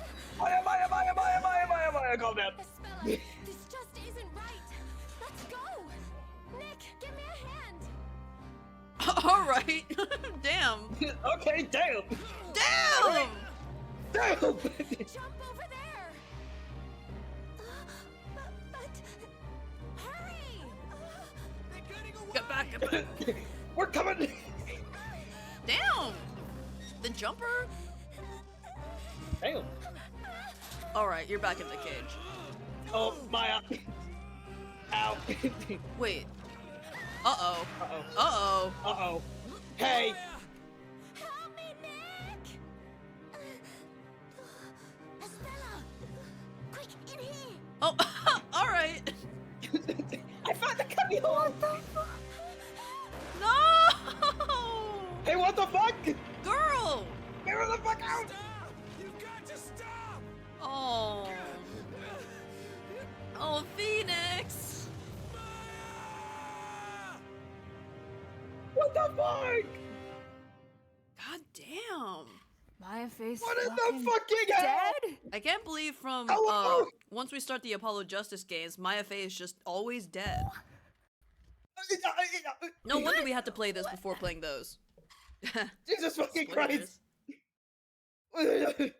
Chat, like, no, she. Well, I'm thank you in for denial. She's alive. She's Thank you alive. for the I'm in 450 denial. picarettes. We can bring Okay. Layton back from a gold statue. We can bring Maya back from the fire. Oh yeah, so Luke's lost Layton. Phoenix has lost Maya. Oh, yeah, how about that? you know how Luke was like, have I'll be fun." trying to be your apprentice now. Well, there's no one else. Oh, competition is gone. And Espella keeps seeing the people she loves die around her, all for her sake. That's great. Oh, Aw. Good. Hey, what the fuck, guys? I wonder, because Darklaw is very witch-like. I wonder if the witch trials, because the only possibility of Maya still being alive, I wonder if they go into the chapter 2. Are we still in chapter 2? 2? I thought, didn't the save say chapter 4? Anyway, what I'm trying to say is that everyone. the only possibility of Maya still being alive after that is that when they execute the witches, they don't actually die, because Darklaw shows that, you know, she's witch-like and she's in power, so there's a chance that she could be maybe manipulating things so that the witches are actually being, I don't know, protected somehow? I don't know. I don't think Maya's dead, but that's... Yeah. It's hard. Pull a Danganronpa game 1. Yeah, Yeah. Maya. What in the good goddamn? Oh, chapter 2 was an error. It was a very funny error after all that, though. Yeah. Again! Jesus. Alright, have fun voice acting, everyone. Yeah, I'm about to say both of your motherfuckers are dead. Oh, Jesus Oh, no, Christ. no. It's all good. Sang streams? No. Royal Wildfire and Sappy streams. It is red and blue right now. Our channel It now. is. Our Twitch channel. Okay. I'm normal now. What do we do now? We made it out of the courtroom, but everyone's in an uproar. So, where do we go from here? I'm truly, truly sorry. It's my fault that Maya... This all happened because of me. That's not true at all! It's not your fault, Espella! Also, this is just like getting back at us for Sang having the whole like monologue with Jean. That was fun. It So was it's perfect. Jean and Barnum, yeah. Yeah. Also, Phoenix But, like, hasn't been Exo- talking this whole time! No, Phoenix! Yeah, get some hydration after all your hard work. Great job with Thank the voice you. acting. Now you Thank may you. rest your voice. Hey, oh my god. Isn't that right, Mr. Wright? The big brother silence. Mr. Wright? No, he has to comfort him. Huh? Oh, Luke, did you say something? Oh, because Luke was grieving before, now Phoenix is. Yeah. Oh, it's him! Defense attorney silence. Yeah, that's right. Espella, it's not your fault. You shouldn't blame yourself. Mr. Wright, I just said that. Oh, really? Mr. Wright. Well, anyway, at least we managed to save you, Espella. Yes, but because of that, now Maya... Maya believed in you. That's why she wanted to protect you. He's right. So, we can't let ourselves get captured now. Luke.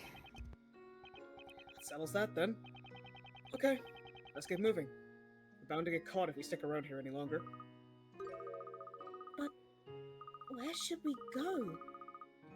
Everyone's looking for us now. Well, I was thinking maybe we could go to Patty's shop. But the knights are certain to be waiting for us there. Oh yeah, that's true. What the fuck? Maybe Dark Spell? Hello? A Darklaw? Damn it, I keep thinking her name is Darkspell. You're not a real. I'm kidding. I'm kidding. You know what I'm thinking of? I'm thinking of Esmeralda Two Spells from the Great Ace Attorney. She's a witch, but she's a fun witch. Oh, witch. Okay. Okay. Let's assume Darklaw at first until proven. Darklaw until proven other person. Okay. My, you've certainly managed to get yourselves into quite the predicament. Huh. That voice! Oh. Oh. The estrogen Sorry, the kicked in. estrogen. He says, Welcome back, alright. Sang. Inquisitor... what the fuck? I understand the Inquisitor confusion. I Barnum. did woman out of nowhere. Hello. You did! Please wait, Inquisitor Barnum. Arrest me, lock me up, I don't care. But these two have nothing to do with this. Take me, I'm the one you want. No way, Espella! None of us are at fault here. We're not the ones who did anything wrong. Luke. You are accomplices to the Great Witch Bezella and have assisted in her escape. In a manner of speaking, you have been branded an enemy to all of Labyrinthia. There is nowhere you can hide. But why? Espella isn't the Great Witch. Why can't you understand that? Then I must ask you, why do you continue to deny the clear allegation that this girl is Bezella? That's easy. Because we believe in her. I know back in the courtroom, I said I didn't believe in Maya, but deep down, I believed in her. We all did, and we all still do. Luke. That's why I'm going to stand strong. I'm going to stick by Espella's side no matter what. Is that so?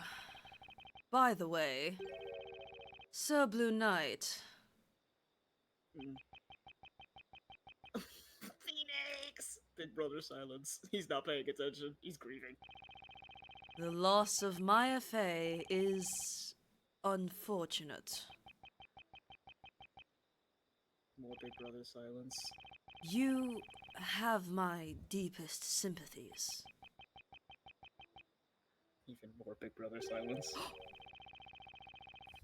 Oh shit! Oh shit! Oh shit! Let's go! I get to voice Mad Phoenix. Really? Your deepest sympathies? While such bedlam was indeed unexpected, we should have done something more to prevent it. Inquisitor Barnum. I proved Maya's innocence. I admit, indeed you did. And yet, last I saw, she was being dropped into a pit of fire! Tell me, Inquisitor, does that seem like justice to you?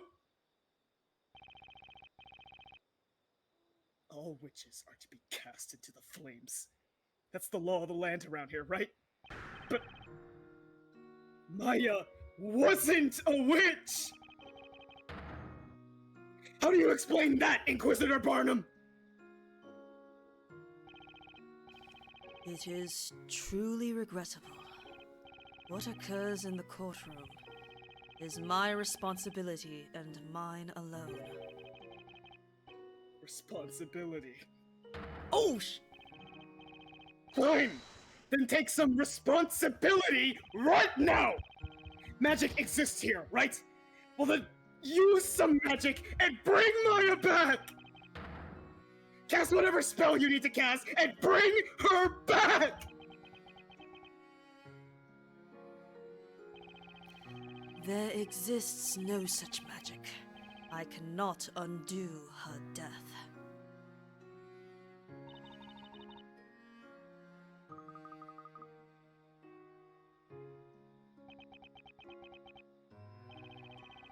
"'Tis my blame to bear. If it would bring you solace, Then take this sword and strike me. Just stop it! You knights are always so ready to get rid of those different from yourselves. Just get out of my sight! I said go!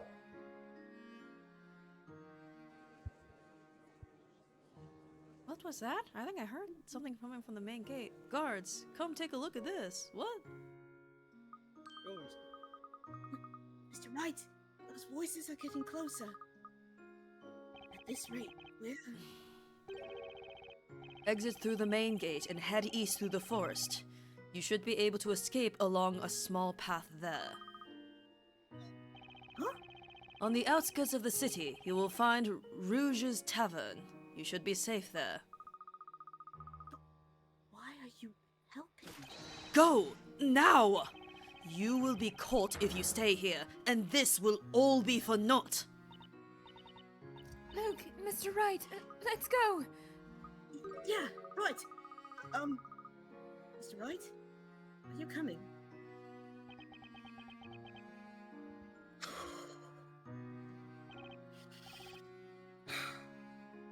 Okay. Let's go.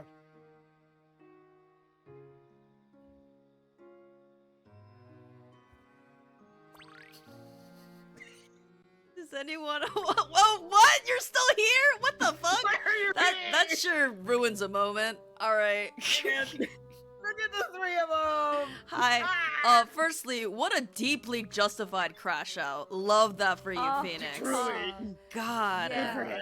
I'm Good not for actually him. gonna go, but I'm gonna just see. Okay, so no coin action. Impossible.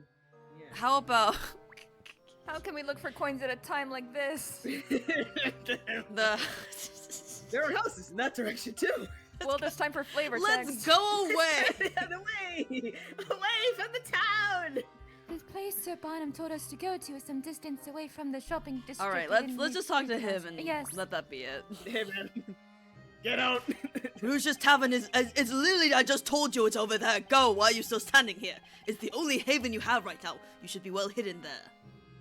Go, quickly. Stop looking for coins. I'm standing here and waiting for you to go. Why are you also standing there? I'm guarded. A hidden puzzle. Oh, Phoenix! No. Looks like we made it through the forest. I can't see those knights anywhere. I think we'll be safe here for a little while. Big brother silence. Post crash out silence. I'm sorry for all of this, Bella. Huh? If we just headed for safety right away, we wouldn't be in this situation. Mr. Wright. I need to apologize to you too, Luke. You've been trying your best this whole time, just to get Espella out of here safely. It's my fault those knights are on our tail and they're probably going to find us. But I wouldn't say all's lost just yet. I mean, there's got to be a way to bring Maya back. I'm sure we can find a way. Big brother silence. Come on, Phoenix. You have to keep it together here. These two need you now more than ever. The idea that he's obviously grieving, but he's the oldest in the situation, so he can't. Yeah. Oh. Well then, how about we make our way to that tavern Inquisitor Barnum mentioned? Yes, that would be Rouge's Tavern. I can show you the way. Huh? Hey, Spella, you know that place? Oh, yes. It looks a little bit scary, so I've never been inside before, though. But I come to this side of town often to do my shopping, so I've passed it a few times. I think Miss Mary's goat farm is around here as well. Oh. Is that right? Okay, it's just this way. Let's go. Right then. Let's get going, Mr. Wright. Yeah. Hey, Luke. Yes? What is it? I just wanted to thank you for earlier. You really helped me out. What do you mean? See, I get it now. I'm not the only one who's just lost someone important to them. Apprentice Silence. I believe in the professor. He would never be beaten by something like magic. That witch just cast a spell on him, that's all. So, all we have to do is find a way to undo that spell, right? I see. You know, you're right, Luke. The professor will come back. I'm sure of it. That's why all I can do for now is keep moving forward. It's what any true gentleman in training would do. Yeah, I get it. Okay then, let's go. Right. What's wrong, you two? It's over this way. Hurry up. Oh, sorry about that. We're coming. I love it when games featuring death actually also feature grieving processes. Yeah! Yeah! Love it when that happens. Alright, it's coin time, baby. It's coin time. Okay, now we can look at coins at a time like this. Yes. We can now live. Good lord. Jesus. I was already Christ. processing Jean's whole story, and now this. Fucking. Like, we have not played the Apollo Justice trilogy yet, but Jesus Christ. Why is this whole narrative that post like Espella really acts like she deserves to live or some shit? Yeah. Jesus. Alright, well, looking time. Looking. A wide assortment of edibles is laid out on the food stand. Let's get crunk, everyone. It's, huh? What does that mean? Anyway, it's something worry like a about it. black market. People sell whatever they can get their hands on. Yes. Guys, we need to hurry. Hurry, you can enjoy the sights later. And neither of you are old enough to be ingesting edibles. It's a tool shop. Anything useful here? Nope. Shopkeeper's not here. Let's come back tomorrow. You're right, this is the third case, and it was really good. It is.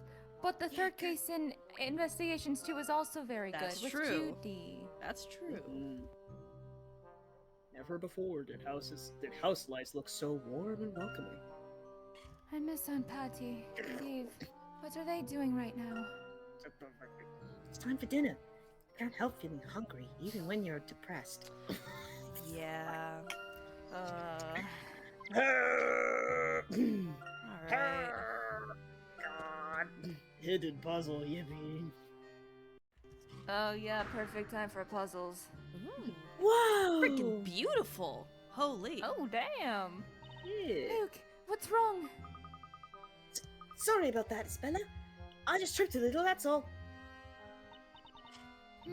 Is this a potato? Potato? Let's see if we can put this back into the basket. Wouldn't want anyone else to trip over it. Crikey! This place really looks like it's seen better days. Hey, what's all this then? Someone's coming! Wait. Oh, it's him! Oh, wait. Let me put on my finest voice for this gentleman. Ah, yes. Then I remember. This ain't no place for kids. Why don't you tucks run off and find somewhere else to play, eh? Oh, it's you! I'm pointing right at you! Yes, I can see that. Oh, ho, ho! You're that lad from yesterday, ain't you? Is he an acquaintance of yours, Luke? Not just an acquaintance. This lad and the bloke in the dark hat. They're my saviors. Them two really saved my hide yesterday. These two pulled my foot out of the fryer right when I needed it most. I guess that's one way of putting it. It's alright, Isabella. This man is a really good person. Oh, that's right, lass. All cars a face you can trust. Hang on. Where is the bloke with the dark eye anyway? Oh, well, you see, the professor, he... Apprentice silence. Something mighty unpleasant must have happened from the looks of it. How about we take the conversation inside, eh? When you say inside, that wouldn't happen to be Rouge's tavern, would it? Oh, aye now. Didn't think you'd know about a place like that. I bet you must be quite the heartbreaker with the lasses. That's not it at all. I'm 12. We just have a bit of business to take care of there, that's all. Alright. Just pulling your leg, lad. Well, if you're looking for Rouge's tavern, you're standing right in front of it. It's the brightest house on this road. You can't miss it. No worries, though. I'll head there with you guys. Thank you very much. Aye. Oh, shit, hi. I've got a face only a mother could love. But it's very trustworthy. Yes. Gordon. The potatoes. Okay, so clearly It's that's tiger. enter, which means Yeah. one more coin, and then puzzle. Where could it be? The Great Witch Pazella. Pazella. Ha ha ha ha ha ha ha. It was funny. Oh, you know it I was. am the Great Witch Pazella. Oh, too soon, probably. Ha ha. Mind your feet, everybody. The ground is littered with sharp-looking objects. Ouch! Hurt my foot. All You didn't right, listen to me. Rouge's Tavern is just up ahead. It's the one beaming with light. Can't miss it. Also, if you hover over it, there's a big arrow that helps too. Whoa. What a cheerful, lively place. Somehow, that's the only brightly lit area. Hello? The lights are off. The gloom is a little unsettling.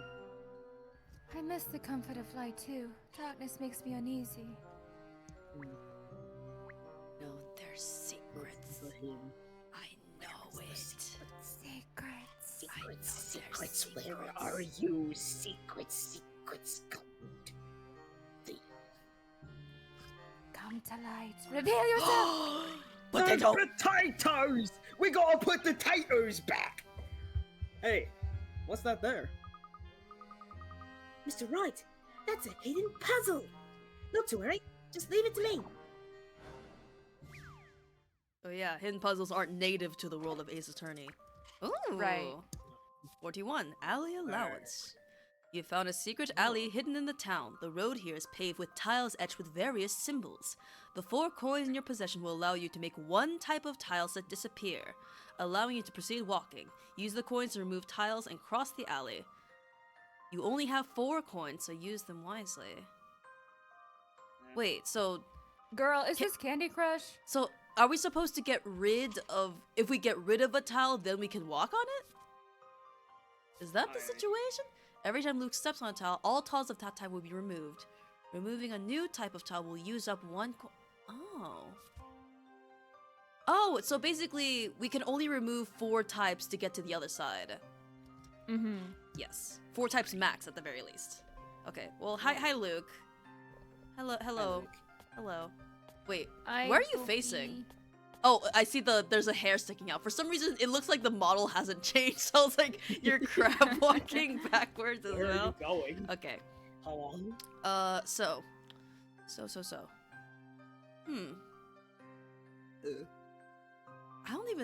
I feel like trial and error is the only method that would work for me, personally? You can. I'm trying to, like, eliminate colors in my head right now. What a process. Oh, now I can freely walk around. Oh. And then... Okay, wait, you might be able to cook here. Yeah, I may... Perhaps. What about this and this? No, then this way is blocked. Yeah, this way is blocked. So it has to be Rose or sword? Actually, Think? I. No. Axe? Hold on. I may have fucked it up. Okay, we gotta start over. Hold on. Yeah, I think you were correct with the first two. Yeah, but Rose has to go, I think. No. No? No. Too late. Is that not what I... Oh, wait, did I Because just do that? That's what... That's we like kind of did what just do exactly that. what I just did. Eto and all that. Anyway. So yeah, get rid of those two. Okay. And then I Is it think... 9? Hold on, let me look. Is it bag and... No, if it's bag and knife, then this place is blocked. So maybe, I think Axe has to go. Axe. Yeah. So now... Axe and bag, maybe? Wait, no, but then we're trapped here. Hold on. Hold on. Going back. If we do sword, then... You know what? Actually, I have a suggestion. Same Okay. combination, but we start down here. Yeah. So that way, sword, cutlass. Oh wait. All right. I think it Gold might not bag be and cutlass, Rose. maybe. Gold bag. No, then that's this. Rose and axe. These three have to be used at one point because there's like a big row of them. Yeah. This is actually a really cool puzzle. Okay. Maybe, but then I think axe has to be. How about this? Yeah, actually. How about I just restart, kind of? I think it's Axe Rose Bag for the first just three. like I can step off of it too. So Yeah. Rose. Or maybe. Bag. And sword. Oh, it was literally the first two were. Damn. Wait. Fuck. No. Oh, shite. I thought I had it. Shit. Oh, Wait. shit. Then. Then I guess in a sense order is somewhat important. I suppose. Yeah. Okay.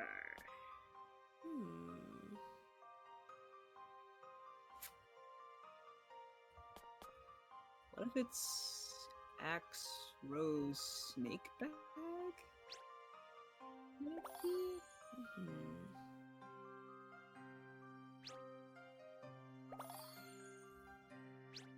There is fewer scorpion than everything else. Yeah.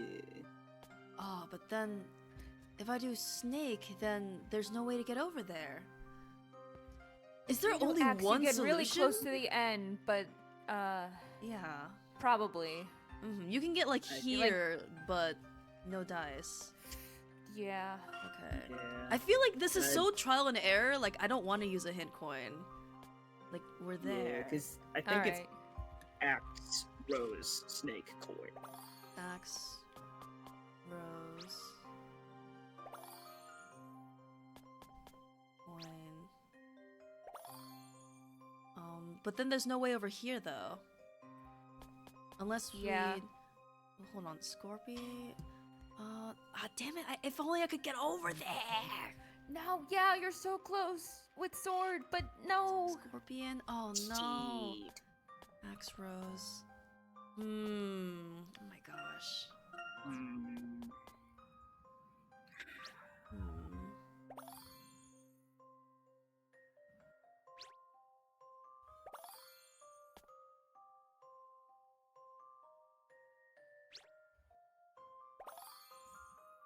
Just waltzing around it, mind me. Oh damn it. Okay, that's not it. Right. I feel like this is almost like a combination permutation situation, bars, where there are only so many combinations of these four, where you can literally do process of elimination and whittle it down. Yeah. True.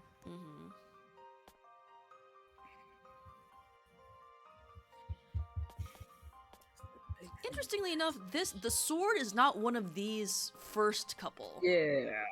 That's interesting. feel like sword isn't necessary because it's the least. Yeah. It's the least appearing, so I feel like we can at least chalk that away.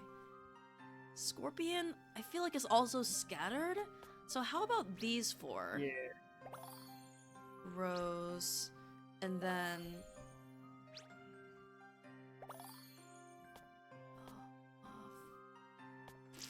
Fuck, I can't make Okay, it over wait. there though. Okay, Axe, Oh. Rose, Snake, and then if and Damn then Gold it. last. I could make it. Wait, Axe, Rose. How about Rose, Snake? Ugh. There are 15 combinations, but it could be reduced. Yeah. 1, 2, 3, 4, 5, 6? Would it be a permutation of 6? So that's like 6 plus 5 plus 4, etc. I know math. Alright. I would say maybe keep coin in mind for the last one. Okay, yeah, because there's a lot of coin in the way.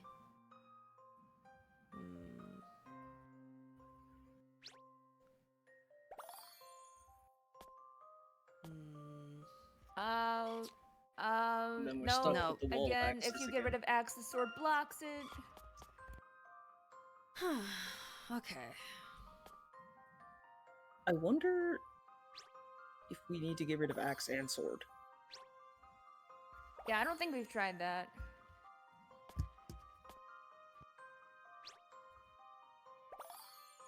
I can't fucking get out of there if I get it axe. Yeah, though. that for is this the specific thing. one anyway. Mhm. It definitely does seem that like axe is one of those where like there's a big wall here, so Yeah. seems likely. Okay.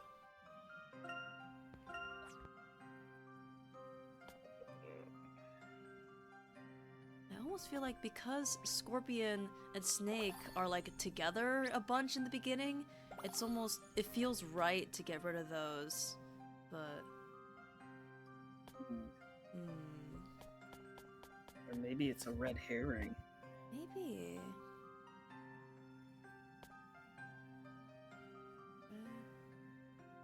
No, it has to be axe.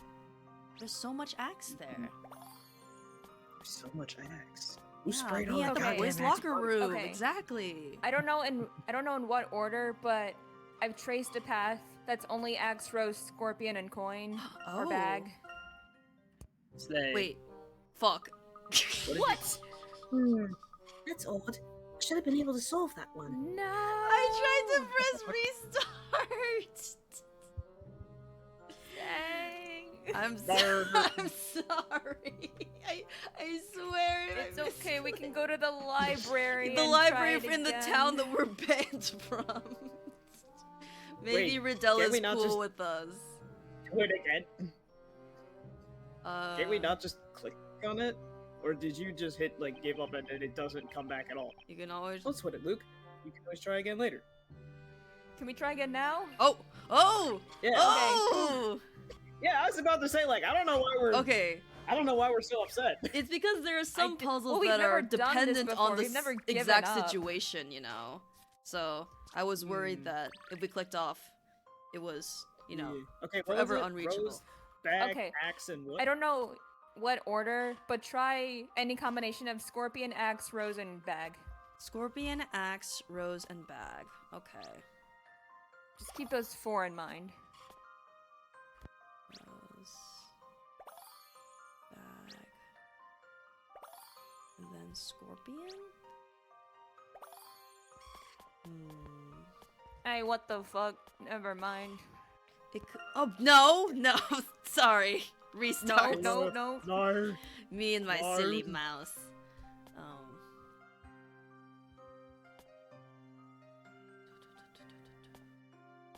Yeah, I missed that little snake sword wall in the third to last one. Whatever. Nay. Ah, shit.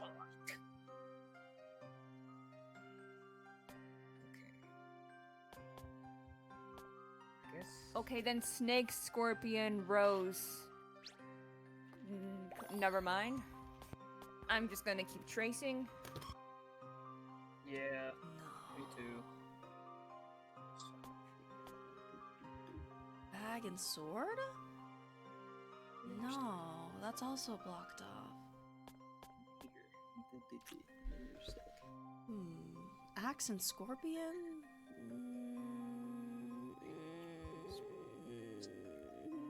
No. Good lord. And then you're stuck again. You're dead. If you go from here, what if you go from here? I appreciate your assistance, Alice in chat. Thank you. But I feel like it really is something that I wonder. And then you're stuck by the fucking rose. Axe. You either choose axe or you need sword, rose, and scorpion at the same time. Yes. So I feel like axe is definitely one of them because of this wall here. Uh-huh. Mm-hmm. It's surrounded by a lot of roses too, which also leads me to think that too, but I'm not certain on that yet.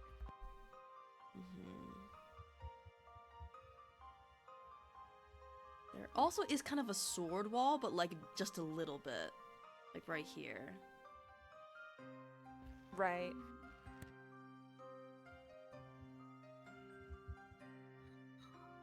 Tracing backwards.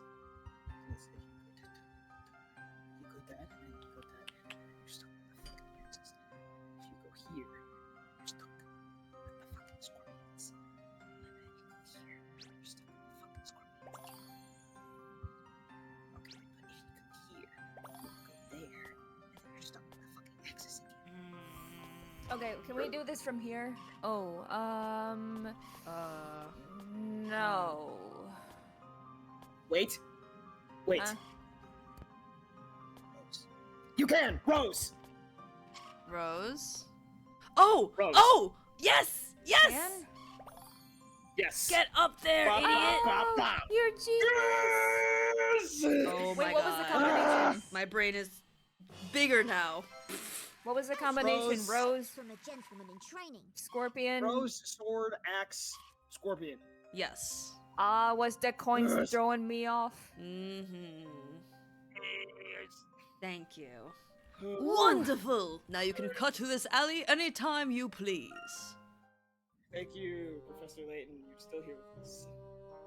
Nothing to say after that. Alright, well, we've earned this. Let's go. Snakes and money are bad. True! True, I should have considered that. I didn't consider that. that. But some snakes are friends. That's though. true. And also, and I money like, is and great. Also we, I kind of needed to live. Ha ha ha. I like the laugh, Zappy.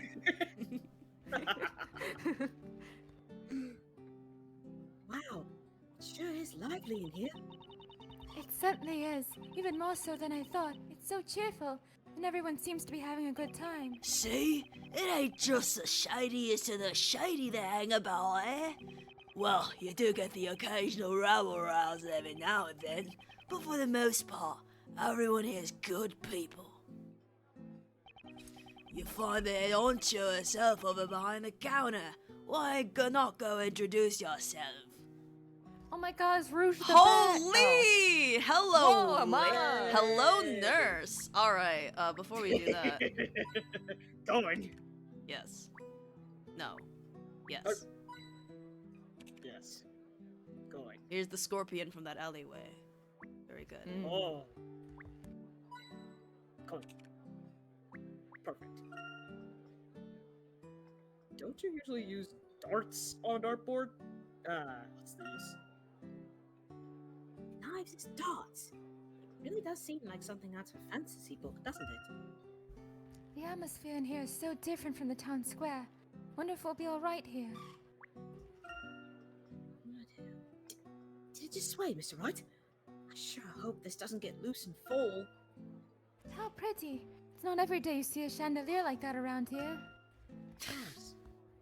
If Maya were here, I bet she'd be trying to jump up and take one of those candles. Ah! Shut the fuck up, Phoenix! Grieve quieter! Grieve over there, Phoenix! No! Really? Right in front of my salad, you're gonna grieve? Wow, look at all those bottles. I wonder if there's a whole day's worth of juice. It's a bit funny imagining Inquisitor Barnum sitting here with a tall glass of tomato juice, isn't it? It'd be funny just watching him try to sit in one of these chairs with that armor of his. Yeah. What is nothing about that? All right. I feel like that sticks out. We have nothing to Can't say. address the scorpion in the room, huh? Nah. Oh Scorpion wow. in the Oh, room. that's Please just do a not whole address lot. me. Whoa. Cool. Oh, hello. Okay. There's a story about that. All right. Yes, I have no. never seen you in my life. Hello, lady. Same. Hello. Ah, boss lady, I come bearing customers for you. I suppose since two of my main guys are compromised, should I Yeah, take this go one? ahead. Okay, thank you. I love to see your interpretation. Thank you. I feel like she wouldn't even be British. I don't know. No, Probably not. I don't think so. Turn I the couldn't do volume that to down her. before you scare away all my other customers. Use your indoor voice, remember? Jesus. Customers, you say? Now, I sort of sprung this on you, and I know they're just a bunch of kids, but the lad there's my savior and the heart. So I'm don't. 26. A 20-year-old. You're a baby. So do me a favor, get a lot of juice. Apple juice. It's on me. Just put it on my tab. I don't care about that. Did you take a look at that girl? What the heck were you thinking? Eh? What? Okay. Do you have a loaf of bread for a brain or something? You fool! Eh? What? That girl is suspected of being the Great Witch Bazella. Bazella? Are you joking? I know that. What the hell? Now see here, Espella is not Bazella, even though their names rhyme. We were the ones that proved her innocence and cleared her of the charges. See, boss lady, the light agrees she's not Bazella. And besides, I knew the girl was innocent from the moment I laid eyes on her. Cutter, your judgment is about as reliable as paper shoes in the rain. Damn. What I'd like to know is who told you three to come here in the first place? It was Inquisitor Barnum. Really now? So it was him, You guys, listen, don't say a word of this to anyone else, you hear me? It could make life very difficult for our dear Inquisitor. Right. Got it. I don't know what he expects me to do with you guys, but fine. I'll lend you a hand. You can stay here for the night. There's an empty room you can use upstairs. We don't exactly get the cleanliest type staying here, so forgive the mess. Should be good enough to sleep in, though. Thank you very much. We really appreciate it. Thank you so much. Don't get the wrong idea, kiddos. This place isn't a charity. I expect you to return the favor someday. Phew. I'm so glad Rouge turned out to be such a nice person. Yes, Mr. Cuts and Miss Rouge are both very kind. Wait! The woodcutter? Red Riding Hood? Is that their fairy tale? Oh, maybe. Yeah. Oh, okay, who the wolf though? Lane, come back! Lane, come back! Crazy that if out of nowhere they'd be like, "Hey guys, what's up?" It's just like, holy Labyrinthia guys are too damn. Yeah. Guys, where the fuck am I?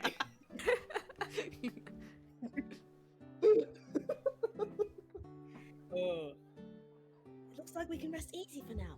Right, Mr. Wright? Yep. And I guess we can take this time to do a little sleuthing too, if we want to. But we should probably rest while we can. Tomorrow is gonna be a pretty hectic day. Now that's an idea. Sorry I died. Now that's an idea I can get behind. Sculptor's room. Both of them. Artist. Two of them. This place is where folks like me can come and be ourselves. Boss lady's always helping out anyone that's in trouble. I know she seems a little rough at first, but I always knew she'd end up helping you lot in the end. Everyone here really trusts Rouge, don't they? No doubt about it, lad. And you know, a guy like that sure demands attention, if you catch my drift.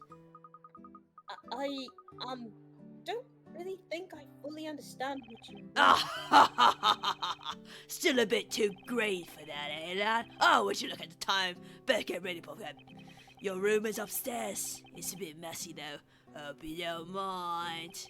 Anyway, just enjoy your stay and relax. If you get sleepy, just head on upstairs. I thought he was saying it was his bedtime, which is really funny. That'd be really funny. It's my fucking bedtime. Gotta go. I'm positively knackered. Do you and Inquisitor Barnum know each other?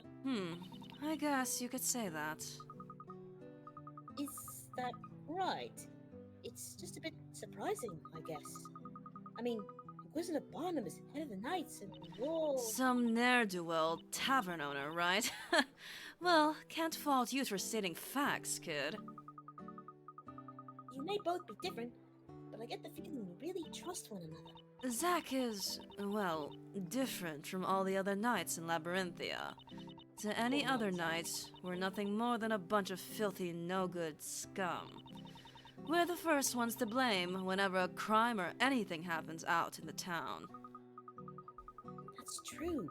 Mr. Cutter didn't do anything wrong when the professor and I gave him a hand. Yup, society judges us very harshly, you see. But Zack, he's fair.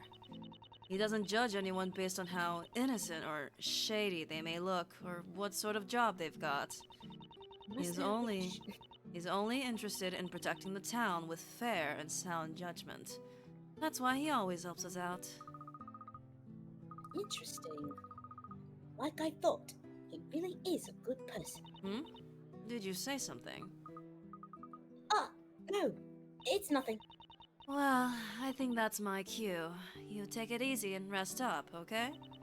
If Zack told you to hide out here, then I really doubt the knights will come snooping around. And even if they did come here, we sure as heck wouldn't turn you over to the likes of them. That's good to know. Thank you again, Miss Rouge.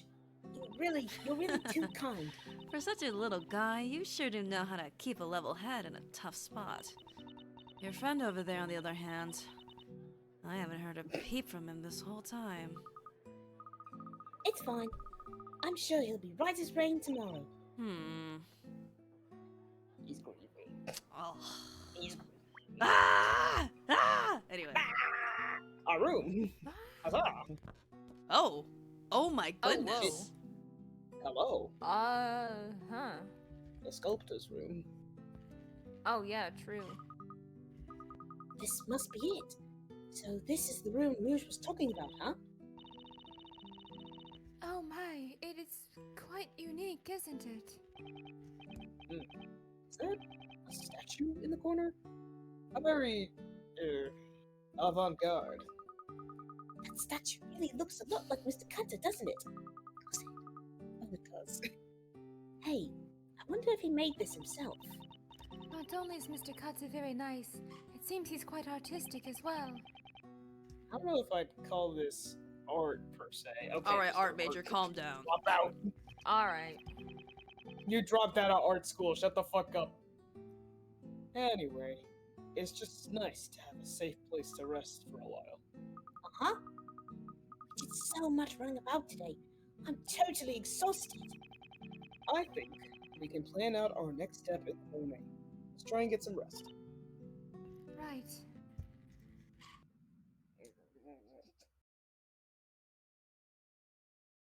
Big brother rigged the kids. Oh, fuck. Oh, fuck! Oh. Maya. If only able to save you. It never would have come to this.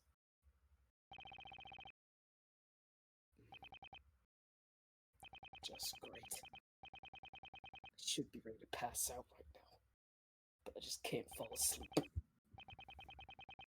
I'm a little thirsty. Maybe I should go grab some water. Oh, Phoenix. Phoenix.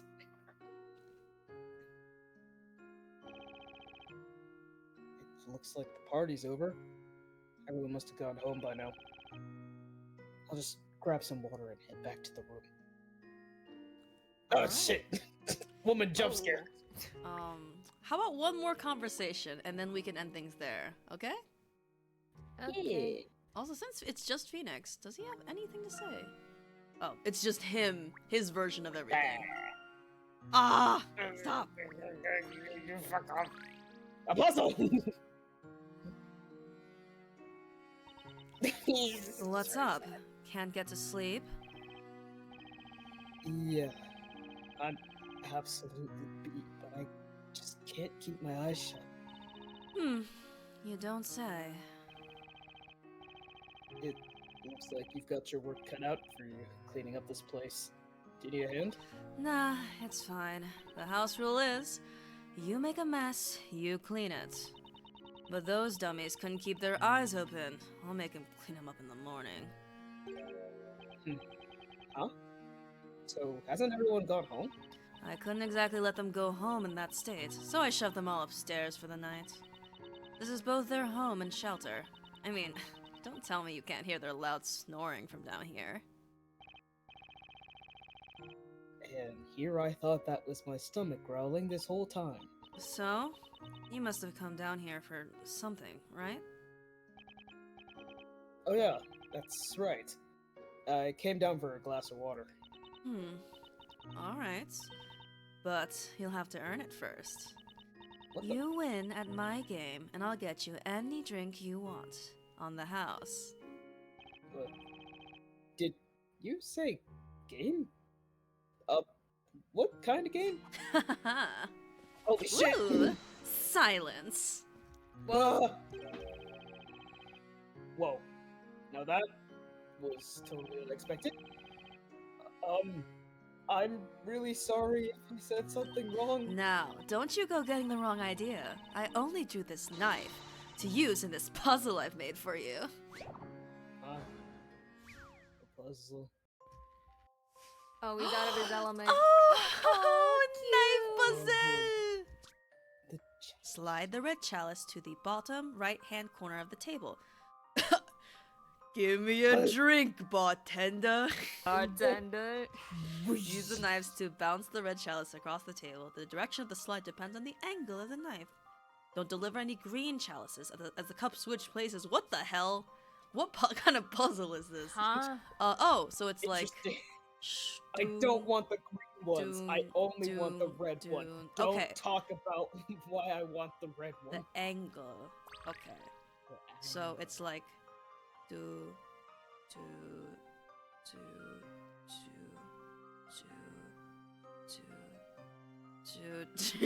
don't even know. Oh, there's only a check button. Okay. Wait, hold on.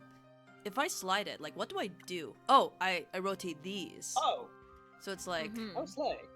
Okay, now Oh, it bounces and goes down. Or... Actually... Is it this way it goes down, or this way it I goes might down? need to see the chalice in action. Yeah, hold on. Yeah, we do that. Okay, so if it's this way, it goes down this corner. Okay. So it has to be Yeah. this to go down. If it's this, I'm assuming it goes up. So that's not good. Yeah. So, okay. It's gonna be green. So, Yeah. hold on. It can't be green at the end. If one of the chalices slides off the table, or if a green chalice. Okay. Okay. Interesting. So, it has to go into the green no matter what. Yeah. So, I'm assuming this, and then this, and then this, and then this, and then this. It has to go this way, and then this, and then this, and then this, this, and then here, and then this, and then here? Maybe? They said I can't lose Pickerats. Let's do it. You cannot lose any Pickerats, so feel free to check your heart's content. Yay! Let's try. Let's fucking go! Doink. Okay. Oh. Boing. I did it! Let's go! Yay! Drink your juice, Phoenix! The answer here is obvious. Nerd. Get him, Phoenix. Puzzle solved. Take that. Alright, grown-ass man. Puzzle solved. Take that. Look at him! Aww. Yippee! Juice. Success! If you're looking for a tougher challenge, try talking to Rouge. She's bound to have a harder puzzle sitting down around somewhere. Oh, interesting. I don't want a harder puzzle. Not too shabby, Tiger. Well, Oh, God. a promise is a promise. You can have any drink you want, no charge. Refills included. Just say the word. Thank you. I think I'll take you up on that offer. You earned it, you know. Never saw anyone around these parts take down a puzzle like that so fast. It was pure luck, trust me. If you want a puzzle expert, Luke is the one to talk to. Oh, you mean that sharp-looking kid, right? You know, for someone so young, he's got a good head on his shoulders, that one. It looked like he'd been through a lot. Yeah, he sure has. He seems to be in good spirits, but deep inside, he must be hurting really bad. He just lost someone very dear to him, but he's trying so hard to hide it. Then there's Isabella. She had a new accusation thrown at her and is again at risk of being burned alive. And I can't stop thinking how her death was completely my fault. That's why I need to be stronger. But I can't. I just feel so hopeless. I'm the only one who can protect Luke and Isabella. But I'm scared. I'm scared that what happened to Maya will happen again. Maya, huh? I caught wind of what happened today in court. She seemed very important to you.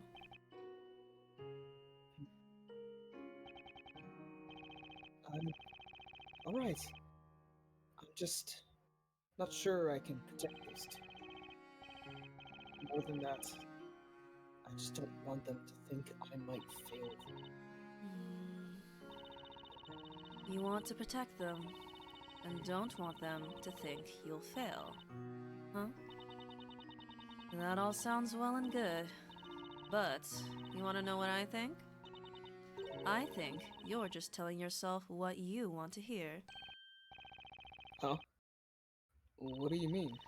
I think the words coming out of your mouth right now are downright selfish. Hey, what are you? Have you taken a second to step back from your wallowing and think about how worried they must be about you right now? So it's hopeless, huh?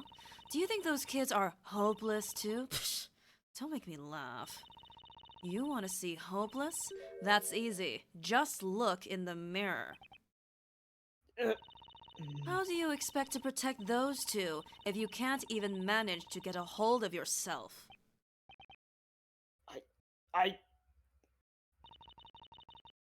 It's okay. I get it. You had some really rough stuff happen to you today.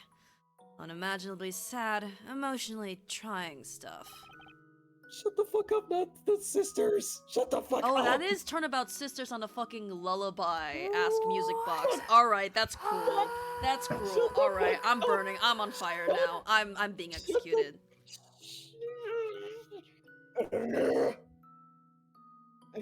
Big brother silence. That's why the first thing you need to do is just accept it. Accept it all. The sadness, the remorse, everything. Honestly, I don't blame you for expressing just how hard this whole situation has been on you. Who could? Big brother silence. I never forgive myself for letting this happen. I couldn't do anything. Not a single thing. I did nothing to help Maya at all. Maya, she gave her own life to save Espella. If only I'd been quicker. If only I could have done something, Maya would still be... She'd still be here by my side. It's all my fault.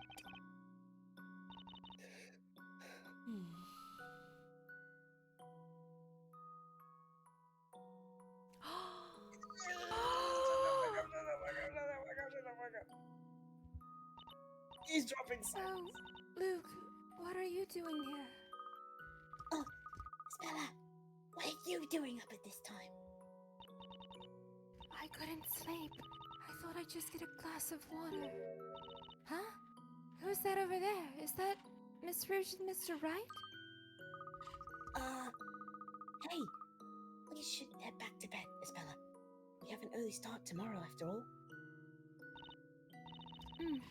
You're right.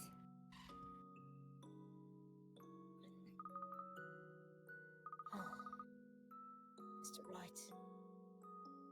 Woman.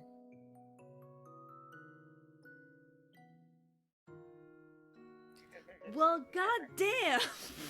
Yeah!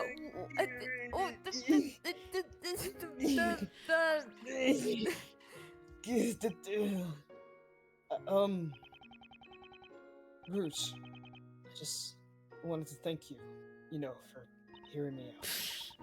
No need for formalities. We did just share a puzzle after all. Anyways, go on and get some rest. Something tells me you'll need it. Okay, I'll do just that. Good night, Rouge. Night.